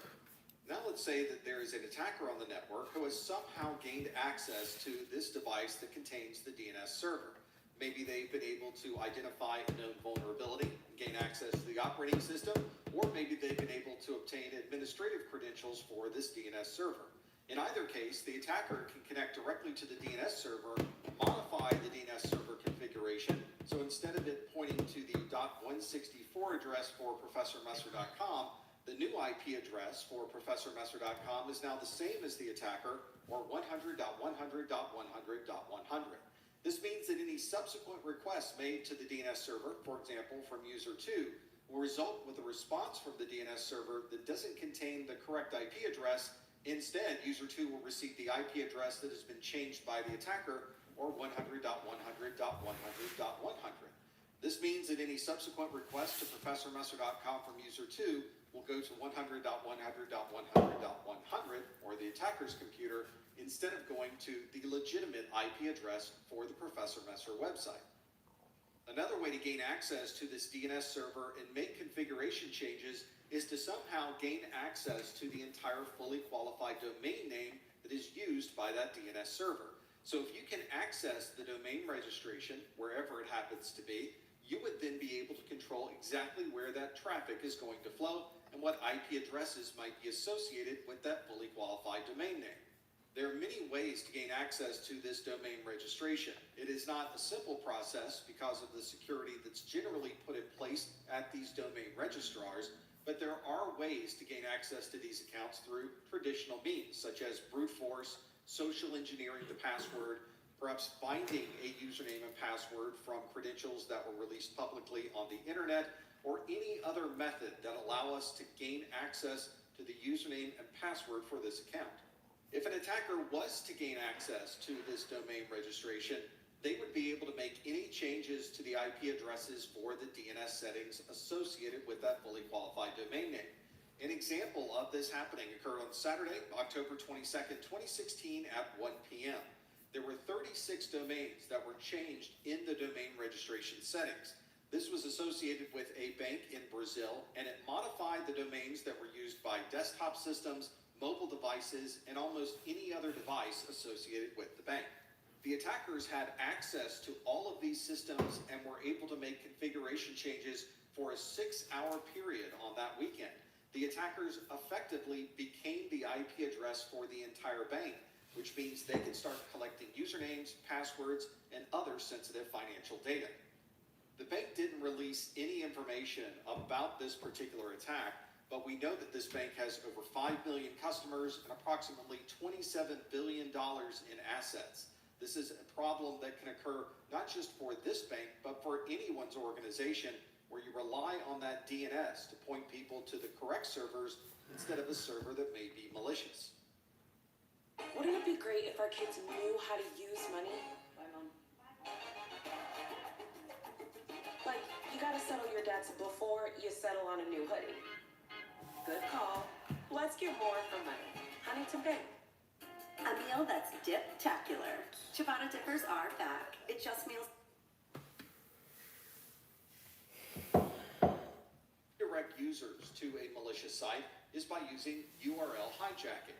This might redirect users to a site that presents advertising, and that advertising would create a revenue stream for the attacker. Or maybe the attacker has the name of a domain that is very close to the actual domain name, and the attacker may be able to sell this misspelled domain name to the legitimate domain name owner.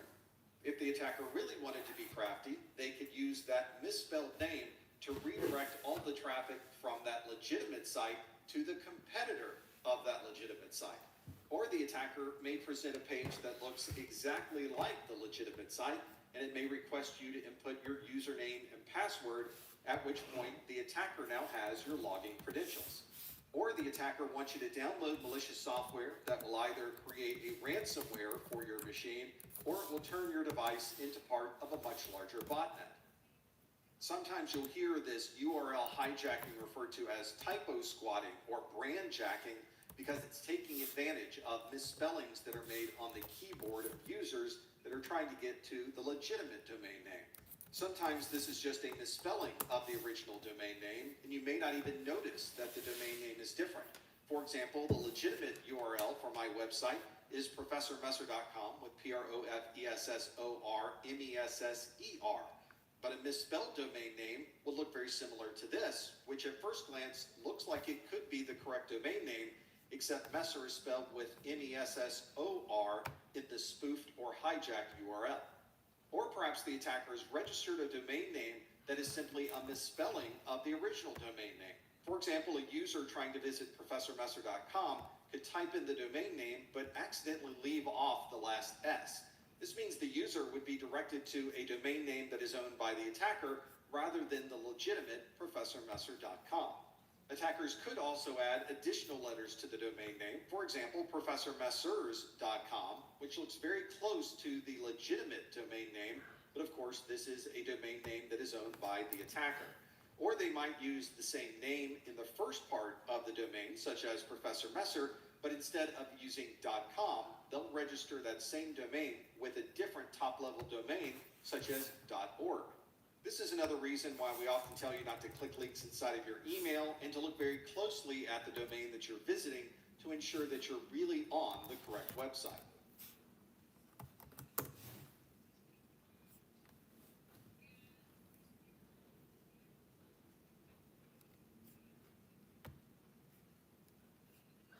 Let's say you're on a wireless network browsing the internet and then suddenly you're disconnected from the wireless network. There's no warning, no messages, you've simply dropped off the network and now you no longer have internet access. So you wait a bit, you reconnect to the wireless network, you go back to surfing, and then the wireless network drops off again. This is something that can happen over and over and over again, and you may not be able to even stop it from occurring. Anyone on this wireless network could be susceptible to a wireless deauthentication attack. This is a denial of service that takes people that are working normally on the wireless network and then suddenly disconnects them completely from any connectivity over that network. The main vulnerability associated with this deauthentication attack relates to the management frames that are sent and received by the access point. These are frames that normally we don't see happening. They're all going back and forth between your device and the access point behind the scenes. But they're used to connect your device to the network, manage its connection, and then disconnect it when you're done using the network. Each time you bring up a list of the access points you want to connect to, or you authenticate or deauthenticate from an access point, it's using these management frames to provide that functionality. Unfortunately, earlier versions of the 802.11 specification did not provide any security for these management frames. They're sent across the network in the clear, there's no encryption of these frames, and therefore an attacker could manipulate these frames in order to cause problems for people on that network. I took a packet capture of traffic that's on my 802.11 network, and I pulled up one of many different types of management frames. One thing you'll notice immediately is that everything on this page is all in the clear. Nothing is encrypted. So anyone who's close to this access point can view all of this information. This happens to be an 802.11 radio information frame. You can see the receiver address, the destination address, the transmitter address, and other details relating to the device itself. Then you can see the parameters for that device. The SSID for this wireless access point is PMN. That's the name of the wireless network. You can see the support rates for that network and other details associated with that wireless access point. Let's look at an example of a deauthentication attack. I have an attacker's screen on the right side in black, and you can see the user or victim's device is on the left side. For this attack to work, we need to know the MAC address or hardware Wi-Fi address of the device we'd like to We are back. In this case, it's the user's iPhone, and this iPhone's MAC address ends with 2 Echo Fox Delta. I do like this one's a little better. 40 guard labs. It scrolls a little fast. On the other one, you can actually control how fast it scrolls so you can read it, but this will do. I like the fact that they have the drop-down list of what you can pick through. Like Microsoft SharePoint zero-day attacks. It's showing all the zero-day attacks through Microsoft that's been compromised. Microsoft SharePoint, which is their kind of like web DNS for web pages that you can create inside of Microsoft SharePoint. Crazy. Yeah. And the 2D feature. See it that way. Let's run a command to send some deauthentication frames. Pretty unique. Yeah, so that works. I like it. 40 guard. Or 40 net. Is it 40 guard? Or E40? What is it? Okay, just fine. You guys are crazy. All right. Let's get into replay, and you'll notice the PM network on the left side suddenly disappears when the deauthentication frames are sent across the network. As long as we continue advanced endpoint detection, implementing endpoint security. Implementing endpoint security. Now, as a reminder, endpoint hardening. What are we trying to achieve here? I guess that's my question. Not really saying a statement. So we're with endpoint security, endpoint hardening. What is your ultimate goal? AC standard and newer. With this What are you update, trying to management do? frames are now So those encrypted. pieces of Frames equipment such that the as user disassociate, has. deauthenticate, and channel switch Yep, announcements you're right, are Mr. T. now You always want to by shoot for default. zero They no vulnerabilities, longer even though you may, susceptible but you to shoot for this zero. type of denial of Michael service says attack. not to let the If you hacker steal perform any. packet Correct. capture That's on another your one there. 802.11 AC network or newer, you may still What see else you got? management What else you frames got? that are not encrypted. This is because there are a number of Endpoint management detection. frames that have to be in the clear prior to the encryption occurring. Hey, I like that. Things like Automation VPN without servers, hiccup. You can download authentication, some and client-based association software to frames report are back frames to the that you might receiver still see store. if you take a packet. I like that. Okay, see, all right. I know you see this. We start to get repeated. You guys are probably like, we've been over this before, James. But the reason why they keep reintroducing this is so you can go deep like that and say, okay, let's get granular and really show how we can. Because if you stay up here with superficial, remember, you're not really having your chance to think about it. All right. Elaine says the encapsulated data is secure once it's out of the tunnel. Correct. So VPN tunneling, VPN concentrators, AAA servers. Want to make sure within those items we actually go in into command line interface and we do some more baseline configuration to ensure people have the right credentials, loading certificates, proper keys are being put in, checking revocation lists, using NetFlow traffic analysis scanners to ensure that we don't have either a lot of runts or we have giants, right? Or jumbo frames. What's being pulled out? What protocols are being used on the firewall and the scanners? What computers have unusual activity? I could keep going, right? So that's all the stuff we want to look at. So with this endpoint, you're either going to do the servers or the workstation. Again, check your baseline configurations. And where are your baseline configurations at? All of this would cause noise. Where can I find them? For people that were trying to communicate to this access point. The attacker might also send data at random times to make the troubleshooting of this problem a little more difficult. And this might be more of a reactive jamming. Normally, when the network is quiet, there's no jam signal. I like the fact that you said Puppet, Charles. You're correct. Once you set it up and to get that telemetry, it'll go into Puppet. You're correct. Anyone to communicate on this wireless network. So where would we have to go to get these though? Baselines. There's organizations that publish these baselines. And Charles is correct. You can use Puppet once it's set up.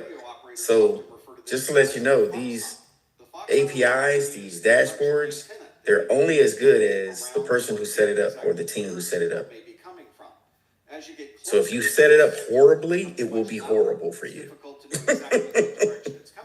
Right?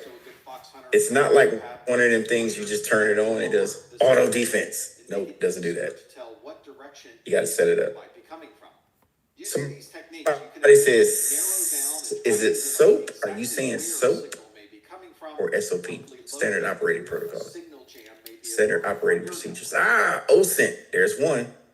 Open Source Intelligence. Where's another one?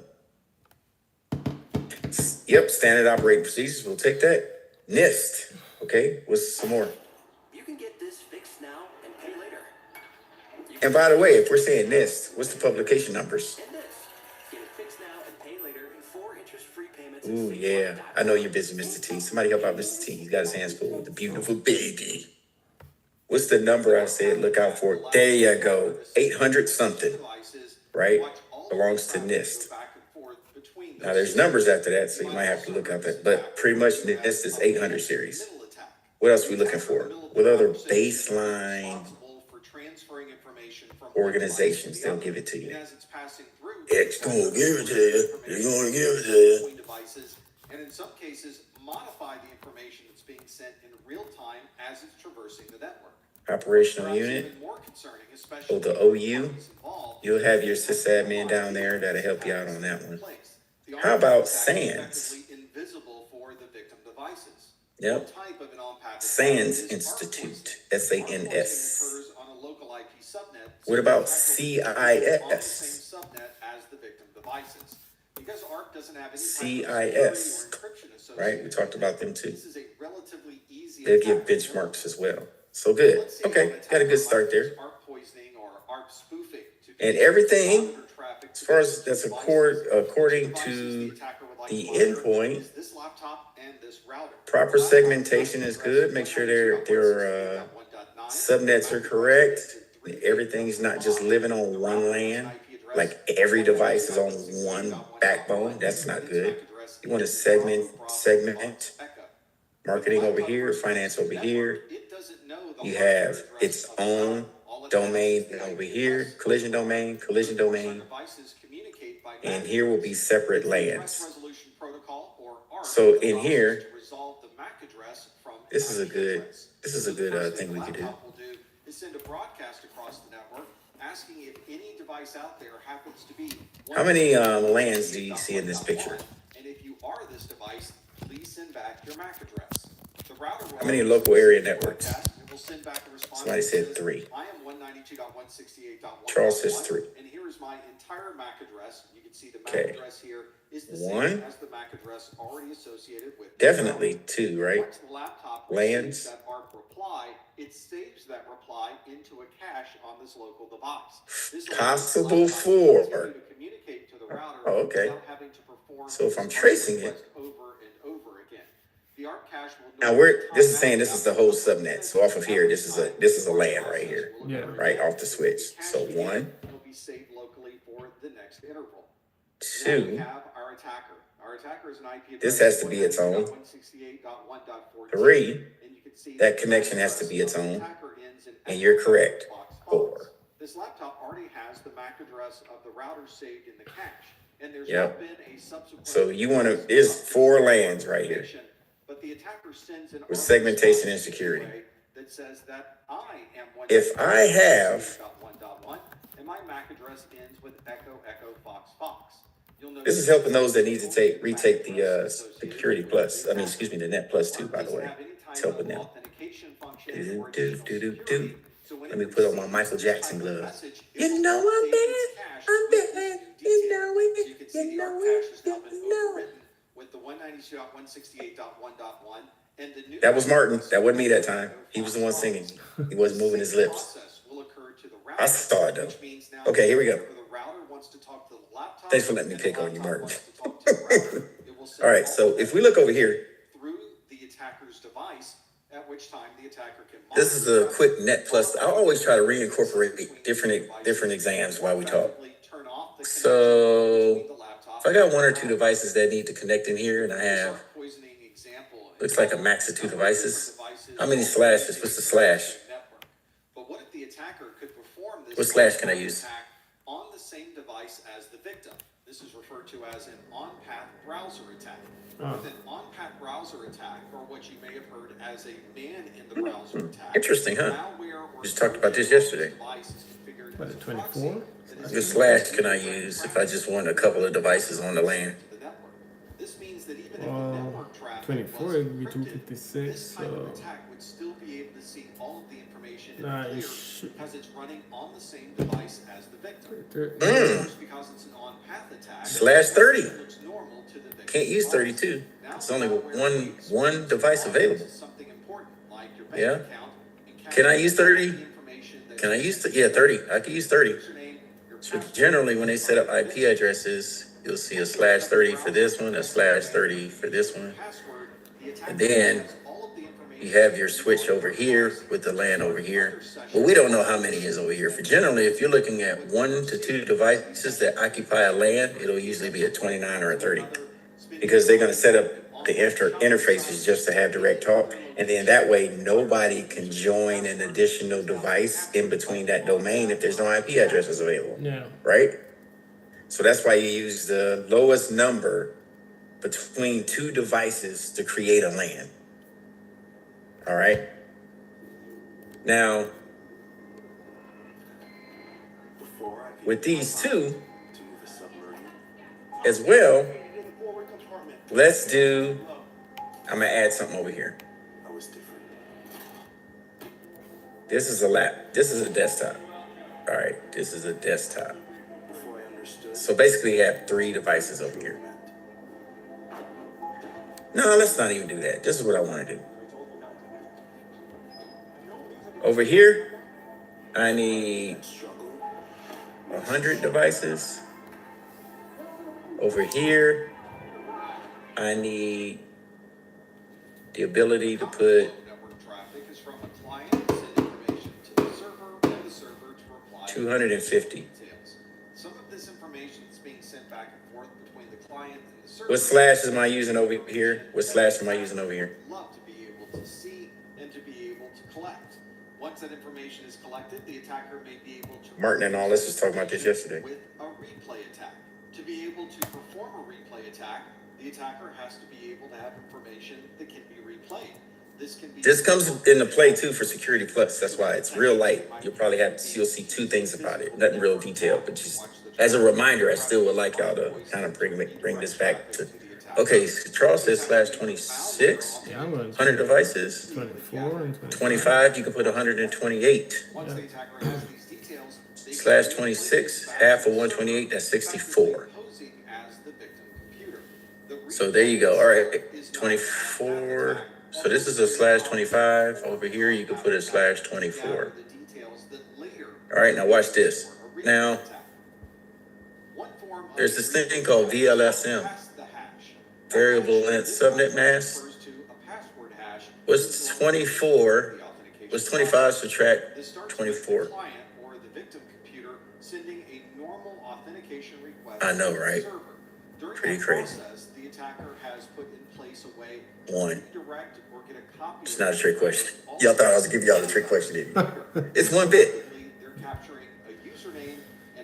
With variable length subnet mask, which I was seeing before, if I had 192.168 dot, let's say,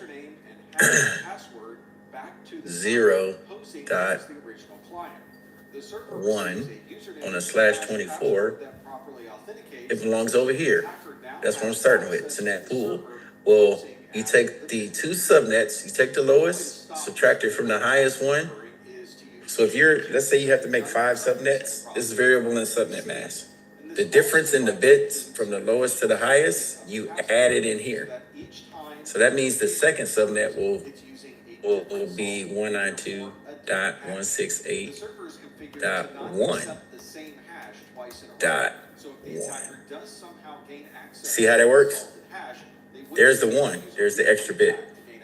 That's the difference. That's what variable list subnet mask looks like. Charles, we talked about this. Did we talk about this, or was it me and Aaliyah? All right. So that's how you get the difference. And there's a SkillSoft question that pertains to variable list subnet mask. How do you find the difference or the correct answer?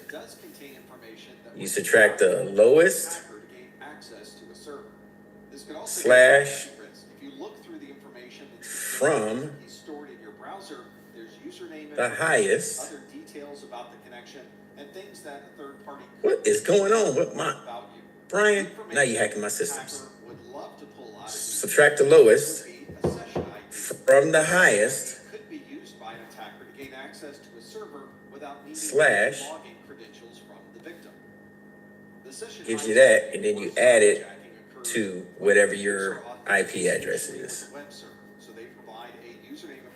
Bam. Then Charles will say, you set up the offensive line and the defense. He wants Martin to go deep, and then Aaliyah will come block right there. All right, y'all got the play? All right, got it. Give me 1 second. Oh, I'll call him back. That was somebody from my computer career. Okay. These headers could be gathered using some type of packet capture, such as Wireshark. Yep, so that's variable in subnet mask. Now, let's get back to this. And have those details sent to the attacker. The attacker might also modify the headers that they're sending to the victim server. And through the years, we use tools like Tamper, Firesheet, and Scapy to be able to accomplish this. There are also a number of add-ons and extensions you can put in your browser. Y'all keep me on my toes all day. Cookies and modify the information that's contained within those cookies. One way to prevent this session hijacking is to simply encrypt everything. If you're encrypting from the source device and all of that data is encrypted all the way until you with advanced endpoint detection and extended detection and response. heads, This requires the server to be configured. UEBA, entity, user and entity behavior analytics. All of this stuff comes into play. There are also extensions that you can enable in your browser that will require that the connection between you and a web server is running HTTPS, and it will prevent any Something I want to show you. that may be in the clear. If you can't encrypt end-to-end, you might All right, here we go. from your device to a VPN concentrator. That would at least There is a great on the first part of the journey, and the only part that would be in video. the clear is the part that is after the VPN concentrator. And it shows you how all of this stuff is going to be used together. First, it talks about what is extended detection and response, and then security orchestration. Now, we already saw what SOAR is. Excuse me, what SIEM is. Anytime you want to implement a SIEM, security information and event management system, it will generally always be connected to what they call SOAR. The SIEM is there to bring in the information because you're using your time to set it up properly, to get the telemetry. If you have secure threat feeds that need to come from other databases and come into the SIEM, well, now since you have everything, you have to have what they call a SOAR, security orchestration and automation response, to be able to parse out the information and then say, Elaine, I know the SIEM brought all this stuff in, but this is what I'm gonna do for you. I've collated a report with new CVEs. These ports are open on these computers identified by IP and MAC address. You might have some possible threats over here on this network. Here's some computers that meet some definitions that I put in here. Here's some threats that were automatically kicked in using string activity. Bam, bam. It puts a report right in front of you. That's where cybersecurity is right now. So you have to know how to react to all of this stuff. So when he talks about SOAR right now you're going to see, here we go. You've just been hacked again. Now, if you were a ship at sea, you're basically taking on water faster than you can get rid of it. What you need is a lot of hands on deck and a lot of buckets, but you don't have enough of those. How are you going to keep from sinking to the bottom of the sea? Well, you need now an incident response capability, and this is the incident. Let's talk about an IT example, though, that would map to this. So we have a timeline that occurs like this, and the first thing that happens is the bad guy does reconnaissance. So he's out here looking and casing the joint, if you will, trying to figure out what he wants to do, where the weaknesses are, this sort of thing. Then we have this moment in time, the boom. That's when the attack occurs. Or in our ship example, that's when we start taking on water. And then ultimately we try to get the incident resolved. And that's going to be some point over here when we actually figure out what's going on. Well, it turns out there's a number of other things that are happening here. We've got this time between when the attack occurs and when we're actually aware of it. And we call this the mean time to detect. And according to the Ponemon Institute's Cost of a Data Breach survey, we know that this is on the order of 200 days. That's a long time. A long time for the bad guys to be in your system. Then the mean time to resolution turns out is on the order of 70 days. So again, a lot of time is lost in this. What can we do to reduce these time frames? Well, in a previous video, I talked about using threat hunting in order to reduce the time frame here. Threat hunting, you're trying to get out in front of the problem and discover the situation even before you've got an alarm. Now we're going to talk about what can you do to reduce this mean time to resolution. And the thing we're going to talk about is a technology called SOAR. Now, what is SOAR? Well, SOAR is security, orchestration, automation, and response. SOAR is this incident response capability, but taken on steroids with much more capability. Now, if we were, you notice I use the word orchestration and automation. The question might come up, why wouldn't you just automate everything?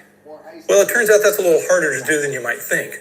So for instance, let's think of a different continuum where we do everything manually. We manually do all of our response, or in a perfect world, we would have an automated capability that automates all of the response. The reality is, I can only automate what I've seen before. If I've never seen this before, then it's going to be hard to automate. And in particular, things like first of a kind, or in security, we often have what we refer to as black swan incidents. Swans are normally white, but every once in a while you run across a black one. And you can only automate what you've known to handle in the first place. So this is why we orchestrate, is to handle these first of a kind black swan and things like that. Orchestration means that we still have a human involved, but it's somewhere in between. The human is guiding the actions, but they're not doing every single action. Another way of thinking of it is like semi-automated. Okay, so the idea then with SOAR is ultimately to try to move as much as we can from the manual to a more automated, or somewhere along the way, orchestrated response. What does this look like? Well, let's take an example. Let's say we've got a database down here, and this database also has a security information event management system where it can send alerts. We have an extended detection and response system also that can take those real-time alerts. And then we have our SOAR system. Now, how would this work in an incident? Let's say this guy gets breached. Now, what happens next? It sends an indication up to the SIM. The SIM then takes that information, a real-time alarm, and says, I need to send this either within the SIM and have it managed, or you can send it up to an XDR. The XDR then sends a message over to the SOAR to open a case. A case then is the thing that we're going to use to manage this all the way through to completion and track it along the process. Another thing that we would do is capture artifacts. This is information about the attack. So we could have lots of artifacts, indicators of compromise, this kind of information. We're going to take all of that information, attach it to the case, and then we're going to assign that case to an analyst. And this analyst is going to be responsible for following through. The analyst then is going to take the SOAR system, which has this case management, which has detected and attached the appropriate artifacts. Now they have the information they need. They can go do the investigation, and they need something to guide them along the way. What are they going to use for that? This is what we call a dynamic playbook. A dynamic playbook is basically a set of steps where we have said in advance, this is what we want to do in certain cases. It's dynamic in the sense that it's not fixed. So what you do as the second step will depend on what the outcome of the first step was. So we may have a step that says go off and gather certain information, and then based upon what comes back from that, you do certain things, take certain actions. You may go run this automated procedure. You may go off and manually do a certain other thing.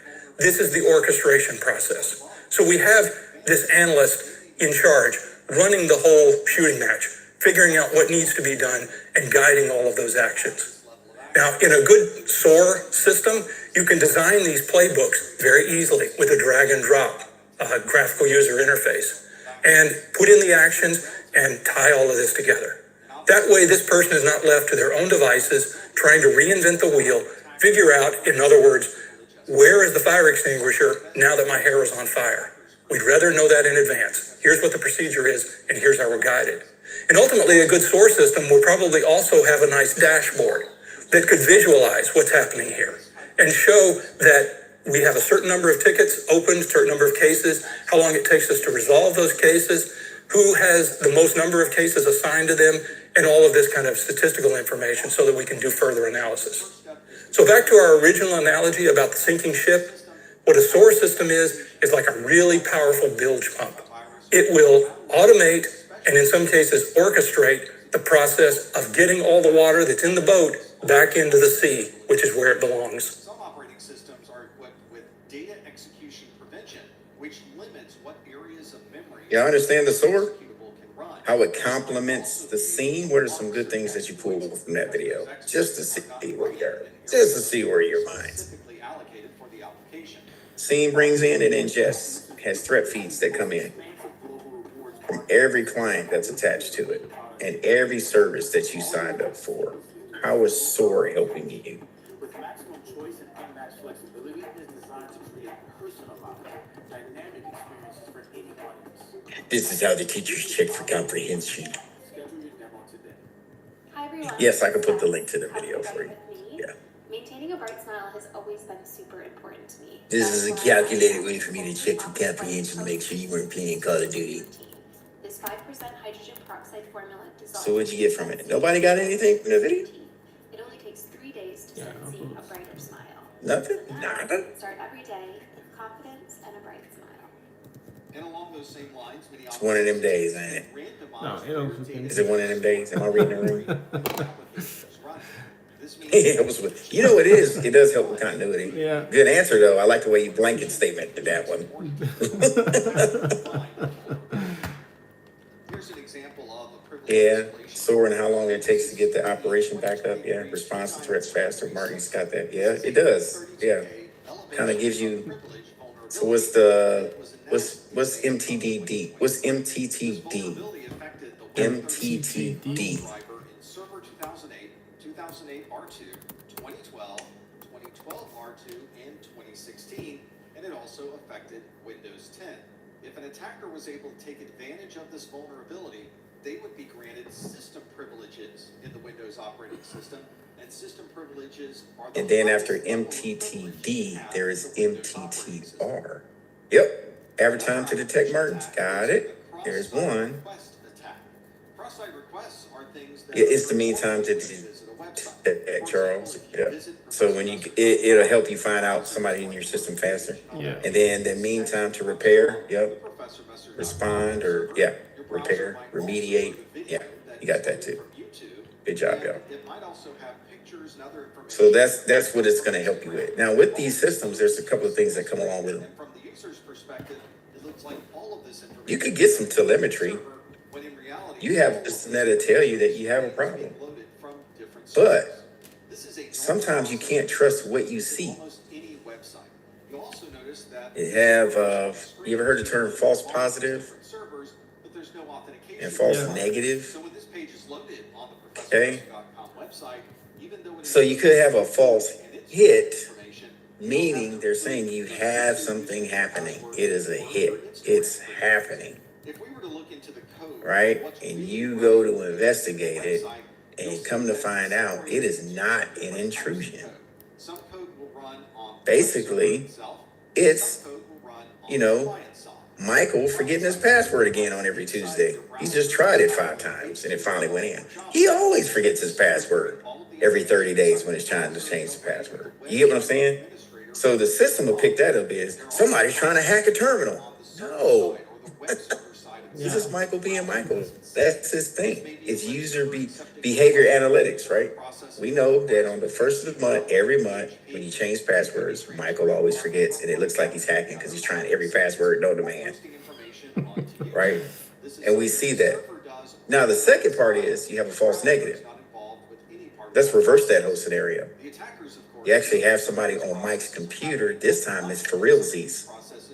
Brian has slipped in like MI5 on a rope into Michael's work center. So when he steps away for lunch, This is sometimes referred to as a one-click attack or session writing. This is abbreviated as XSRF or CSRF. All right. So just so happens it's at the first of the month when Mike does it. But this month, Mike remembered his password. So he was in the first time. So we look at that. Charles is like, wait a minute. How come Michael was in this morning at 6 a.m. as he always does on the first of the month, trying his password, but he got it. But at 12 p.m., we get an alert that he forgot his password again. Very unusual. Let's follow up. And you call him or get down there and see what's going on. And you see Brian hanging from the ceiling within a football. Can't hold his body weight. Snap. He hits the ground. Boom. Jeez. Yeah. Right? I was trying to get the new Better Crocker recipe on the dark net. He said he gave me $50 for it. Right? So he risked all that for $50.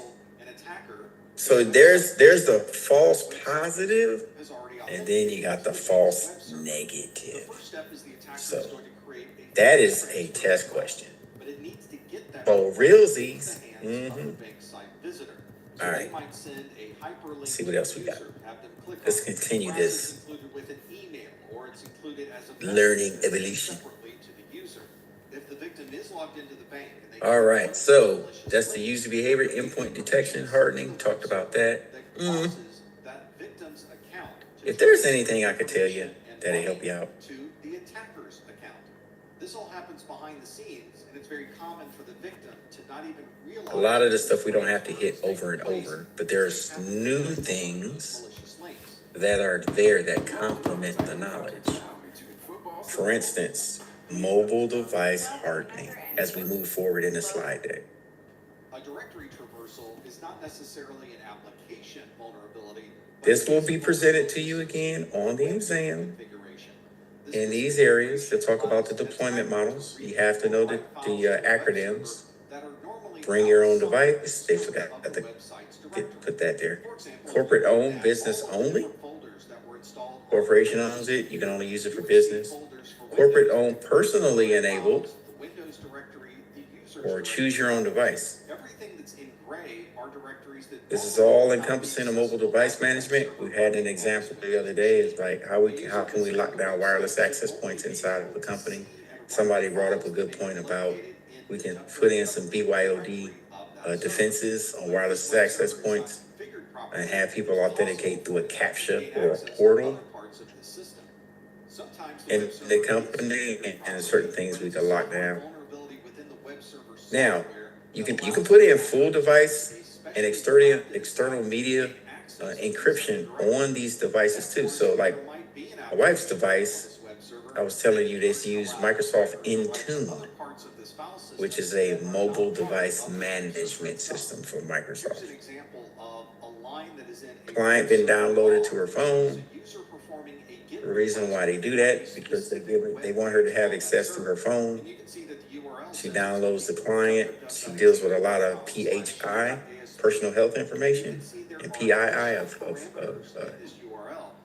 people in hospitals. So they have to have Intune on the phone. So when she logs in through the portal, the web portal from her phone, like a VPN, Intune locks down her phone while she's using those devices, those portals, okay? The VPN. And it encrypts it on that end. Now, I don't know if they have full tunnel or split tunnel using that. Elaine says some of that is on the practice. Oh, it's on the practice test. Good. Okay. Let's think about real quick, if you're setting this up, because the security plus exam will ask you too about split tunnel and full tunnel. What's the difference, y'all? Y'all remember what the difference is between a full tunnel, full everything, and a split? Woo. Take my own path for a second. Y'all remember that? You're correct, Martin. Everything goes through the VPN.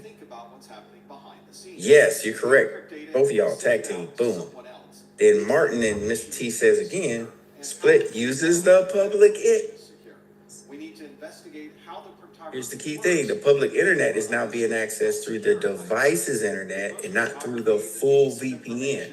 Like the full VPN connection, I want you to use the internet through your VPN connection on the network. So now I can scan all your traffic. That requires more throughput, more bandwidth, more overhead. So sometimes they'll cheat and do a split tunnel.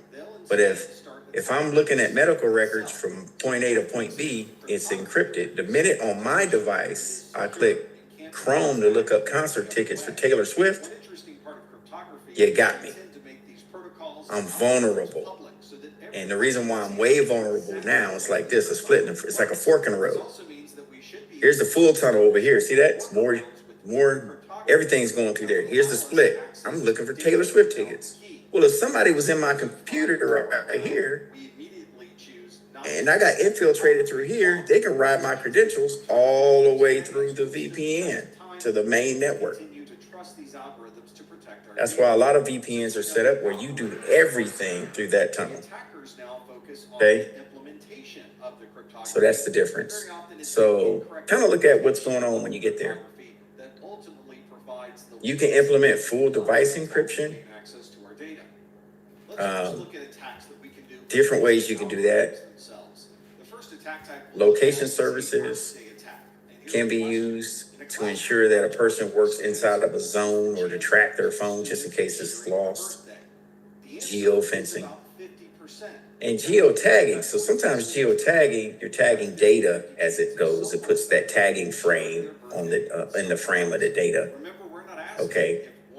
But primarily, you don't want like anyone outside the organization to be able to track you or an app or anything. So you can turn off location services. Now, this is in Microsoft Azure, and they're doing everything through there for mobile device management. This is the console. Okay. So you just have to log in and see what your organization wants to use. Exactly the same hash. This is usually found through a brute force process, which means that you would have to try every possible plain text compared to every resulting hash. Enhanced capabilities. 4 more slides, y'all. 4 more slides. Prevent the attacker from using this method of Security protocols. Here's all your insecure protocols you can use right there. Telnet, HTTP, FTP. Here's your secure alternatives. Secure shell. Now remember, with secure shell, you need terminals to use. What terminals can you use to use secure shell? Port 22. The Pizzord 22. Y'all remember a couple of them? For security. It might ask you on the exam, like, what are some applications or apps you can use to use secure shell to securely log in from one device to another? One of them starts with a P. This means they were able to create a certificate that was digitally signed by a certificate authority. Yep, Leah got all SSH client, which is in Microsoft, or you can use Buddy. And there's a couple other ones you can use too, but those are the 2 primary ones you can use. Gives you that security. Very quickly transition to using different types of hashing algorithms. Anytime you use this security, whether it be a VPN, yeah. We were talking about before VPN or HTTPS or HTTP communication from a client to a server outside of like a SOHO for an enterprise. We're starting to build the sandwich in the tunnel. Got to put some lettuce on that thing called SSL, secure sockets layer, right? Then you want to put the tomato on there. We might want to add a little seasoning and add some TLS, right? Latest version 1.3, which can implement authentication protocols for radius servers, stuff like that, right? Disable all other networks. This is all going to help you when people are trying to do what they call a downgrade attack. That means I can get into your rainbow table, find an account that's probably high privileged. I create an account, I transfer all of your privileges to this dummy account, and now you have nothing. That's a downgrade attack. Also, I could downgrade your firewall. I can go into your firewall and set everything on low. So everything that I want to do will walk through your network and you'll never detect it because I've dropped down your security to like down here. It was here, but I dropped it down to here and you're none the wiser. That's why you always have to go back and check your configurations too. Or you use Puppet or Chef that Elaine was talking about and Charles. You use these to go back and check all your settings automatically with a stream, right?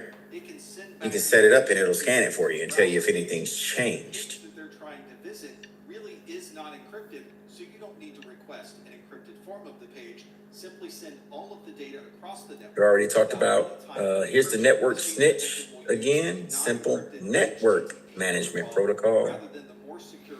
Have your agents online do the reporting for you with the message information base MIB, it's the MIB. That's everything on the inside of the switch, everything on the inside of the router, routing tables, settings. Those are management information base that can be used by this snitch to report changes, right? Remember, SNMP version 3 has the security features. Do not use anything before version 3 because a lot of it is in plain text. Please remember that for the exam. That is a question. SNMP version 3. Which starts the process of the HTTP stripping. We already talked about secure file transfer. Gave an example this morning when we were looking at DoD.mil. They had safe, right? Secure archive file transfer. Yeah, DoD safe where you can transfer stuff. The attacker will act as a proxy in the middle of this conversation. Email services. SMPT. SMT. Oh, we need a break. I'm starting to run over words and sentences. Simple mail. I know. Transport protocol. Yeah.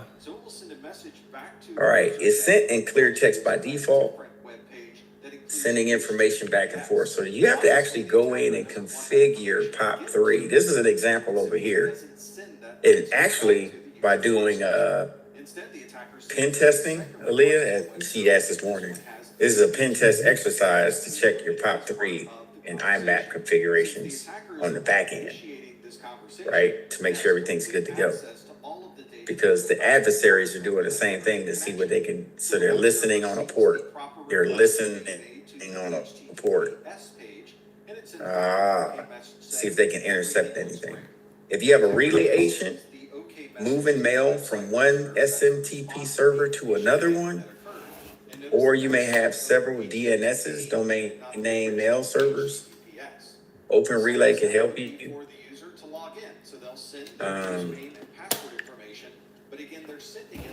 But you have to make sure it's properly configured. If not, you're going to get spammed a lot. And we just talked about right there with email security. You have sender policy framework, validates the email to help detect and prevent sender address forgery, where they can forge your email, and authorized senders list will be on there. Whereas DMARC right here, domain key, where's right here, domain-based messaging, authentication, and reporting. Here's another dashboard. You have to implement domain keys, your public and private key for the receiver and sender, to make sure that it is valid. It's looking for a signature in the email in your database.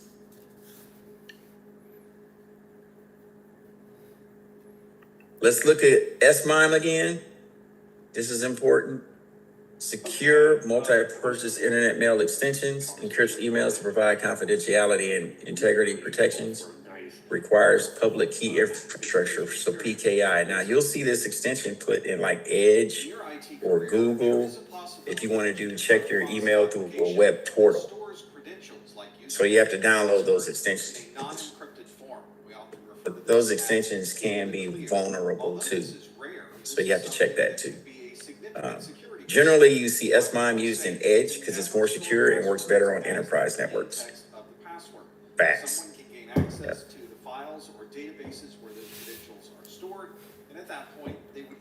We looked at DNS filtering, and we looked at some databases, how you can check to see if DNSs are good or bad, right?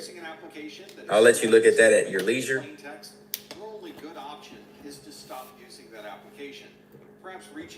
We talked about secure coding yesterday. We talked about coding yesterday. Leah asked the question, well, how do you make static, right? Look at static coding and test it. Let's see if we can test some minds now. If not, we got to go back to these slides. So, yeah, when we're testing code, what are some things that we can do to make sure code that we introduce into our organization is good to go? What can we do? Because we hire people to build applications for us and stuff, but we need our security team to make sure it's okay if we want to bring it into our organization. Any suggestions? What do you think? Even look on Google. If you're a little tired, I don't mind. Go on Google. What can we do to secure code? All right, here we go. Thank you, Mr. T. Pen testers. Yes, we can use pen testers to test our databases to allow them. They have some perimeters they can work in. Yes, we can. We can do that every year or as needed. What else? You know, if you're using Google or your book, just look in code verification. Use PHP. Yes, we can. We used to call them personal home pages, but we can use PHP. Another way to secure our web pages to make sure nothing is taken. And we saw some examples of code, how we can integrate some objects, right? There was always objects and variables and integers that we use. One more, let's round it out.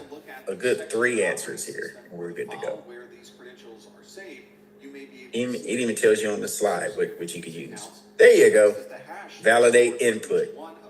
Basically, you're trying to break it. Yep, SAS. Was it secure application static testing? Something like that. Static application secure testing. Our code signing. So what you're doing is anything connected to that code, as far as certificates, digital signatures, implementation, static analysis tools. Yeah, Okay. our code signing. Yeah. Or code signing, yep. Static dynamic code analysis, which you just referred to here, and then you do a peer review. I can hand it off to Mr. T. If I know Mr. T is good at stuff, I'm gonna give it to him. Hey, Mr. T, can you look at this code? I looked at it. I just want. Can you give it a once over? Make sure it's good to go. Right? Ask a peer. Maybe they might find something you didn't. So IT is humbling. Okay. Always refer to your block and allow list on firewalls. Sometimes applications have to walk through your firewalls. They may have to do it. There it is. Static application security testing, SAST. Don't get SAST with me. Don't get it. Don't get SAST with me. All right. I got a couple of responses. Y'all got it. Everybody else didn't. Y'all part of the team. Y'all know what's going on. Don't get SAST with me. Anyway, now I know, Martin. Dad joke. So, other protections you have: error handling, security in the cloud. We talked about with cloud, you can use what they call SOAP, open authorization, secure open authorization protocol. Well, that's what we can do. You can think of a spraying attack as the beginnings of what could potentially be a brute force attack. But a brute force attack would be. And I will let you read that at your leisure. How about that? In many cases, the attackers will go. Woo, that was a 60-slide run. Today. Was that dope? Yep. Y'all like, hey, no, James, 60 slide. What are you talking about? Think I'm supposed to stand up and cheer for you? Ooh, 60 slides. Look. That was long. It was, but there's a lot of information in there. If y'all don't want to say it, I'll say it for you. But I know y'all here. Y'all with me. Mike, you good, man? You need a cup of coffee? Nah. All right. Any questions, y'all? Let's take a break, y'all. Let's take 10 minutes. Yeah. See you at the top of the hour. How about that? Password AAAAA. And we'll look at the hash for that password. If that hash matches the hash that was from our password file, then we've just found the right password. In this particular case, it does not. So we'll go to the next possible iteration, which is AAAAB. We can see that hash also does not match the password. We'll go to the next one on our list, and we'll keep iterating through every possible combination. Eventually, the attacker will come across a hash that finally matches the hash that was stored in the password file. In this particular case, the password that the attacker was looking for is literally the word password. As we've already mentioned, it's very common for accounts to automatically lock themselves when too many incorrect password attempts are made.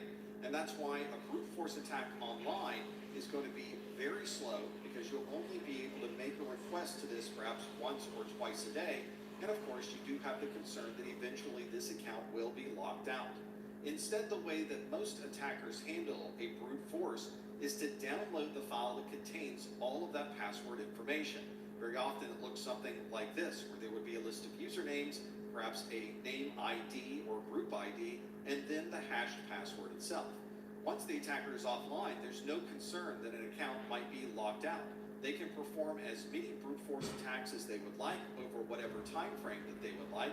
As long as the attacker has enough time and enough computational resources, they can try every possible hash until they come across one that matches information that's stored in the password file itself.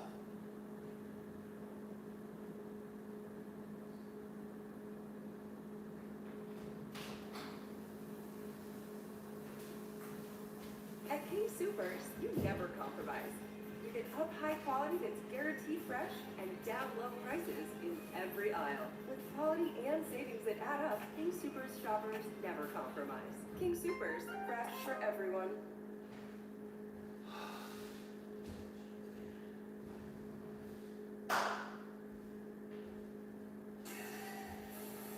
The best the man can get. As an IT security professional, you'll often be looking for any evidence that someone may have breached or gained access to your systems. We refer to this evidence as an indicator of compromise, or IOC. This describes a situation where you are highly confident that there has been some type of compromise to your systems. For example, you may find that there is an unusually large amount of traffic being transferred over a particular network.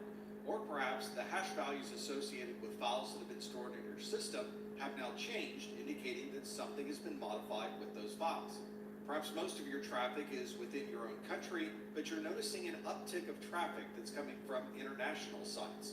Or maybe the DNS information in your servers have been modified, and that could be an indication that someone is trying to manipulate where traffic can go on your network. There might also be unusual patterns when people are authenticating or logging into the network, and there may be certain files that are suddenly being read a lot more often than they might normally be. All of these situations and many more could be interpreted as an indicator of compromise, and in this video we'll step through some of these very important indicators to see what it might mean if we were to see it. One very telling indicator of compromise might be that your account has been locked out. This would be especially unusual if the account was locked because of too many attempts to log in, even though you were not the one that made those attempts. Most accounts will lock themselves automatically after a certain number of incorrect password attempts, and at that point you would need to unlock the account to allow the legitimate login. Of course, the account could have been administratively disabled, which means it wasn't a password attempt that caused that account to be locked. Someone specifically went into your management system and disabled that particular user's account. That would certainly be an indicator of compromise, especially if no one at your organization was tasked with the process of disabling that account. And this indicator might be part of a much larger plan by the attacker. They might be trying to intentionally have this account locked so they can call the help desk pretending to be the user and have the help desk reset the password on the phone with the attacker. This is another good reason why there should be very strong processes and procedures for a password reset to avoid this type of impersonation. Traditional physics tells us that if we are in one location, it's not possible for us to also be in another location at the same time. This is something we can also apply to logins and session usage on our systems. If one person is logged in from one facility and we notice that person is also logged in from a different location, that may indeed be an indicator of compromise. Of course, this may not always be the case, and this may be very difficult to track down as well.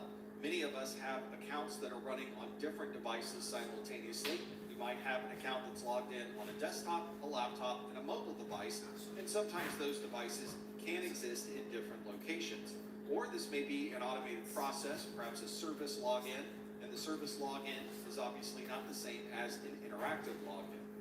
Here's a report that I ran from my Google Mail account. It lists out all of the different types of access, the location with the IP addresses, and when this particular activity occurred. This can show me if I was the person logged in and using my Google Mail account, or if there may be an account running elsewhere that may have access to my mailbox. Once an attacker has done all of the hard work of gaining access to a system, they want to be sure that they remain in that system as long as possible. And they also know that if you're able to patch this system, you would effectively close the vulnerability and perhaps lock them out of this system that they previously had access to. This is why you'll notice that viruses and malware will tend to disable any type of updates from the antivirus software once it has infected that machine. This means the user would not be able to download security patches or update any signatures for antivirus, which means that the attacker can remain on that system for as long as they need.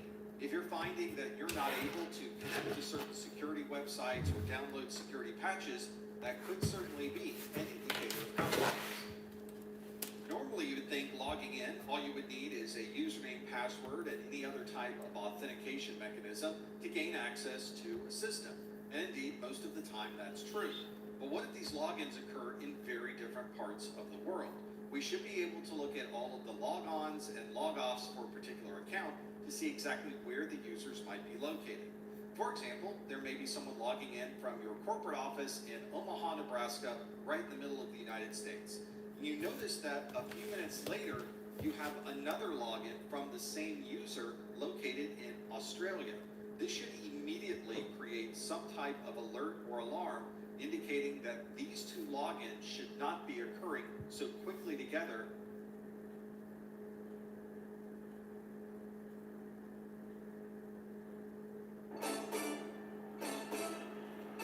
Hey Denver, you work hard.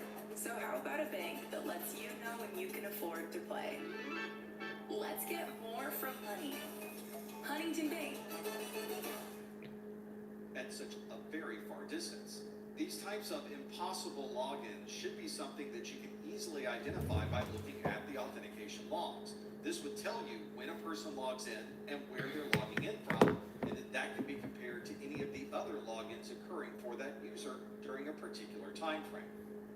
When an attacker gets inside of your network and gains access to your systems, there's always something the attacker is doing that should allow you to track any of their progress.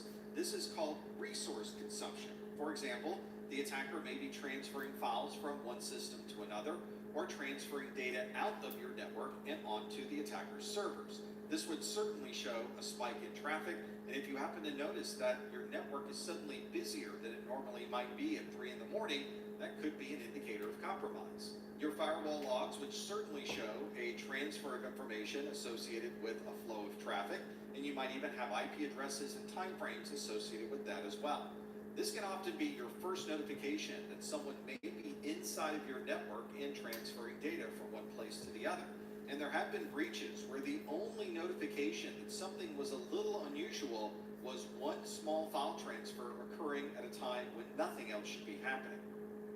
Sometimes not being able to access a resource on your network is relatively innocuous and not something that is an IT security concern. But there are times when a resource being unavailable could be an indicator of compromise. For example, a server may suddenly be inaccessible across the network because an attacker was trying to find a vulnerability and in that process caused the server to crash. Or it may be that there's network that's being disrupted in one part of the network. This may be caused by the attacker transferring data on the network, or they may be trying to create a problem on the network so that they can run other exploits elsewhere. This attempt to exploit a vulnerability can certainly cause a server to fail, and there have been more than one case in my career where we found a system that had failed because someone tried to find a known vulnerability in that system. If you access some data on a file system, you may find that the data is suddenly encrypted and not available. And if that's the case, you may be infected with ransomware. And as we've already mentioned, if you try to log into a server and it tells you that your account is locked, that resource will certainly be inaccessible, and it's probably locked because an attacker tried to brute force your password. In the world of IT, we try to log as much information as we can, and very often those logs may also be an indicator of compromise. For example, it might be an out-of-cycle logging, which means the log or the information contained in the log is something that should not be in that log during that particular time frame. For example, your organization probably has a change control process that manages the updates of security patches.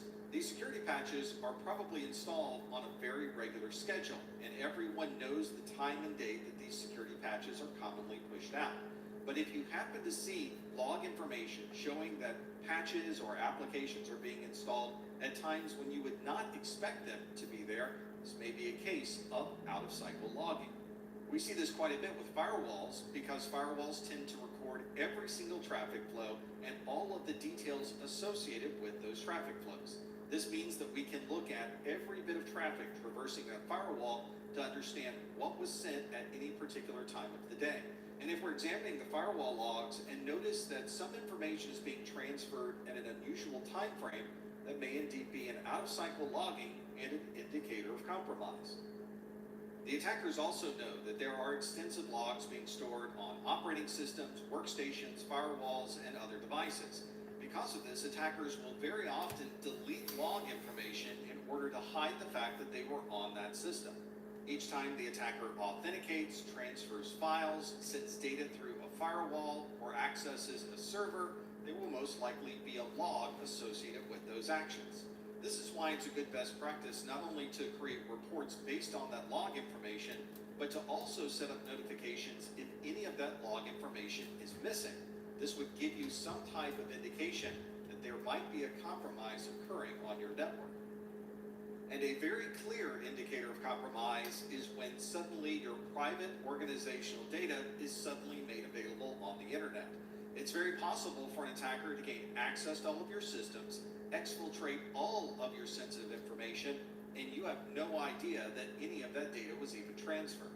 At least not until that data suddenly appears on the internet and everyone can now view this sensitive information that normally would only be private to your company. This is sometimes done in conjunction with ransomware. The attackers will embed ransomware in your environment and encrypt all of that data on your systems, but before doing that, the attackers will send all of that sensitive information to their servers. They'll then inform the victim that they're expecting a payment so that they can send the decryption key. And if you don't send any payment, they'll start releasing your private information to the public. Sometimes this information will suddenly appear on a server that's publicly available on the internet. Researchers will then need to go through the data to see if they can discover where this information was stolen from and contact the original owner.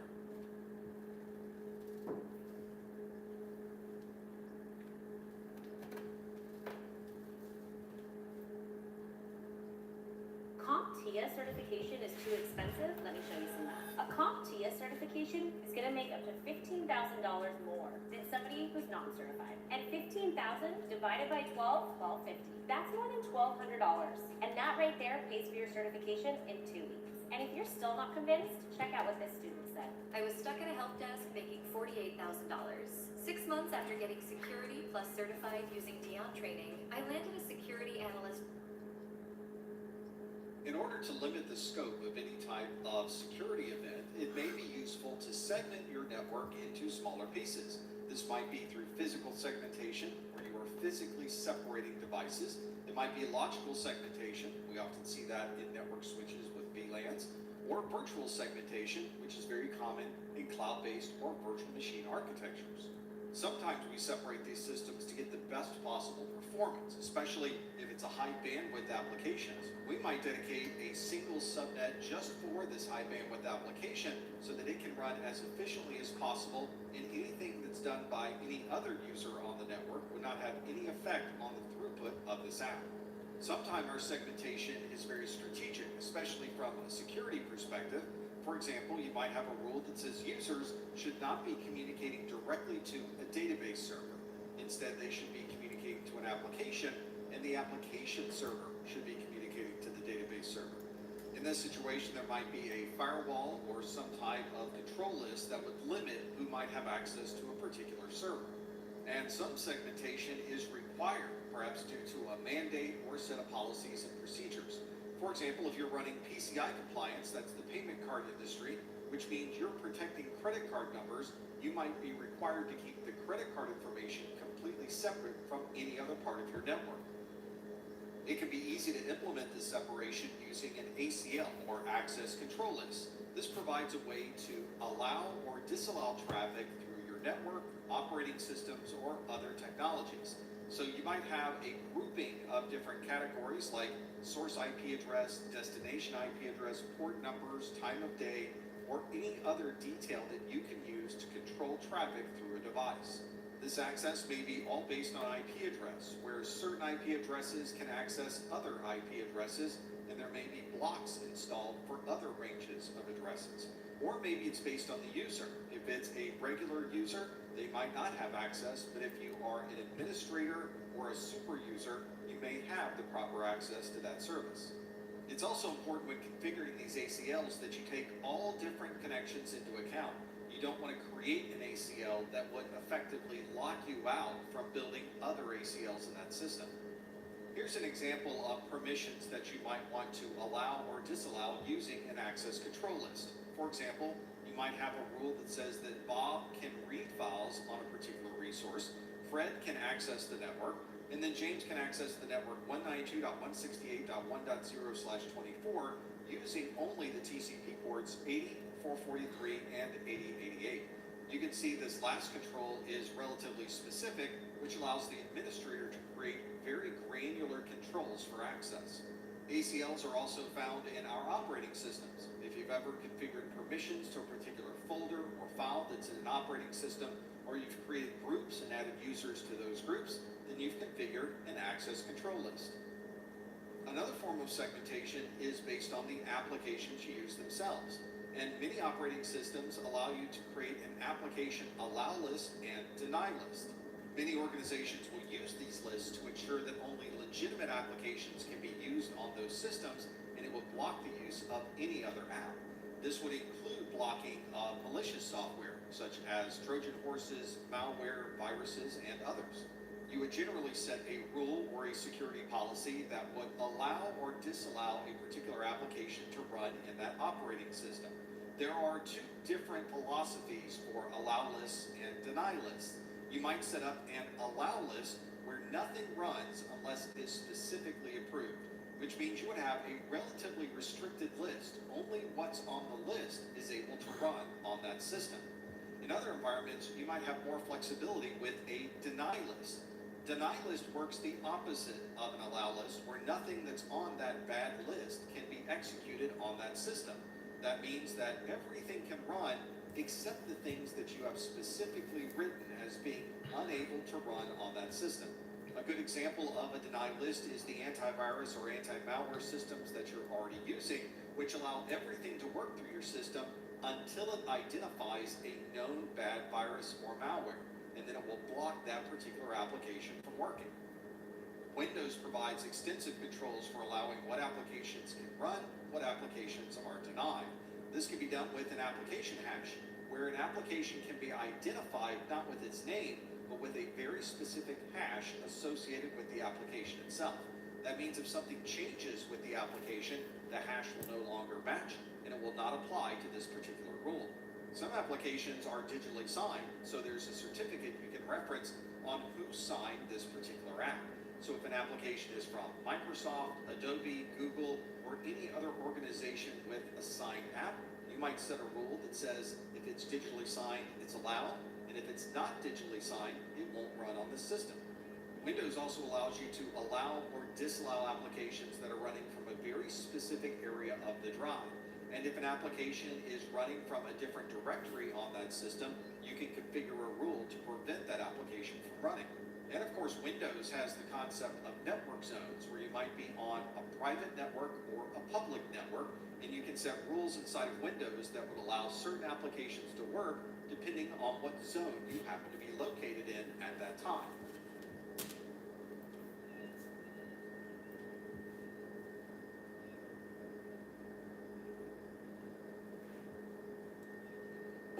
Your father knows about saving money. Everything I'm wearing, I've had since boot camp. And I just saved on my car insurance for driving safe with USAA. Mitigation is the process of reducing the impact of a security event or a potential security event. And in this video, we'll look at some of these mitigation techniques. One great way to stop an attack is well before the attack even happens. And the best way to do this is by patching any known vulnerabilities. This will not only keep your system more secure, but occasionally will also keep your system more stable. Organizations like Microsoft create a series of patches every month that that you can then push out to keep all of your systems up to date with the latest security patches. You might also get security patches from application developers or device manufacturers to make sure that those devices are also secure. And you may find that your operating systems at home patch themselves automatically. It's built into the operating system to constantly check to see if new patches are available, and if they are, it will download them and install them without any type of user intervention. In a large organization, however, this might not be an automated process. Instead, the information technology department may test the patches first, and only once they know that they're working properly do they push them out to everybody else's system. And although some of these patches arrive on regular intervals, there may be times when an emergency patch is pushed out, especially if it's a significant vulnerability and the attackers are actively taking advantage of this unpatched opening. Another way to mitigate these security events is to limit how much data an attacker can get their hands on. Many file systems include encryption as part of the file system itself. It's integrated into the operating system. So you can select the file or the folder and have the operating system only encrypt that specific piece of data. In Windows, you might see this file level encryption referred to as EFS. That refers to the encrypting file system that is integrated into the Windows operating system. If there are devices that are leaving your building and you're concerned that someone might have access to the storage drives on those systems, you might want to enable full disk encryption, or FDE. This will encrypt everything on that storage volume, including the operating system and the user files. In Windows, you can enable this with BitLocker. macOS uses File Vault. There's other technologies available for almost any operating system. Some applications don't assume that file system or full disk encryption is even in place and will encrypt data itself inside of the application. This ensures that regardless of the type of encryption being used, the application data will always be protected. In order to identify these security events, it's important to have constant monitoring and be able to log all of the information that's occurring on your network. Monitoring can be done using technologies built into switches, routers, and other devices, or you might have a separate sensor that sits external to those devices. Many security devices will include this type of monitoring, so if you're running a firewall or intrusion prevention system, or an operating system where authentication is occurring, all of this log information is stored automatically in the operating system. Many times these logs are spread across many different systems, so it can be useful to have all of those log files consolidated back to one central source. Very often we use a SIEM, or Security Information and Event Manager, to consolidate all of those logs and provide a central source for creating reports and monitoring data. If you look around at the rights and permissions assigned to users in your company, you may find that there are very few of them with administrative access. That's because most organizations use the best practice of least privilege. This means that the rights and permissions assigned to a user are limited to the specific job role for that individual. They don't need additional rights and permissions if their job doesn't require them to have those permissions. The best case scenario would be that no user runs with administrative permissions. If you need additional rights, you can elevate permissions temporarily and then bring those rights back down to normal permissions when you're done. If malicious software or an attack occurred on that particular user's account, the access would be limited to only what that user can see. This can limit the scope of an attack or a data breach, and it could be a significant difference between an attacker gaining access to a little bit of data and all of the company's data. Another good idea is to enforce the configuration of the systems that are connecting to your network. We would commonly do this during a login process and perform a posture assessment. This checks your system to see if you're running the latest version of the operating system, if you've installed the latest patches, if your antivirus is up to date, and it checks for other security features as well. This might check to see if you're running the latest version of an operating system, including all of the most recent patches. This might also check for the EDR, or endpoint detection and response version, make sure you're up to date with the latest signatures. This might check to see if your local firewall and EDR are configured and turned on properly, and it might even check for a certificate to see if your system that's connecting is really one that is trusted by the organization. If any of those settings are not up to date with the configuration that's expected, your system may be quarantined or sent into a private VLAN where you can make changes to bring it up to date with the latest configurations. Once those changes are made, you can try logging in again, have the posture assessment complete, and if everything is working properly, you would now have access to the network. When we are past the usable lifetime of a piece of equipment, we often put it in the corner or forget about using it at all. But there may be sensitive information on that device that we need to remove before completing the decommissioning process. This is often associated with a storage drive. So if you have an SSD, a hard drive, a USB drive, or any other storage device, you may want to remove that or delete all information from that storage drive before decommissioning this equipment. If this decommissioned device has an SSD and you want to use that SSD for another system within your own organization, you can simply move that from one system to another. You may need to format that drive before moving it into another system, but at least you can recycle some of those storage drives.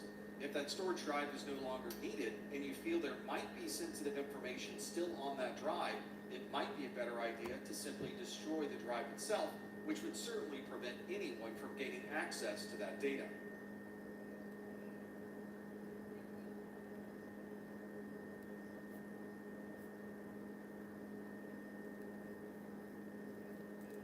This is a team feeling zen. And these are the Dell PowerEdge servers that make them feel that way. They take care of themselves. So the team can spend less time stressing and more time growing their business. Dad, this guy says that we act like Gillette Labs is some miracle, but it's just another razor? Gillette. If you take a look around your network, your servers, and other devices, you may find opportunities to make those devices just a little bit more secure. And in this video, we'll go through a number of hardening techniques. Let's start with a server. This system hardening refers to the operating system that's running on this server. Operating systems like Windows, Linux, Mac OS, and others are very different, but there are some best practices to ensure that these operating systems remain secure. One of the first most significant steps for keeping these systems hardened is to always apply the security updates. These would be updates to the operating system and security patches that are usually included with those. Manufacturers like Microsoft will release these patches every month, and other manufacturers follow a similar schedule. You should also make sure that the user accounts on these systems are well secured. One of the ways to do that is with a password policy. You can set a rule that says that there should be a certain minimum password length and there should be a certain complexity associated with those passwords. For example, your password should be at least 8 characters long, and the password itself should include uppercase characters, lowercase characters, numbers, and special characters. Another good idea is to have limited access for these accounts. Not every account on the system should be an administrator, and each individual user account should only have the rights and permissions necessary for that user to do their job. If you're accessing this device across the network, it's also a good best practice to limit who may have access to this particular system. You might include an IP address range that's permitted to access this server. If someone tries to access this server from a different IP address, they would be denied access.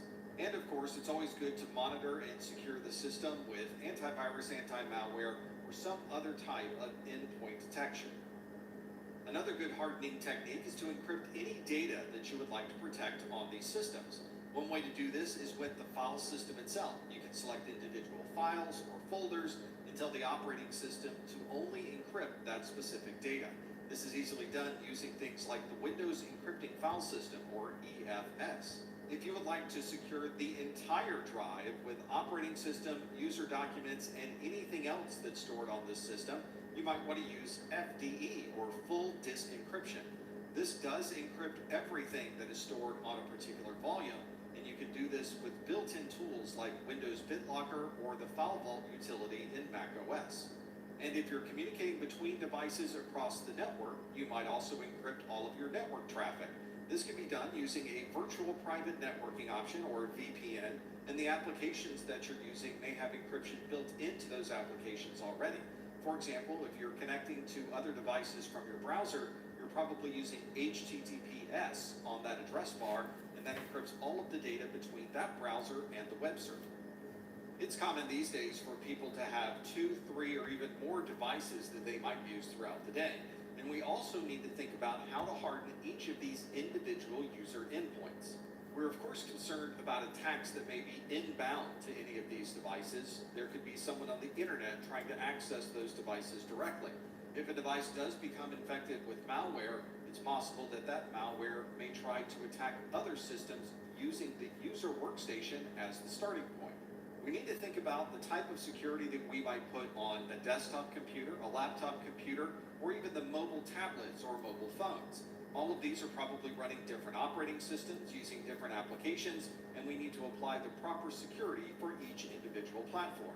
And of course, there's never one single option or button to push to enable or disable security. You need to use many different types of security tools and utilities, and all of those work together to provide defense in depth.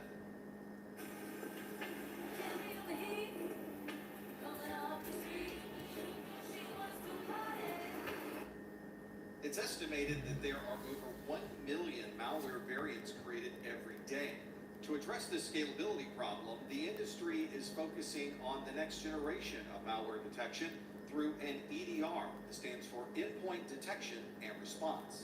EDR can certainly recognize known malware and vulnerabilities based on a signature, but it goes beyond signatures to provide additional security. For example, the EDR could use behavioral analysis, watching what the user does, watching what the applications do, and identifying when something malicious may be occurring.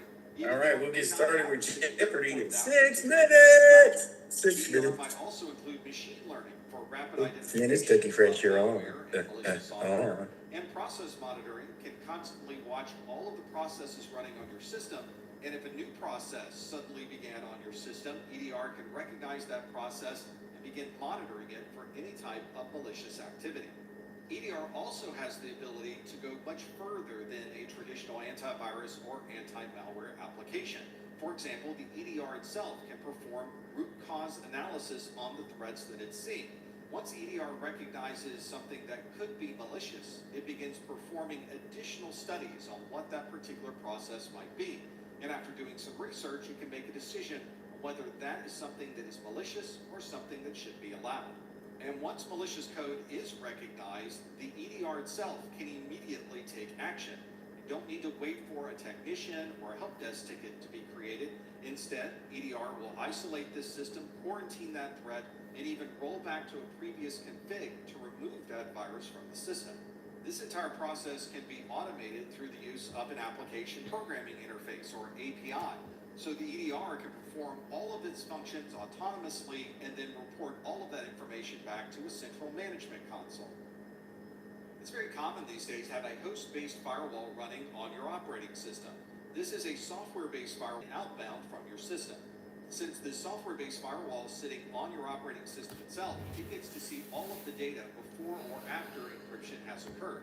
So it has complete visibility to what might be going on, and it can decide which processes should be allowed to communicate on the network and which processes should be blocked. This is also a great place to monitor for unknown processes that may have been launched because of malware or some type of security vulnerability. And if the host-based firewall sees something unusual, it can be configured to automatically block that traffic until administratively approved by the user. This software-based firewall is running on each individual system, but it can be managed from one central console. It's very common to look for known attack types on the network by running an intrusion prevention system, but there are also host-based intrusion prevention systems that can provide this type of security on each individual device.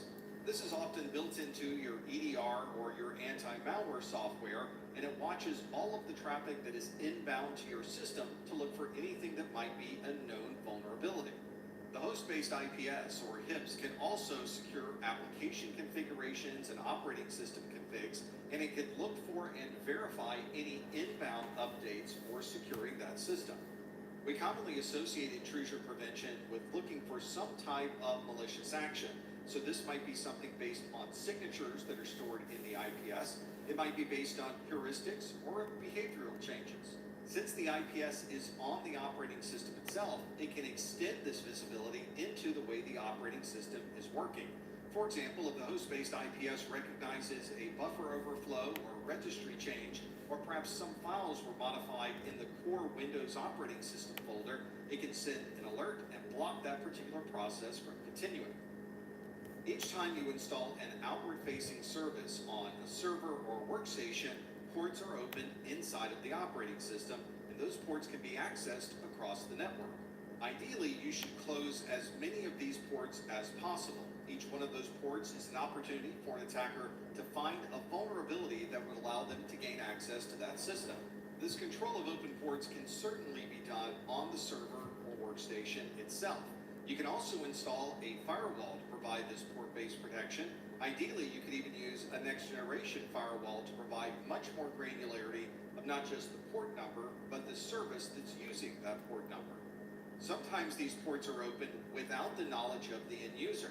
When you initially install an operating system or you install additional applications onto that operating system, you could be unknowingly opening ports in that system.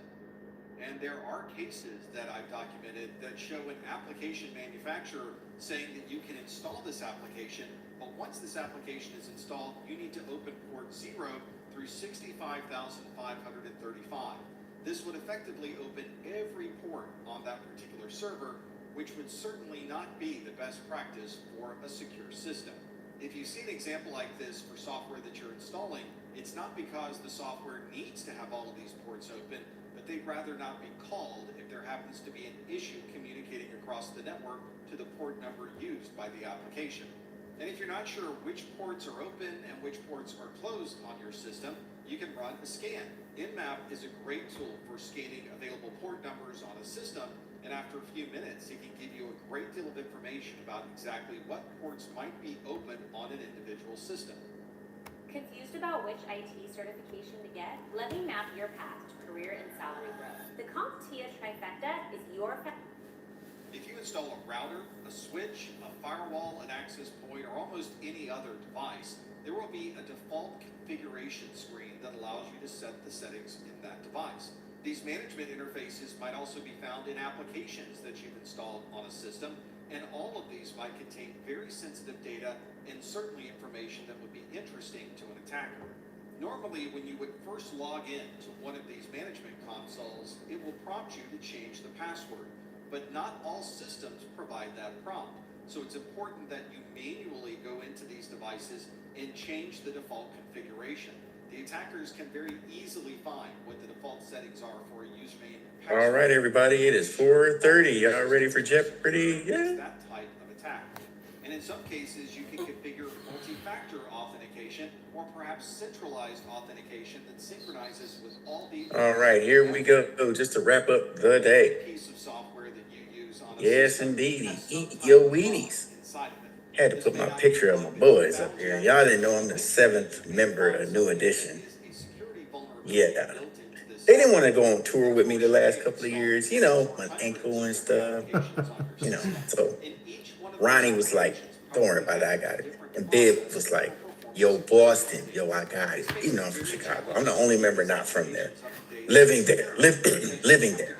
Every single application with So, their unique updates they told me they'd catch up with me. to ensure that everything is always They running ditched on the me. latest version. Instead, the best See, originally it was to delete any application Ronnie, Bobby, Ricky, Mike, Ralph, Johnny, James. But they said we got too many J's in the group right now. So they asked me to kind of, I said, well, you got it. I got you. Just kidding.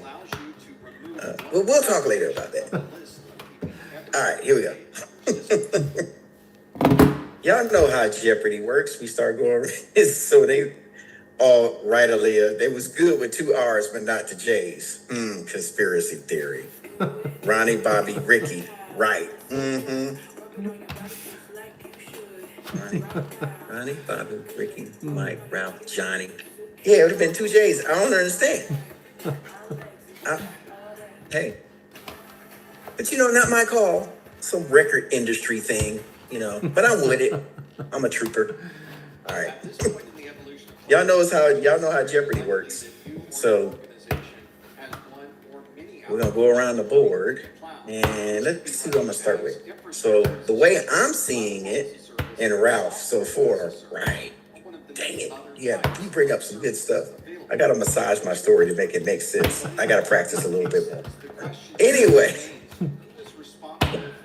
I know they wanted me to do the choreography, so I say yeah.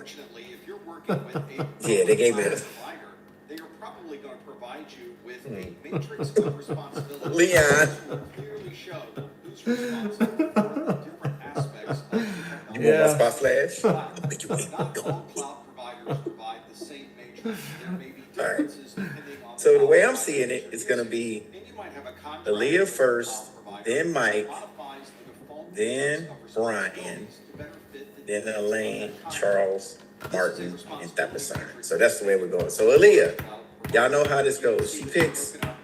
All of y'all chime in what your answer is, so we have it on record. If it's okay and it's right, you get the points. If not, you get 0 for that question. Yeah. Now, we don't do backwards. We don't take away points. We don't do that stuff. But honor system. Here we go. Leah, what you got? Responsible for everything at that level. So for this cloud provider, if you're wondering who's responsible, Let me tell you the categories. Data handling, random terminology, vulnerabilities, network architecture, and hackers. What you want to start with? Hackers 100. Hackers 100, Aaliyah. You can compare that with a section of The method used by hackers to get people to provide them with confidential information is generally called. Type in your answer first. Type in your answer so we have it on record.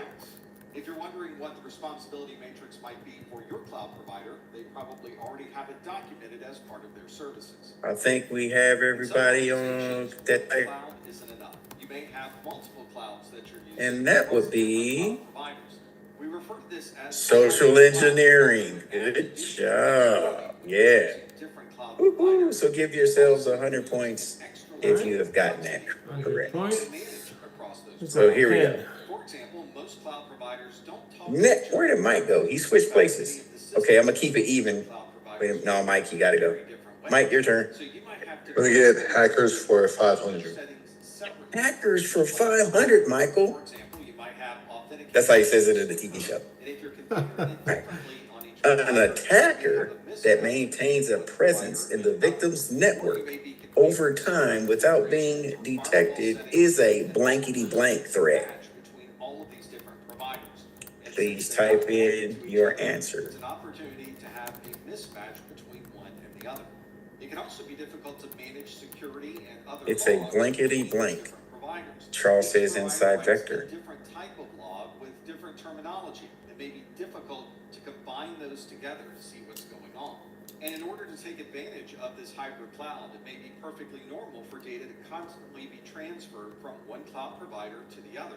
What you say, Mike? What y'all say? Type it in the chat. Y'all know? Public internet. So you have to make sure that all of your security settings are configured to protect that data in transit. When working Looks like people are gonna get a 0 for this one. with a cloud provider, but there are also third parties for applications. Inside vector, inside vector, inside vector. Okay. All answers have been tabulated. If there is no answer, there's no points. So here we go. Advanced persistent. It's an APT. An advanced persistence threat. Yeah. Elaine said backdoor.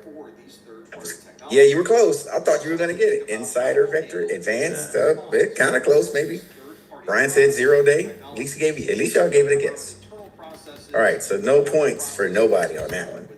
Nobody. All right. Elaine. Oh, that's. Or is it Brian? Whose turn I is think it? it's Brian.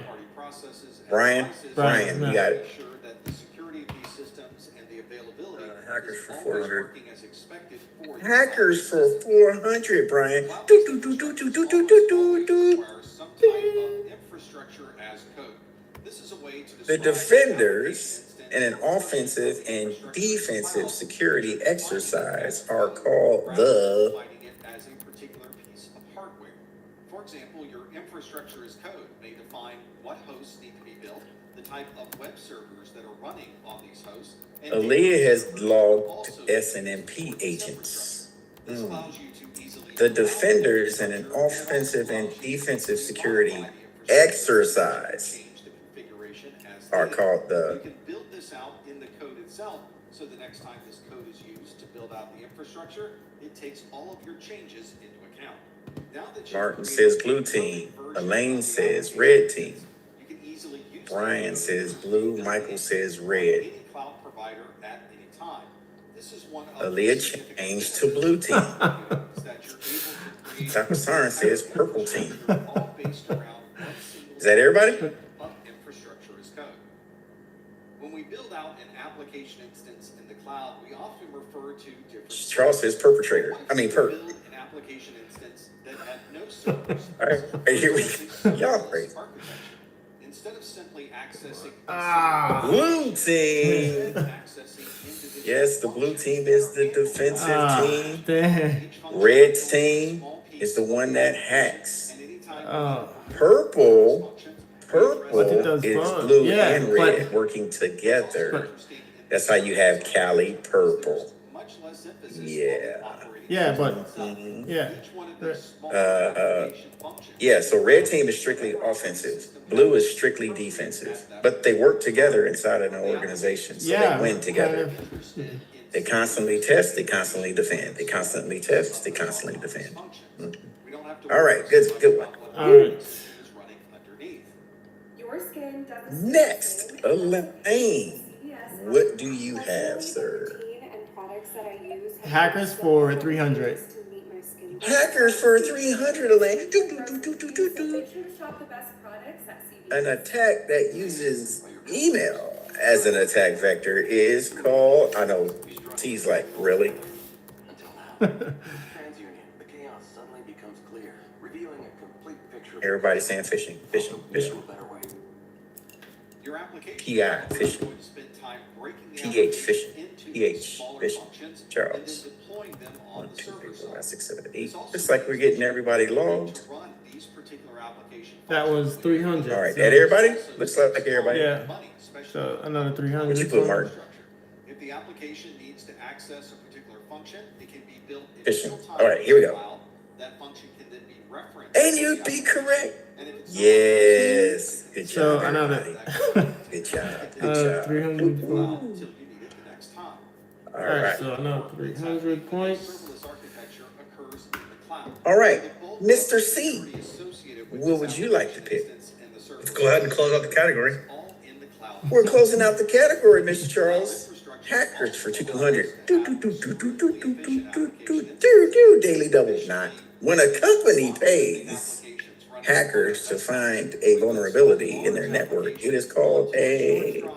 We run all of those applications in the memory of our system, and that one. Somebody said pen tester. The other said bug bounty. The other said penetration test. The thing about that application is running as one single executable. The user interface, the login screens, Mike says the pen business test. logic that you would have inside of that application all occurs on the cloud Ryan of says that pen monolithic test. architecture. This also means that Oh. you have a large application that needs to be installed on one local machine.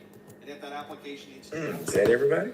Pen test? Elaine says pen test. I know people are searching and verifying, making sure. Martin says bug bounty. Okay.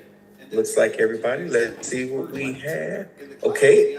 Aaliyah changed it to bug bounty. Wait, where did that came from? When a company pays hackers to find a vulnerability in their network, it's called a... application programming interfaces, and it allows you to programmatically That's crazy. So instead of having one single execution, Some of y'all ain't shaking. Y'all ain't shaking at all. Y'all just be like, yeah, I said it. Yeah, so yeah, a bug bounty, you pay hackers. They publish a bug bounty, it goes down the list. Tesla wants to pay somebody $50,000 to find something within 2 minutes or whatever. If they find it and report it, boom, good to go. They won the bounty. Yep. All right. Next, Martin, Mr. Martin, what would you like to pick, sir? the rest of the application will continue to work. And since Random terminology or 500. Ooh, he said go big or go home. Go big or go home. We doing it. A blankety blank categorizes and prioritizes risks in a central, easy to read format.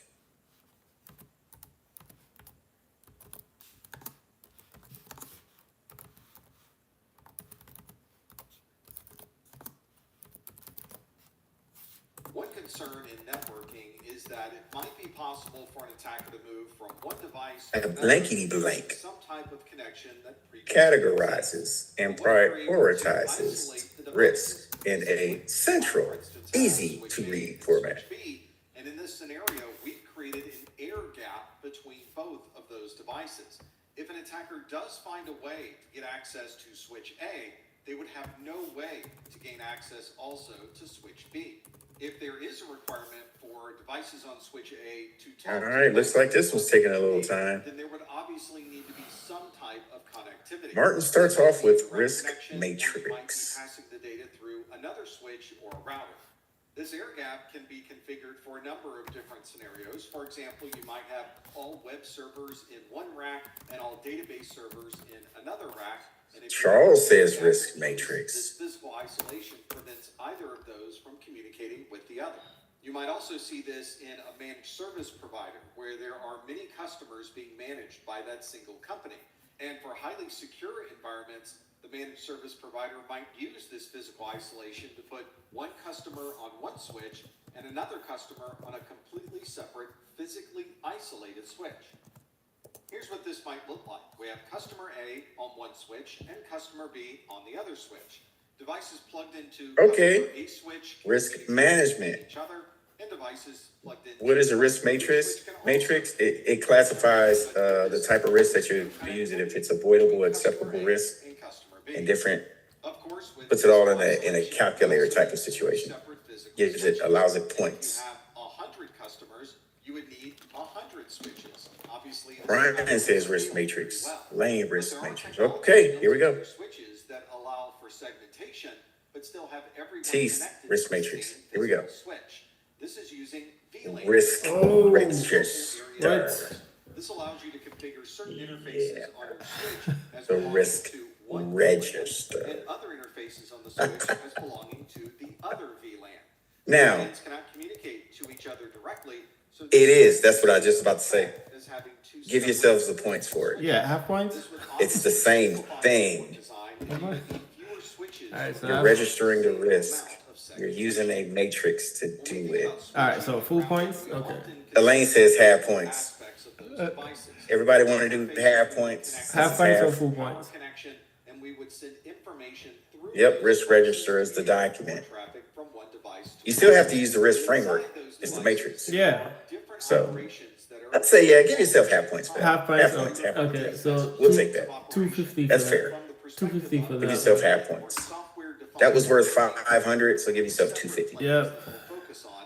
One is the data plane, the other is the control plane. Michael says, yep, falls under risk analysis. Yeah. You're correct. Yeah. Yep. Break these devices apart into their individual Now, you'll see in IT, and you probably noticed this before, I could say several things, but it all leads back to the same thing because industry standard, it leads back to the same thing. Yeah. Right? So that's why that's why I can quantify this to say, yes, it's the same thing. Yeah. All right, here we go. is the part of the device doing the hard work. Whenever we think about Next switching will be routing, Dr. Stein, what you got, sir? process of forwarding traffic Mr. T on Let's deck. do and that forwarding process random terminology, 100, please. This is also Random terminology 100, Mr. T. Do, do, do, do, do, do, do. relating to the networking part. An access control vestibule is an example of blank security. Is being managed by the control plane. For example, if you're using a router to forward traffic between IP subnets, there needs to be some type of routing table inside of the router so that we know where this traffic should go. Mr. T, did you do fiscal security? The plane is responsible for managing the We routing were watching the table money? and What we doing? taking What we doing? ownership of Fiscal? where this data should go. I know what you meant. I know what you meant. Type of dynamic routing updates, network It's address fiscal tables, security. or anything else that can tell PY, the plane pretty young thing. data from point A Ow. to point B. And of course, at some point, you'll need to make PY, configuration changes to this device when you're connected to a switch at the command line through SSH. See, y'all do it. Y'all do this all the time. All right, All of physical. those changes are occurring in the management plane. I'm waiting for Charles to drop activate. How the control plane manages its session tables and routing tables, and ultimately that determines. All right, here we go. Looks like we got everybody. To forward traffic. And reveal. If we look at Boom, this you got it. switch, we can almost That's worth 100 points. That You was got 100. it. Okay. 100. Way to points. go, people. For example, on the front of the switch, we have a number of Kevin, if you're here, devices too. This you're would up be the next, data sir. plane, because this is what sending information from one device to another. What would you pick on our Jeopardy board? And address translations that Data handling for $100. Data handling for $100, Kevo. Okay. See, I got bars there. You saw that? 100. Boom. now we can take There this can be Data that can identify or locate an individual is classified as dealing with the data plane, control plane, and management plane in more of a block diagram. We know that our network traffic flows on the data plane of this device. We have a control of that traffic occurring in the control plane, so things like dynamic routing protocols and static routes. And the configuration of this device occurs at the management plane using SSH, SNMP, or application programming interfaces. You know, it's one of them things to make it go, Things to make it go, Physical devices that we Things to make it go, so that we can now use these devices in the cloud. Here's a common cloud-based configuration. We have an internet connection. All right. Connecting to a load balancer. Charles is sensitive. Balancer is connecting to What is PII? All right, here we go. For this application. With cloud technologies using PII is the answer. Way to go. Now, how much was that? Way to bring it home. That was how much? All right, next up, it comes right back up to a Oh, that was 100. What you say, Another 100. ma'am? Vulnerabilities for 3. Went to the middle of the road. Vulnerabilities for 300. Being able to execute code on an app sign up page indicates a failure of Little Caesar's new bacon crust pizza. Do you start with the bacon crust or the pepperoni and pineapple? Your brain can't handle it. Think with your mouth. we just went over this today and yesterday. Indicates a failure of Where regular brushes miss, Oral-B Electric pays for 100% clean teeth. If you ask an IT professional where the safest place to store data might be, some might tell you that your on-premises infrastructure is the safest. Others might tell you a more secure environment is in the cloud. Both of these, of course, have their advantages and disadvantages. Kevin, just want to make sure. Did you sign in for lunch? From lunch? Okay. Because I know your camera was out. That's why I probably couldn't communicate with you. All right. Oh, sorry. CAP. Staff and the third party providing the cloud-based services also provides the security. If you have your own data center, then all of your security technologies are local and on premises. But this also means that you have to support all of those systems, which of course has a cost associated with it. From the attacker's perspective, they don't care. Look at the question again. A failure of Circumvent and get around this security, regardless of whether it's in conditional access policies, somebody says. Aaliyah says input validation. Wait, Cross-site script input validation. Everybody's coming through. Install and you manage the entire process. In most on-premises I know this one makes you think a little bit. team that handles the management and maintenance of all of these systems. The staff that's managing this on-premises security are well-trained, professional, and cost more than something that might be in the cloud. But of course, when you have your own data center, you have complete SQL injection. data and all of the systems. If you want to make a change to an existing system or modify a All right. posture, you So as I read the question right before, being able to execute code on an app sign-up page indicates a failure of a process that was supposed to be done. Meaning you didn't do input validation. So for those that have picked that, we have 3 folks that put input validation. Give yourself 300 puntos. That was 300. Yoo-hoo. Way to go. From a security perspective, this becomes All right. challenging to manage. Having all of these different systems. Let's roll on. It's coming back to Mike, Mr. Mike, Big Mike. What you picking? Let me get data handling for 500. Data handling for 500, Michael. All right, 500 points. This allows ongoing monitoring. I get that silly. The law governing the handling of credit card. Oh, come on. If y'all don't get this, I'm gonna get you. Alerts brought to a single console There might be This would be unanimous up in here. so you can easily search for information regardless of where it might be in the organization. And there might be a process for maintaining systems and keeping everything up to date. Having this centralized point where you can view the entire organization does provide additional visibility, but it does. She said changing the PCI. She put HIPAA. Ooh, quick off the trigger I see today. HIPAA.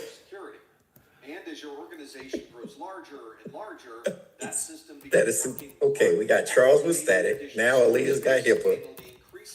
Mr. T, he said don't run into a wall.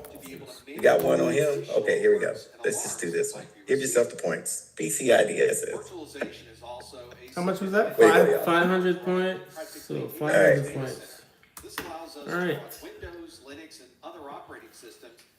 We got me who don't know how to turn on a mic yesterday, and I'm talking to myself for 10 minutes. See, we all got something wrong with us. Yeah. All right, here we go. Each individual virtual machine needs to have Who's Brian? That was Brian. What you got, sir? Mr. Brian. Which one are you selecting? Do network architecture for 500. He said network architecture for 500, Brian. Oh. Internet-facing devices should be placed in a secure area of the network known as a... Looking at this diagram, you can probably see where different inefficiencies might be. Proper terminology that you will see on the exam. Aaliyah says screen subnet. Charles will say demilitarized zone. If you haven't already, be sure to head to the new wellness shop at Ulta Beauty today. Yep, they're the same. Yep. It's Reese's season, people. Boo. For example, DMZ. Mr. T says. Brian says DMZ. Is all running exactly the same OS. Maybe this is the same Linux operating system. DMZ. Okay. Here we go. That Here was we go. what, 500? Looks like everybody's registering what they want. Michael says it's DMZ as well. Here we go. Let's do the reveal. Let's do it, the gender reveal screen subnet, which is the DMZ. Yep. All right, so just remember that on the exam. The exam will say screen subnet, but it's still a DMZ app. Yeah. Just so you don't get confused. Yeah. But give yourself the points. That's 500. Confusing. Okay, 500. Boom, boom, boom, boom, boom. All right. Elaine. Let's go. Network architecture for 400. Network architecture for 400, Elaine. A firewall would be considered this kind of security control type. In and out, especially when those applications are all sharing the same host operating system. And similar to virtualization, Security control type. Yeah. from one another. Each Mm-hmm. application can only Yep, see security the control, application keyword. in that individual container, which makes Martin it chimes in and says preventive. to remove or T turn says off preventive. and replace and add others. You'll also notice that each of these containers is referencing a single host operating system that's Charles running says on the activate. So generally these apps have already been designed to run. Oh on my a single God. host operating Leah says system. technical control. Everything that's on that particular system might be running inside of Windows. You might have a separate containerization system. I'm glad this question actually came up because there's two questions with multiple choices you have to pick. That you have to know the difference between all of these. Yeah. Martin says I'm changing to technical. Okay, well, we got to know that, Martin. Brian says technical. Where's Kevo at? Probably can't even hear us. He's using his webcam. He's having some difficulties, right? I hope Amazon delivers it within a day. All right. Brian says technical. So here we go. I'm gonna go. Looks like we got everybody logged. No. Elaine says P-Riri? What? I don't even know what I just said. Preventative. All right, Elaine. Tech. All right, here we go. Preventative. Technical control. Good job. No, good job.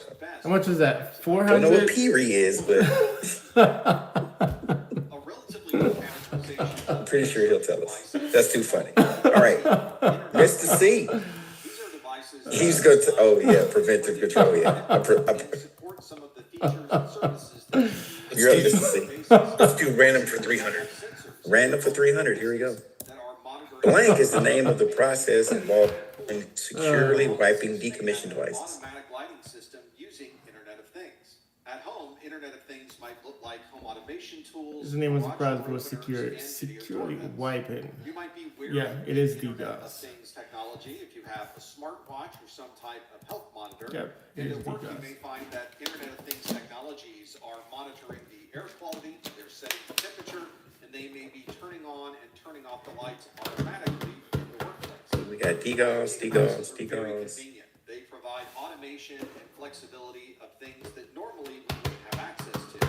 But they also Got 3 answers in so far. Especially from a security perspective. Involving securely wiping decommissioned devices. Lighting systems, video doorbells, and the like are very good at creating temperature and video doorbells, but they may not be security professionals. So we do have to think about how we would implement IoT devices in an environment that is highly secure.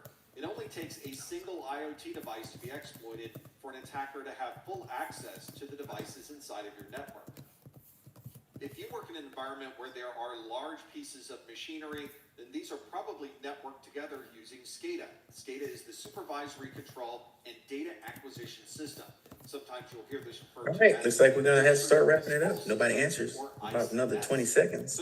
You didn't answer, you're gonna get a 0 for the question. Mr. T says sanitize, sanitization. Together using SCADA. This allows the technicians to sit in a 4 answers in so far. monitor the status of all of these pieces of equipment. Brian says erasure. That was a good movie. Modifications in the control room Also, rather than having to physically visit every piece. Blaine says also the question is tricky too because it did not specify you're right. Across many different organizations when it comes to Or SCADA. or if you're just securing the info. Yeah. Or you right. Yeah. You can imagine the security issues that could arise. All right, so here we go. Access to Leah put purging, she logged something. Okay.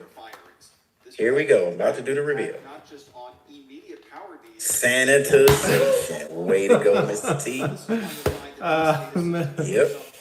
Sanitization. Now degaussing is a way of you're actually destroying it. What happens is in a degauss with the magnets, it actually puts this huge magnet on it, and then you'll hear the hard drive actually go. Yeah. Yeah, I've been inside when it degausses before. The other one, it rewrites, overwrites. Sanitization, yeah, you're cleaning everything off of it. All right, good job. All right, so at this point, let's go ahead and take 10. I'll meet you back here. We'll finish it up. Yeah.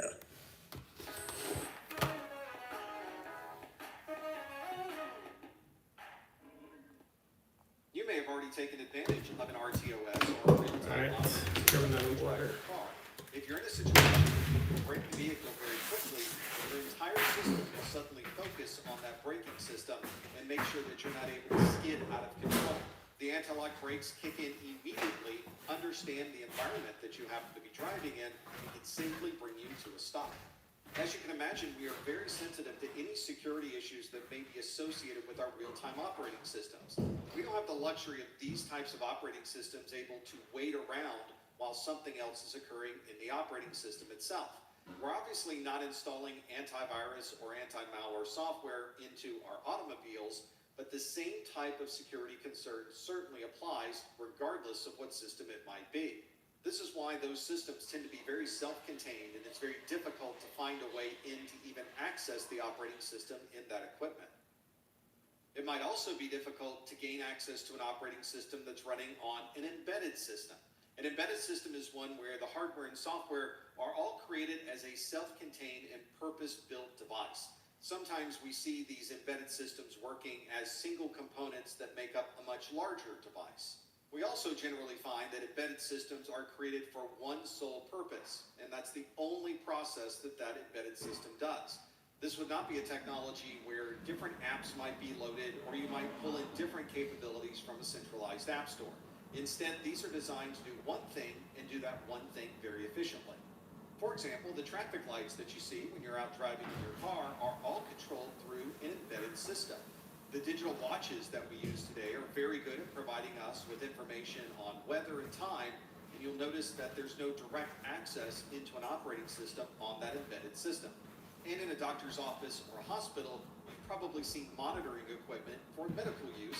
That is certainly a very advanced form of an embedded system. One concern that most security professionals have is maintaining the uptime and availability of their critical systems. One way to provide this uptime is through the use of high availability. This gives you a way to keep a system constantly running, even if one part of the system was to fail. This would be one step up from something that might simply be redundant. Redundant means that we have multiple systems available so that one system can be used if another one fails. But it doesn't imply that the system will always be available. You may have a fully redundant system out of the closet, put it into a rack, power it on, configure it, and finally that system would provide some type of availability. We often refer to high availability as HA, so there may be an HA configuration for a pair of firewalls that you've installed. If one of those firewalls was to stop working, it would fail over to the other highly available firewall. Sometimes this high availability can be configured with additional efficiencies. In our last example with the firewalls, we had a primary firewall and we failed over to a backup that was simply waiting for that primary to fail. But some firewalls can be configured so that both of those systems are active all the time. And if one of those firewalls was to fail, the other would continue to work normally and all of the traffic would continue to flow without anyone knowing there was a failure. When you start designing highly available systems, you also tend to spend more money. In our previous example with the firewalls, we needed 2 separate firewalls to provide that HA capability. But if we have 2 separate firewalls, maybe we also need 2 separate network infrastructures. And if we have that, perhaps we need 2 separate power systems. You can continue to add on these systems and build out and plan for additional HA, but as you do this, there will be more and more costs associated with that. And eventually you'll get to a point where you'll need to make a business decision on whether you'll spend that additional money to be highly available, or if you'll simply take the risk of that downtime.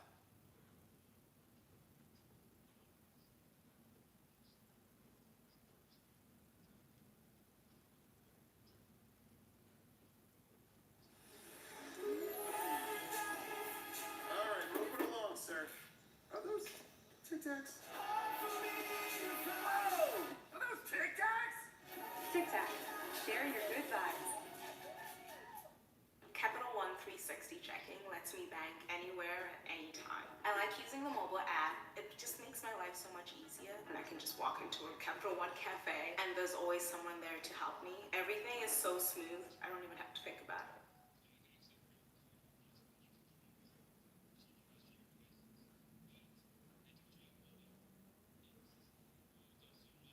When we connect to a website or start an application, we want to log in, run transactions, or use the capabilities of that website.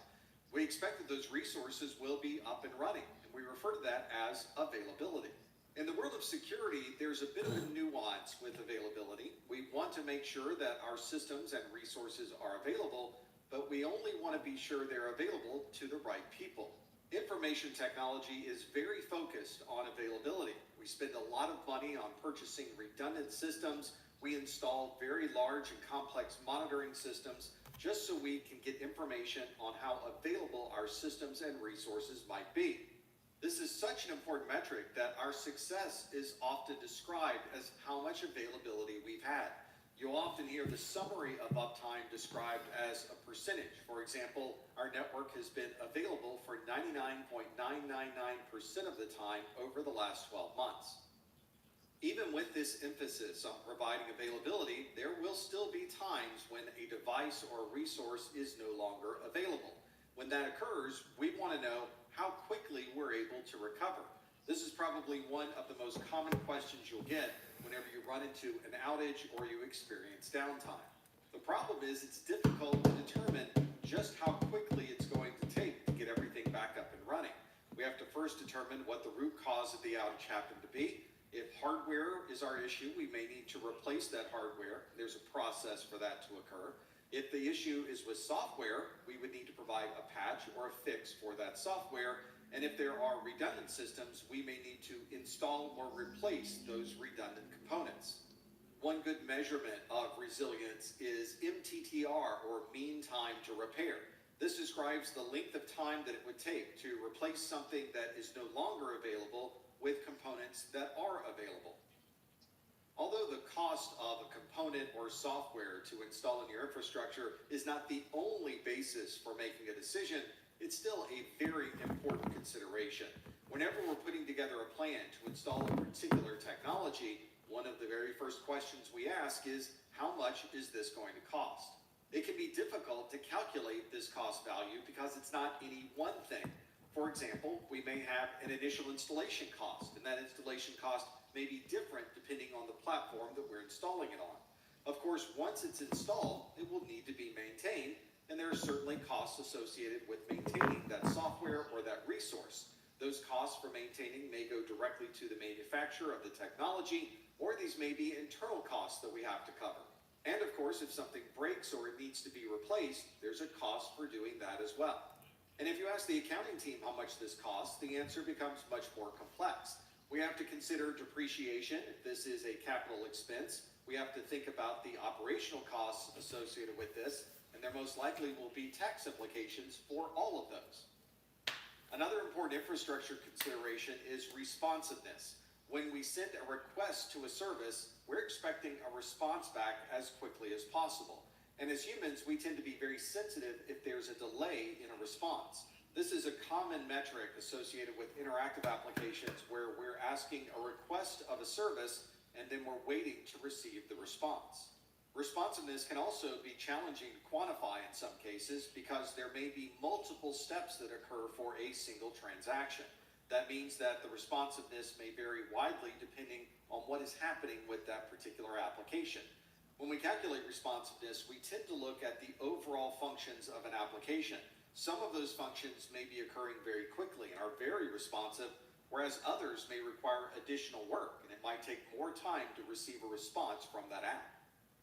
Many of the applications we use may be subject to a different amount of usage depending on what time of the day it might be or whether it's the end of the quarter. If an application is highly used, we might want to increase the capacity of that app so that everybody can use that particular application without running into delays. We often refer to this as elasticity. These are your customers. You try to understand them, but there's too many data signals. You struggle to connect it all together. Until now. With TransUnion, the chaos suddenly becomes clear, revealing a complete picture of your customers. Welcome to a better way.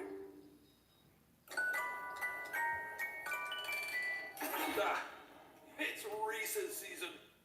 To describe how quickly we may be able to expand and contract the footprint of that application. You might naturally think, why wouldn't you build out the application to be the largest that it could possibly be? And the quick answer is that it costs money to have that type of scalability. One way that many organizations deal with that is to build out an application instance that matches the current load for that application. And then as more people need to use that app, we might extend or scale this application to be much larger.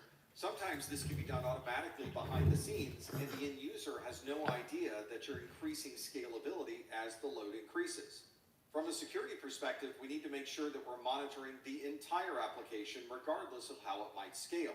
So we might have security tools that are able to monitor the base configuration, but we also need to extend those tools if we happen to increase the scalability and add more resources to that application instance.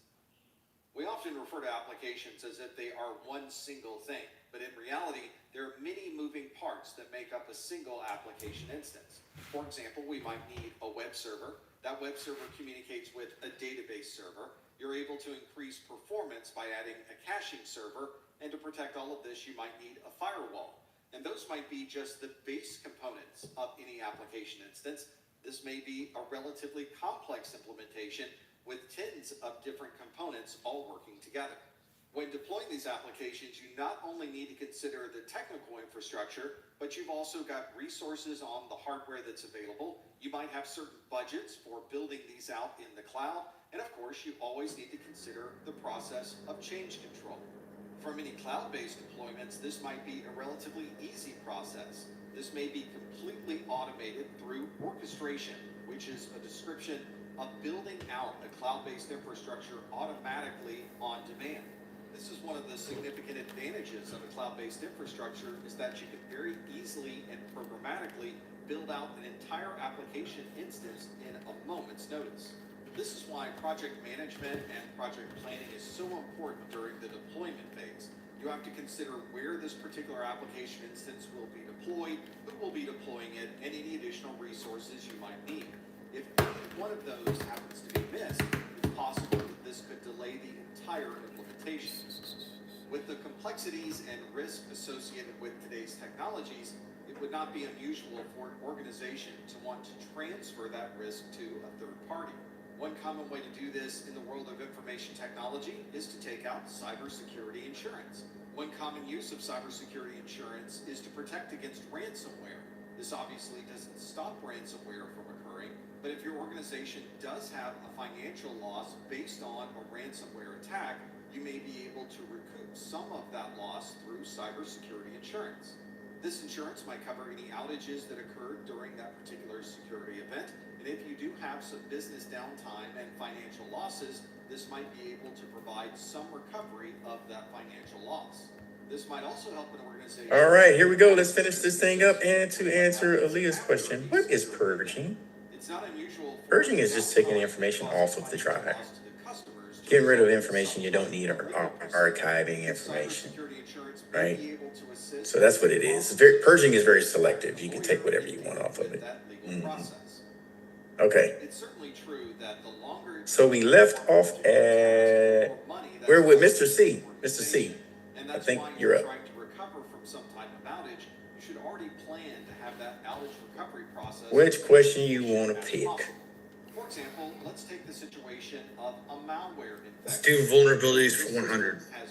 Vulnerabilities for 100, Mr. C. Everything on that system. The pattern is indicative of what kind of attack. Ooh, I got you with this one. I should have thought about this one this morning when y'all was half asleep.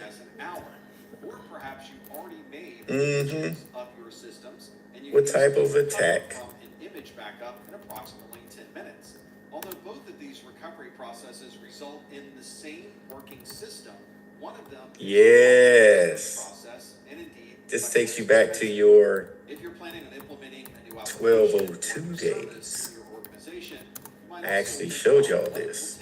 Get this system back up and running if it runs into a problem, and find the easiest way. What type of attack is this? Oh, you are. Oh my gosh, you're so close. The process of patch availability. We spend a great deal of time. Mr. T says dictionary. To fix bugs, provide security updates. Kevin says rainbow.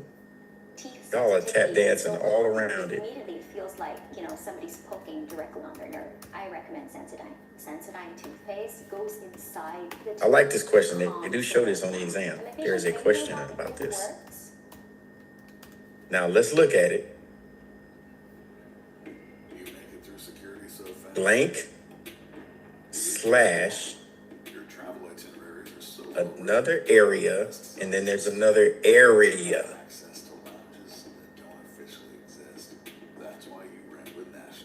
If I'm trying to access something, I'm in the initial area or the root area, then I go into somewhere else, and then I go into somewhere else. Usually, once we install an operating system or an application, one of the very first things we do All but gave you the answer. See if there are any updates before deploying this into production. And very often, we will need to install additional patches that were released after. Okay. That's the start of it, but not it. So close, but Normal part of the IT process. you started to root, Wait, where do you get rootkit from? but you go from one thing to another thing. Our organization, of course, What? test all of these patches. That's like starting in one folder, then you get to another folder, then you get to another folder. And then we will need to deploy those. Root, coot, boot. Oh my gosh. If you're working for an organization that doesn't seem to have an emphasis in All right, give you 30 seconds to drop something. Put something in there. If not, leave it blank. No points will be awarded. If you're not going to patch a system, Guesses are always good. I always tell you to guess. more susceptible for some type of exploit.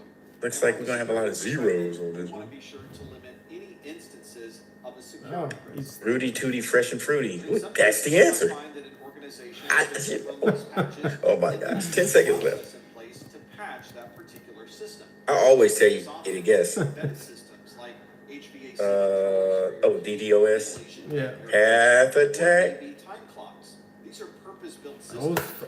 There's no internet access or other type of connectivity. what? Oh my God, the one that got closest was Martin. Oh. Right? It's a directory traversal. Those are directories that you're going through. You're going from one directory, root directory, to another directory, to another directory, which is an on-path. Yeah, What? it's on the it's on the line of an on-path attack. You got close, Martin, but when you see it on the exam, it's called a directory traversal. Yes. It's a Rudy Tooty, fresh and foodie, directory traversal, yo Rudy. About that. All right, here we go. One thing that today's technology can simply All right, Mr. Martin, it's on you. We must have electricity to be able to run all of these systems, whether it's something that is Vulnerability for 500. 500. All right, 5. Blankety blank involves injecting commands that are always true in order to gain access to database. It's often a good idea to bring in a licensed electrician. Mr. T starts out with SQL injection. And give you plans for extending this power in the future. And those requirements may be quite Kevin says injection. SQL injection. Requirements for power will probably be very different than the power requirements for an office building. It is 500. Yep. There is a single It is full 500. for your particular geography. But if you're living in a very populous area, you might have multiple options. It's the T. You said it says a SQL injection. What y'all think it is? And you may need some type of backup. In those cases, What you say? look at a UPS, which is an uninterruptible power supply, or something like a generator that can provide some or all. Brian says SQL injection.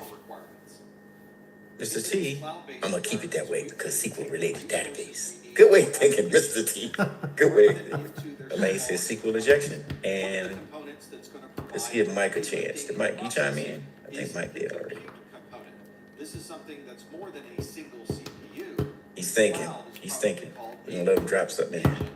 This is the part of the entire process that does the actual thinking and processing of Charles says SQL. It might be a single processor running in a server that's in our data center, or it may be multiple processors that are located on multiple cloud. SQL. Here we go. Locked in. And you'd be right. Yep. Give yourself 500 points. 500. All right. Good job, everybody. Good job. All right. Next up, All right. we have Tapasara. What you got, sir? Let's do vulnerability 400, please. Oh, I think your hat just 400? All right. Researching the potential threats to a network without actually interacting with the network is called what? I've worked on hundreds of different networks in my career, and everyone's network tends to have unique characteristics. This makes sense. Researching the potential threats to a network without actually interacting with the network is called what? We just talked about this 2 days ago. You got two flavors of it. We tend to use firewalls to help us segment the network and determine where we might place different devices. There's a word I'm looking for. This can help us keep the attackers on the outside of our network while allowing legitimate traffic to pass through. But of course, That's part of it, Mr. T. He's giving you half of it. We might use. There are other devices that either include their own security or can help with the overall security architecture.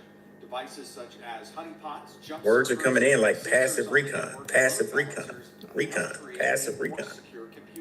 Research. Kevin says research. It is research. Yep. Well, what type of research? Passive footprint or recon. Passive reconnaissance. Passive recon. All right. Everything's been blocked in. Answers are locked. All of the devices on our network by their use or their access. Is that 400 points? Each section of the network would be assigned a zone. Brett. For example, you might What? create a very basic network design where part of the network can be accessed from Now, inside. let's look into it. The network is prohibited from outside. Research, that's the key word right there. You're just looking around. And the other as the Threat hunting. That was a typo, Kevin says. It was a typo. I meant to say threat hunting. Some organizations you're actively going to look for something. You're researching the potential threats to a network without actually interacting. Something comes up, you're just looking it up. You're just saying, what's the CBE score? That is correct, Charles. Now, here's the other part of it. That is passive, because passive is not directly interacting with the data. Yeah. It's going past you. So you are pulling it or looking at it. You're not putting it back on the net. It's not active. Okay. So that's why I just want to tell you the two differences. But they work together. They are the same. Yeah. So give yourself points for that if you do passive reconnaissance. I will take that because it is. Threat hunting is passive. Yeah. You have to go look for it. It has to come past you in order to research and look up stuff. So it is the same without directly interacting. How much points was that? Nah. CompTIA won't do threat hunting in that way. They won't do it. I saw the exam. They actually put threat hunting as what is something that an organization can do. This is how you'll see it. What can an organization put in place in order to stay ahead of threats or potential threats? They form a threat hunting team. Yeah. So in this case, though, yes, you are correct. Give yourself the points. About 400 points. 400 points was that. Way to go. There we go. 400. Good stuff. But see, I like it because it gives us a chance to talk about it. All right. Kevo, you are up, sir. What you got, Mr. Kevin? I'm gonna do a random terminology for 200. Random terminology for 200. A blank site is one that fails over immediately, or the production site. What? That fails over immediately. Blank site. Fail over immediately. We refer to this combination of potential openings of our network as the attack surface. And our goal A blank site, Aaliyah says hot. As in the immortal words of Lil Wayne, the block is hot, the block is hot. We might want to Cash Money Records. block certain ports on our firewall, and we'll always be monitoring traffic and Specific song, bling bling. People want to know what I'm wearing, bling bling. Okay, listen. of course, part of that attack surface Hot site. Everybody's saying hot. Multi-site. Of course, every device on our network tends to be connected. Lock in your answers. Everybody's saying hot. Let's drop it like it's hot. Hot site. Yep. Good job, everybody. Wait, Good how much was that? Give yourself the points for that. That's 200 points. 200. All right, next. We are back up at the top. Aaliyah. We might also want to consider protecting the cabling as it goes between Network architecture for 3. Network architecture. This system collects and analyzes logs from multiple sources and presents the results in a centralized dashboard. So even if they are able to capture the actual packets, they have no idea what's contained inside of those packets. For our remote sites and people connecting from offsite, we may want to include additional encryption for those links. It's not unusual to build IPsec tunnels from site to site. I've seen syslog, I see SIEM, I see log aggregation, system log. I'm gonna go SIEM. This is from multiple sources though. Yeah. Michael will change to SIEM. Security information and event management. It looks like everybody. All right, so here we go. It is a SIEM. Good job. How much was that? Good job. How much points was that? It will collect and present. SOAR, orchestration, correlates and disperses. Oh, I don't know how much points was that. All right, here we go. This might be a known vulnerability such I think that was Mike. 200. Terminology for 400. Terminology for 4, closing out the category.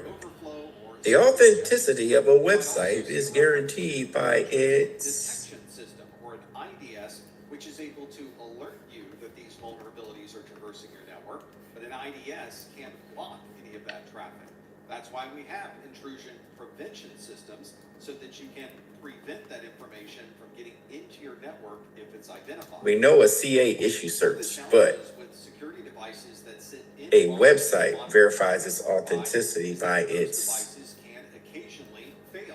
They might lose power, there might be a hardware problem, or it might be that there's a bug in the software and the system crashes. If this device is in line, Martin says digital certificate. It's the digital connection. It's the digital connection. Charles says cryptographic control. configured as fail open, when there's a crash or it becomes unavailable, the data will continue to Well, it says certificate authority. So we got 1, 2, 3, 4, 5 answers in. See what B. Weezy says. Kevin. Elaine says CA, SSL, TLS. It's supposed to be TLS issued by the SSL and TLS by themselves. Yep. It's security, but we know CA issues certs. And what's the answer, Mr. Elaine? SSL is issued Brian by says domain validation. You're getting several answers. TJ changes to digital certificate. All right, here we go. We got everybody locked in.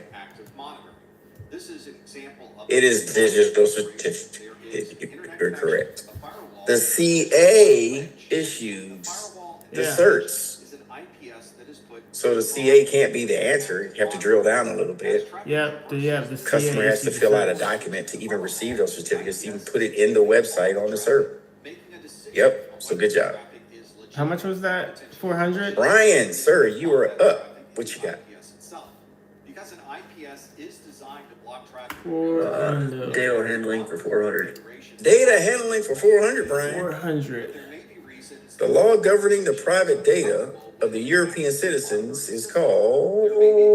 That an outage would cause downtime for the rest of the network, or they might be concerned that the IPS would be too aggressive with blocking traffic and would be blocking legitimate traffic instead of malicious traffic. In that case, the organization may feel more comfortable with a passive monitoring system. Charles drops in with the GDPR. May the force be with you, Charles, always. Normally through a switch, and the switch is taking a copy of that traffic and Michael says GDPR. Martin says in GDPR. line with the normal network communication between the devices and Brian says GD. Yeah, GDPR. GD. How much? Elaine, GD. How much was that? Damn, we're looking like we get a clean sweep here. for blocking traffic. We often refer to Leah says GD. All right. we're using an IPS because the IPS is not in line and it's All right, so here we go. All answers are locked. GDPR. Congratulations, you got that correct. Keyword there, European. How much? Citizens. How much was that one? Words. How much was that one? All right, way to go. That was what? Elaine, what you got? 300. The advantage of having active monitoring is that if traffic does come through the network and Network architecture for 200. the IPS can identify. Gotcha. Network architecture 200. This form of network hardening involves dividing the network into lots of smaller sections, requiring the hacker to break through more walls to compromise the entire network. Form of hardening. Or a span that refers to a switch port analyzer, or you might use a physical network tap to break into a physical connection. With passive monitoring, While y'all looking for the answer, I'm practicing my dance moves because we go on tour in less than a week. on its way to the destination. Cool it down. Yep. This happens while traffic traversing the switch where a duplicate is made. The destination receives a copy of that traffic, and the IPS. All right, Aaliyah says zoning. T says segmentation. Charles says segmentation. Identify an alert on malicious traffic, but it obviously isn't stopping the traffic from getting to the destination device.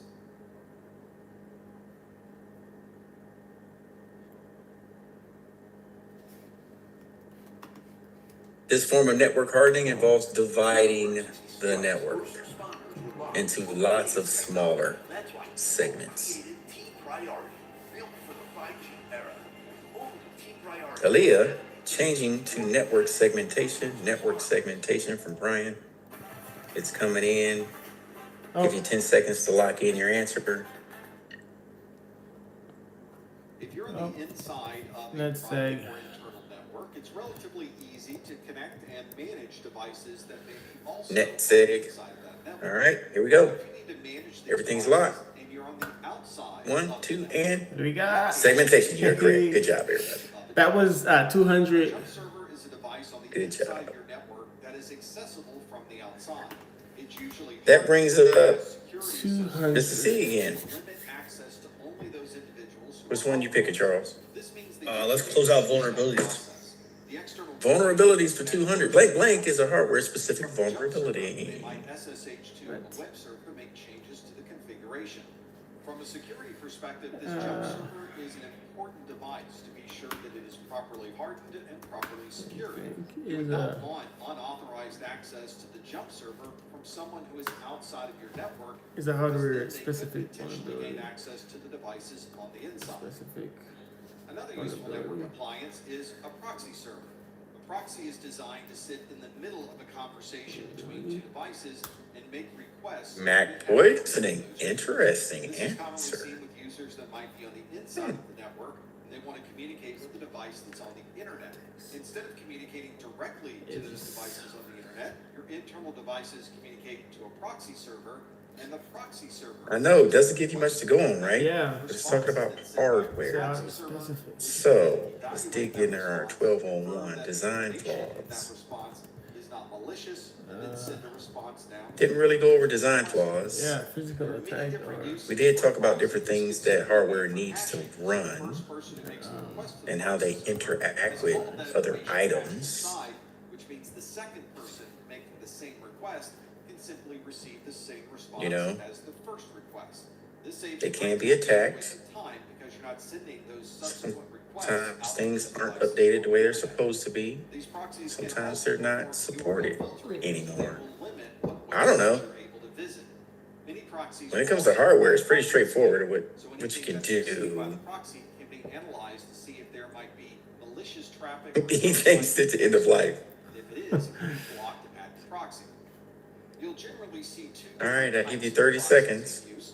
One is a proxy that needs to be BIOS configured rootkit. to the application or operating system. Good way to take care of BIOS rootkit. Good way to get to the motherboard programming. ARP poisoning, address resolution protocol, matching IP addresses with MAC addresses. Is a transparent proxy. That's a routing table situation. They have no idea the proxy is even in place. Brian says model specific. Middle of the conversation. Yeah. All right, here we go. Make requests on a user's Everybody locked in something? Hey, I did say guess if you don't know, so here we go. operating system. Since the Firmware. Firmware Don't version. hardware needs firmware? that as a transparent Firmware version. I even said it in the answer. I said it's either gonna need they need firmware or software updates, address translation or the drivers, or yeah, firmware. Yeah, that was worth 200. So if you didn't get that one, no harm, no foul. You know now. application level All right, here we go. Firmware An version. application proxy understands the protocols used. Martin, which one? You got one of three. Might be using an HTTP proxy. Some proxies can work with multiple Network protocols. architecture. They might be able to proxy Boom. HTTP. A blank uses an access control list to allow or deny network access.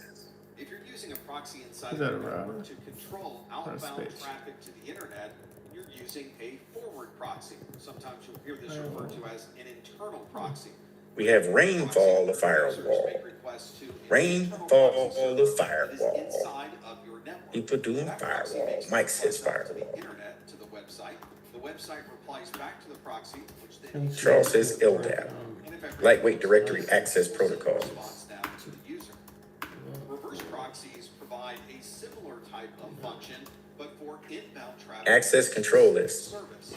For example, AKA. users on the internet that would like to communicate to a Yep. web server that's inside the network. All right, got everybody locked in? Users communicate directly to the web server. Here we go. A proxy Change server. ACL. Aaliyah changed the router. Yeah, I changed the ACL. Interesting. Map your path to career and salary growth. The trifecta is your Firewall. key career success. First, Routers have firewalls on the inside of them Yeah, that right. control inbound and outbound traffic. Yeah, The right. nickname for a firewall that is said in 1202 is access control list. Yeah. is where your salary potential Yep. Yeah, so it's the Yep. same thing. So just different access names. control list and firewall is the same thing. Yeah, it's the same. Mhm. Same thing. Yeah. The foundation that Good try, though. anywhere in What was that? 300? 100 Mr. T. points. Okay. Let's do 300, sir. Structured courses make complex concepts. All right, 3 data handling for 300. Blank is a class of software and hardware that prevent restrictive data from leaving a network. Start your journey at DionTraining.com today. We have up to a 94% pass rate. And we also have Blank is a class of software and hardware Dion will save you that prevents restricted data from even leaving a network. Little Caesar's new bacon crust pizza is a no-brainer because this is not a job for your brain. It's We covered this, I think, week 1 of set or day 1 of crispy caramelized cheese crust. Or dive into Mr. T says DLP. Elaine says DLP. sweet salty canal. Data loss prevention. Give your brain the day off and think with your mouth.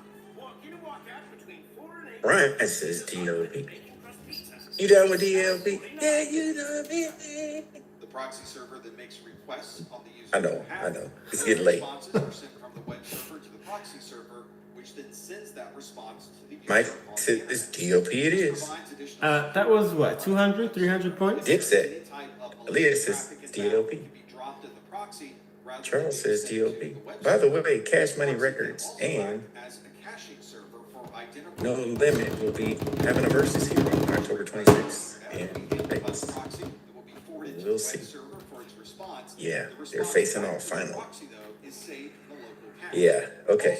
Charles says DLP. So here we go. Let's look at the answer. I know. All right. Hey, but That- No Limits got 2 albums from Snoop. We simply pull from the cache and send the So, response we'll directly see. from the proxy. It is DLP. Good job. Good DLP. job. That was what? 200 points? 300 That's points? worth 300 points. 300 points. If you got it. Last one. Lovely. No need to disturb Kevin. Data handling for 200. Blank is the U.S. law governing all health-related information for an individual. For anyone on the internet to be able to use. These are commonly used to Good circumvent. T says HIPAA. Leah says HIPAA. Brian says hippopotamus. Charles says HIPAA therapy. Charles says hypotherapy. Elaine says hippopotamus therapy. Michael says baby therapy. Okay. Hip hop anonymous therapy. This proxy is made by some third parties, and we have no idea. What? I was gonna say Let me dependopotamus. calculate these hip hop anonymous. So I got Alright. Okay, here we go. Last reveal. calculate my. You got it. HIPAA. Good job, everybody. Let's That do some was- cheers, reacts. That was 100. We got baby reacted in the corner. The babies are in here today. Leah didn't have a baby in today. T had his baby in today. Yay! Woo. All right. Now, add up your points. Drop your points in the chat. Let's see who came in first, second, third. Believe me, all of y'all are winners. So 100. it's not about the points. It's about what we learned today, right? It's about what we learned. Clarified some items, got to talk about some different terms. That's what it's about. And yep, participation trophy. There you go. But hey, you know what? That's the whole point of this, just talking about it. Yep. Yeah, if the counting ones I got wrong, I'm -7. You got Brian over there cracking it up. All right. So, yeah. I owe some points. All right. But if you want to drop in the chat, you can. It's all about the knowledge, really. All right. So tomorrow, I have to upload the new slides for the week. So tomorrow we'll be on day 6. So I'll make sure I'll put them in the folder. I'll work on that, at least for day 6 being there, and 7. And then tomorrow we'll just pick up where we left off at. We have some folks testing Friday. Tomorrow we'll do another breakout room for either A+ or net, because that's constant. We got some folks in the net cycle too. Yeah. So we'll just keep revisiting if we need to. All right. If you need to take a quick break, go ahead and do so. Or toward the end of the day. Anybody got any questions for me though? Anything that wasn't clarified? Inside of the load balancer to provide efficient prescription. All right, I'll leave you to it. Just like a I'm here if you need me. load balancer can also provide caching, especially if there are multiple Good, identical bud. requests being made to the web servers. And there may be prioritization built into this as well, where certain applications or certain protocols may have a higher priority than others. And many load balancers can also provide content switching, which means they recognize the type of request being made and can send certain requests to specific web servers that are connected to the load balancer. Some load balancers can work in an active-passive configuration. This means that some of the servers are active and working when connected to the load balancer, but there are also other servers which Kevin, I do not see a clock in for you this afternoon. If any of the active servers fail, Psych, I'm playing. recognizes that Gotcha. Are you sure? Because Yeah, I I'm got looking at it. I know. I was just messing with you. Oh, all right, we're good. See, I gotta get y'all there once in a while. Elaine says tomorrow I have an appointment at the same time again. No problem. I know you're doing. You got your military stuff you're doing, so you're good. Total amount of hours you probably miss is probably only 4. So I wouldn't be like sweating anything. Yeah. But try not to miss a lot. Yeah. Yep. load balancer will distribute that load to any of the servers that may currently be working. However, if the server was to fail for any reason, the load balancer would recognize there was a failure, mark that device as being no longer available, and then use one of the passive or standby devices and turn that into an active device. Any subsequent requests to the load balancer would then be sent to the new active devices. Another useful series of network appliances commonly used for network management and monitoring are sensors and collectors. Some devices that you may already be using have sensors built into them. Things like switches, routers, firewalls, and other devices may have the ability to compile statistics and make them available to these collectors. Oh, Kevin, I do need you to clock in again. That was your morning punch. You never clocked out for lunch. Server access logs, and anything else that might be connected to the network. You can also use sensors that are designed as Give me 1 second. devices whose sole purpose is to collect statistics from the traffic going across the network. All of the details being collected Okay, by these now you can sensors clock. is sent Wait a to minute. one central database called a Are you in the time clock right now? Sometimes this is a proprietary Don't console do anything yet. to work with certain It's giving me a signal. or a firewall. It says danger, Will Robinson. Something that is able to collect data So let me do what I need to do first, and then I'll let you do yours. Hold on 1 All second. right, you just tell me what to do. All right.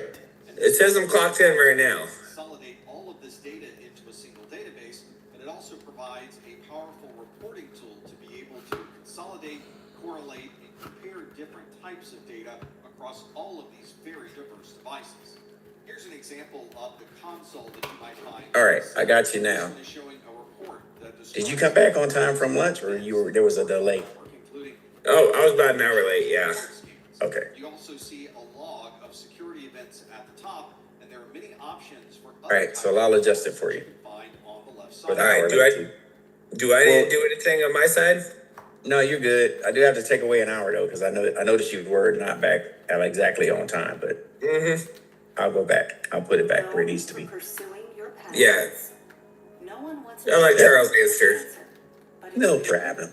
Charles is my man. is known to The man. FDA approved for 18 types of cancer, including certain early stage and advanced cancers.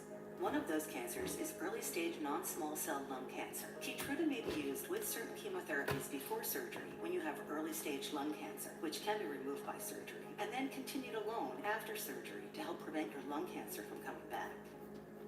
Keytruda can cause your immune system to attack healthy parts of your body during or after treatment. This may be severe and lead to death. See your doctor right away if you have cough, shortness of breath, chest pain, diarrhea, severe stomach pain, nausea or vomiting, headache, light sensitivity, eye problems, irregular heartbeat, extreme tiredness, constipation, dizziness or fainting, changes in appetite, thirst or urine, confusion, memory problems, persistent or severe muscle pain or weakness, muscle cramps, fever, rash, itching or flushing. There may be other side effects. Tell your doctor about all medical conditions, including immune or nervous system problems, such as Crohn's, ulcerative colitis, lupus, or myasthenia gravis, or Guillain-Barré syndrome, or tissue or stem cell transplant, or receive chest radiation. Keytruda can harm your unborn baby. Keytruda is an immunotherapy. I got you, Kevin. I adjusted it. You were only 40 minutes late. Exploring ways to treat even more types of cancer. It's true. Keytruda. See all the types of cancer Keytruda Keytruda could be right for you. Picture this. Saving up to 10% when you bundle your home and auto insurance with USAA. Some things just click. Any word on Jesus? Get a quote today. Tried to reach out to him, hadn't heard from him.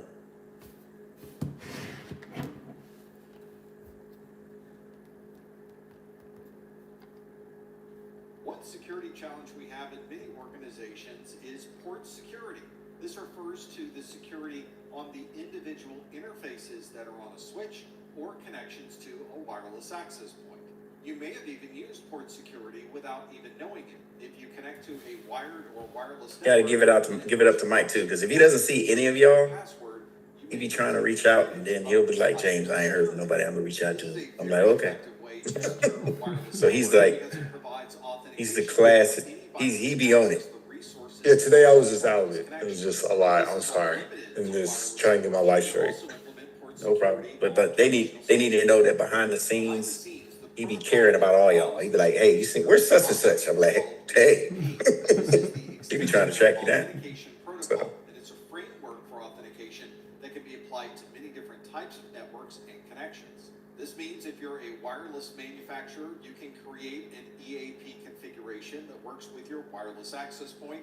And if you create wired switches, you can enable EAP on that wired switch and integrate all of them together. The most common integration of EAP is with 802.1x. This is an IEEE standard that manages the authentication process for users and devices onto your network. Sometimes you'll hear 802.1x referred to as NAC, or Port-Based Network Access Control. If you were to plug into an available interface that's on a switch, you would not be able to access the network that's on that switch until you authenticate it using 802.1x. EAP and 802.1x work together so that you can provide login credentials and then have those credentials provide you with access to the network. You'll often see these used in conjunction with other types of authentication protocols or databases such as Radius, LDAP, TACAX+, Kerberos, and others. This is usually a process that involves 3 separate components. One of the components is the end user or client. We refer to this device as the supplicant. There's also usually a switch or access point that you'd like to gain access to. We refer to this as the authenticator. There's also usually a back-end database that contains all of these login credentials. This might be an existing Active Directory database that you can access with Kerberos or LDAP, or you might have a Radius or a TACAX database. We refer to this as the authentication server. When the supplicant first connects to the network, there's no authentication, and the authenticator will not allow any access to the network until the authentication is complete. Once the authenticator sees this initialization, it sends a message back to the supplicant asking for login credentials. We refer to this request from the authenticator as the EAP request. The supplicant provides an EAP response with the name of the device trying to access the network. That request is passed from the authenticator to the authentication server.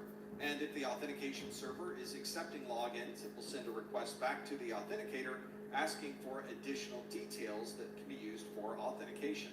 The authenticator sends a request for those additional details to the supplicant, and then the supplicant provides the credentials required to log into this network. The final step will be to confirm that these login credentials are correct. The authenticator then sends those credentials to the authentication server, and if the username and password and other login credentials match, the authentication replies with successful login and tells the authenticator to allow that user access to the network.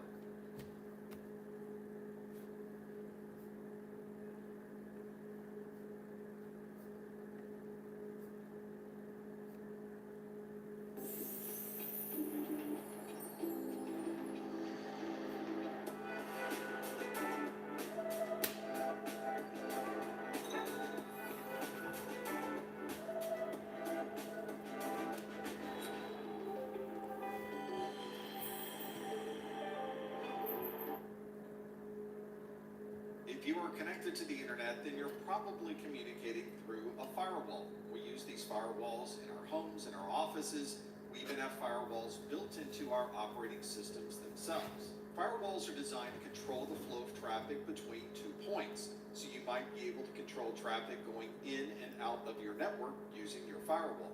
This can be especially important in large environments where you have hundreds or even thousands of users communicating to the internet and back again, and you can use the firewall to manage all of those flows. Firewalls can also be used to control what websites or content a person may access. This can be used in a corporate environment to control what websites employees might visit, or you might have the firewall at home provide parental controls. And since the firewall is watching all traffic pass through it, this is a perfect place to provide additional security controls for antivirus and anti-malware. A network-based firewall controls traffic through the use of a purpose-built appliance. Traditional network-based firewalls can control traffic based on OSI layer 4, so that would be a TCP port or a UDP port number. More modern next-generation firewalls are able to manage traffic based on OSI layer 7. This is the application layer.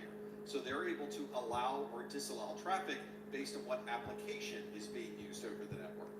Firewalls can also do more than simply allow or disallow traffic flows. They can integrate other services inside of the firewall, such as a virtual private network or VPN. And many firewalls can also operate as a layer 3 device or a router. These devices would commonly sit on the edge of the network and control the traffic flows between the internal network and the external network. Because they're providing this layer 3 functionality, they very often can provide network address translation and other types of routing protocols. Some older firewalls include a number of different features that are bundled within one single device. We refer to these older devices as a UTM, or a Unified Threat Management Device. Sometimes you'll see this referred to as a web security gateway or an all-in-one security appliance. We refer to them as all-in-one because they're able to handle many different services all at the same time. Features such as URL filtering or content inspection can allow or disallow access to certain websites. These UTMs might also have some capability for identifying malware and blocking it before it gets into your network. Many UTMs can also be used to filter spam, so they can block unwanted email correspondence within the firewall itself. These devices might also provide additional functionality for wide area network connectivity, such as a CSU, DSU, or routing and switching built into the device itself. Of course, the firewall functionality is also included along with the ability to block malicious software through the use of an IDS or IPS. And since all of this traffic is flowing through this single device, we can use this as a bandwidth shaper to provide quality of service across different applications or protocols. And in many cases, these UTMs can also act as a VPN concentrator or VPN endpoint, providing a way for people to connect securely to the corporate environment. One of the challenges with UTMs, however, is that many of these devices only operate at layer 4, so they only look at port numbers, and having all of these individual and separate capabilities within one single appliance often provide a drawback to performance. So you may only turn on a few of these capabilities before the entire device tends to slow down. One of the most modern types of firewalls is the next generation firewall, or NGFW. These devices operate at OSI layer 7, so they're able to make forwarding decisions based on the applications that are being used on the network. Sometimes you'll hear these next generation firewalls described as application layer gateways, stateful multi-layer inspection devices, or deep packet inspection. A next generation firewall is able to examine all traffic traversing the network and perform a full packet decode of everything traversing those links. That means the firewall can recognize who's sending the traffic, where the traffic's going to, what is contained within the application layer of the traffic, and then make forwarding decisions on whether that traffic is allowed or disallowed on the firewall. Next generation firewalls are able to examine all of this traffic, determine what applications are in use, and then make forwarding decisions based on those applications. So a next-gen firewall might allow Microsoft SQL Server traffic to go through the firewall, regardless of what port number it's using. Maybe people are allowed to view Twitter, but not post to Twitter, and then you can allow or restrict anyone from viewing YouTube videos. It's very possible that all three of these application types are using similar port numbers, but since the next generation firewall looks at the application layer, it doesn't necessarily rely on just a port number to make forwarding decisions.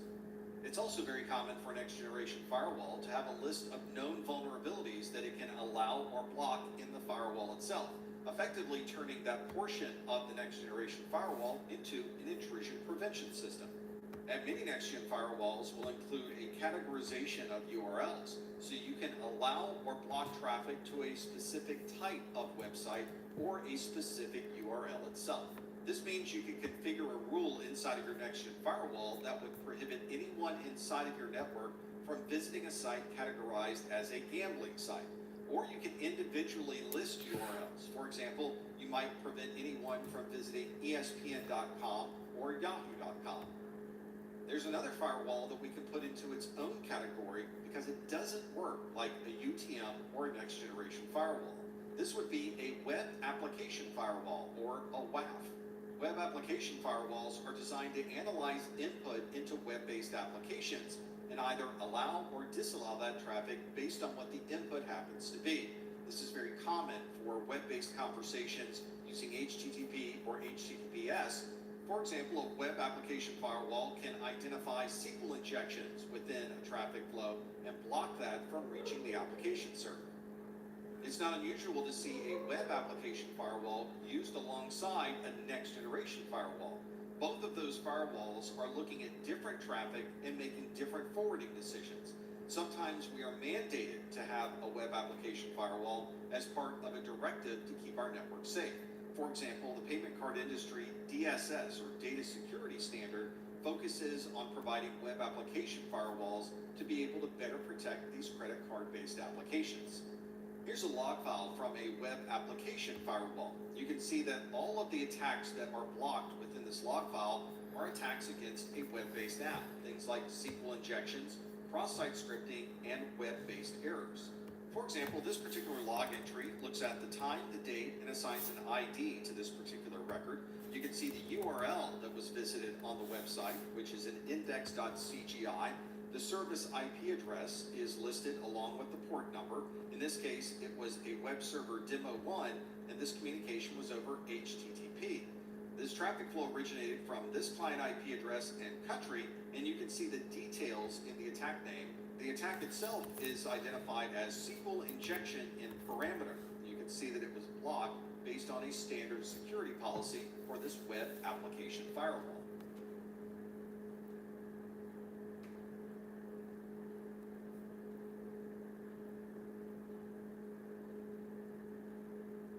CompTIA certification is too expensive? Let me show you some math. A CompTIA certification is going to make up to $15,000 more than somebody who's not certified. And 15,000 divided by 12, $1,250. That's more than $1,200. And that right there pays for your certification in 2. If you've ever been away from the office, but you needed to connect back to resources that All right, everybody, it is 6 o'clock. a secure form of communication, you probably use a VPN, or virtual private network. A VPN. At the end of the day, it's been a great day. Covered a lot of information. We're going to do it again tomorrow. Anything for me before we get out of here today? This is a purpose-built device that is designed to be the point for everyone. Tomorrow is the 9th. Using this encrypted link. All right. If you need anything, email me. Hit me up. I used to check my email at least once or twice before I lay down. Most of y'all do, and or I check my text messages at least once or twice. So if there is anything, please let me know. Carry out the order and skip it. All right, later. And very often there is software that's installed on the client workstation that is able to connect and authenticate to the VPN concentrator.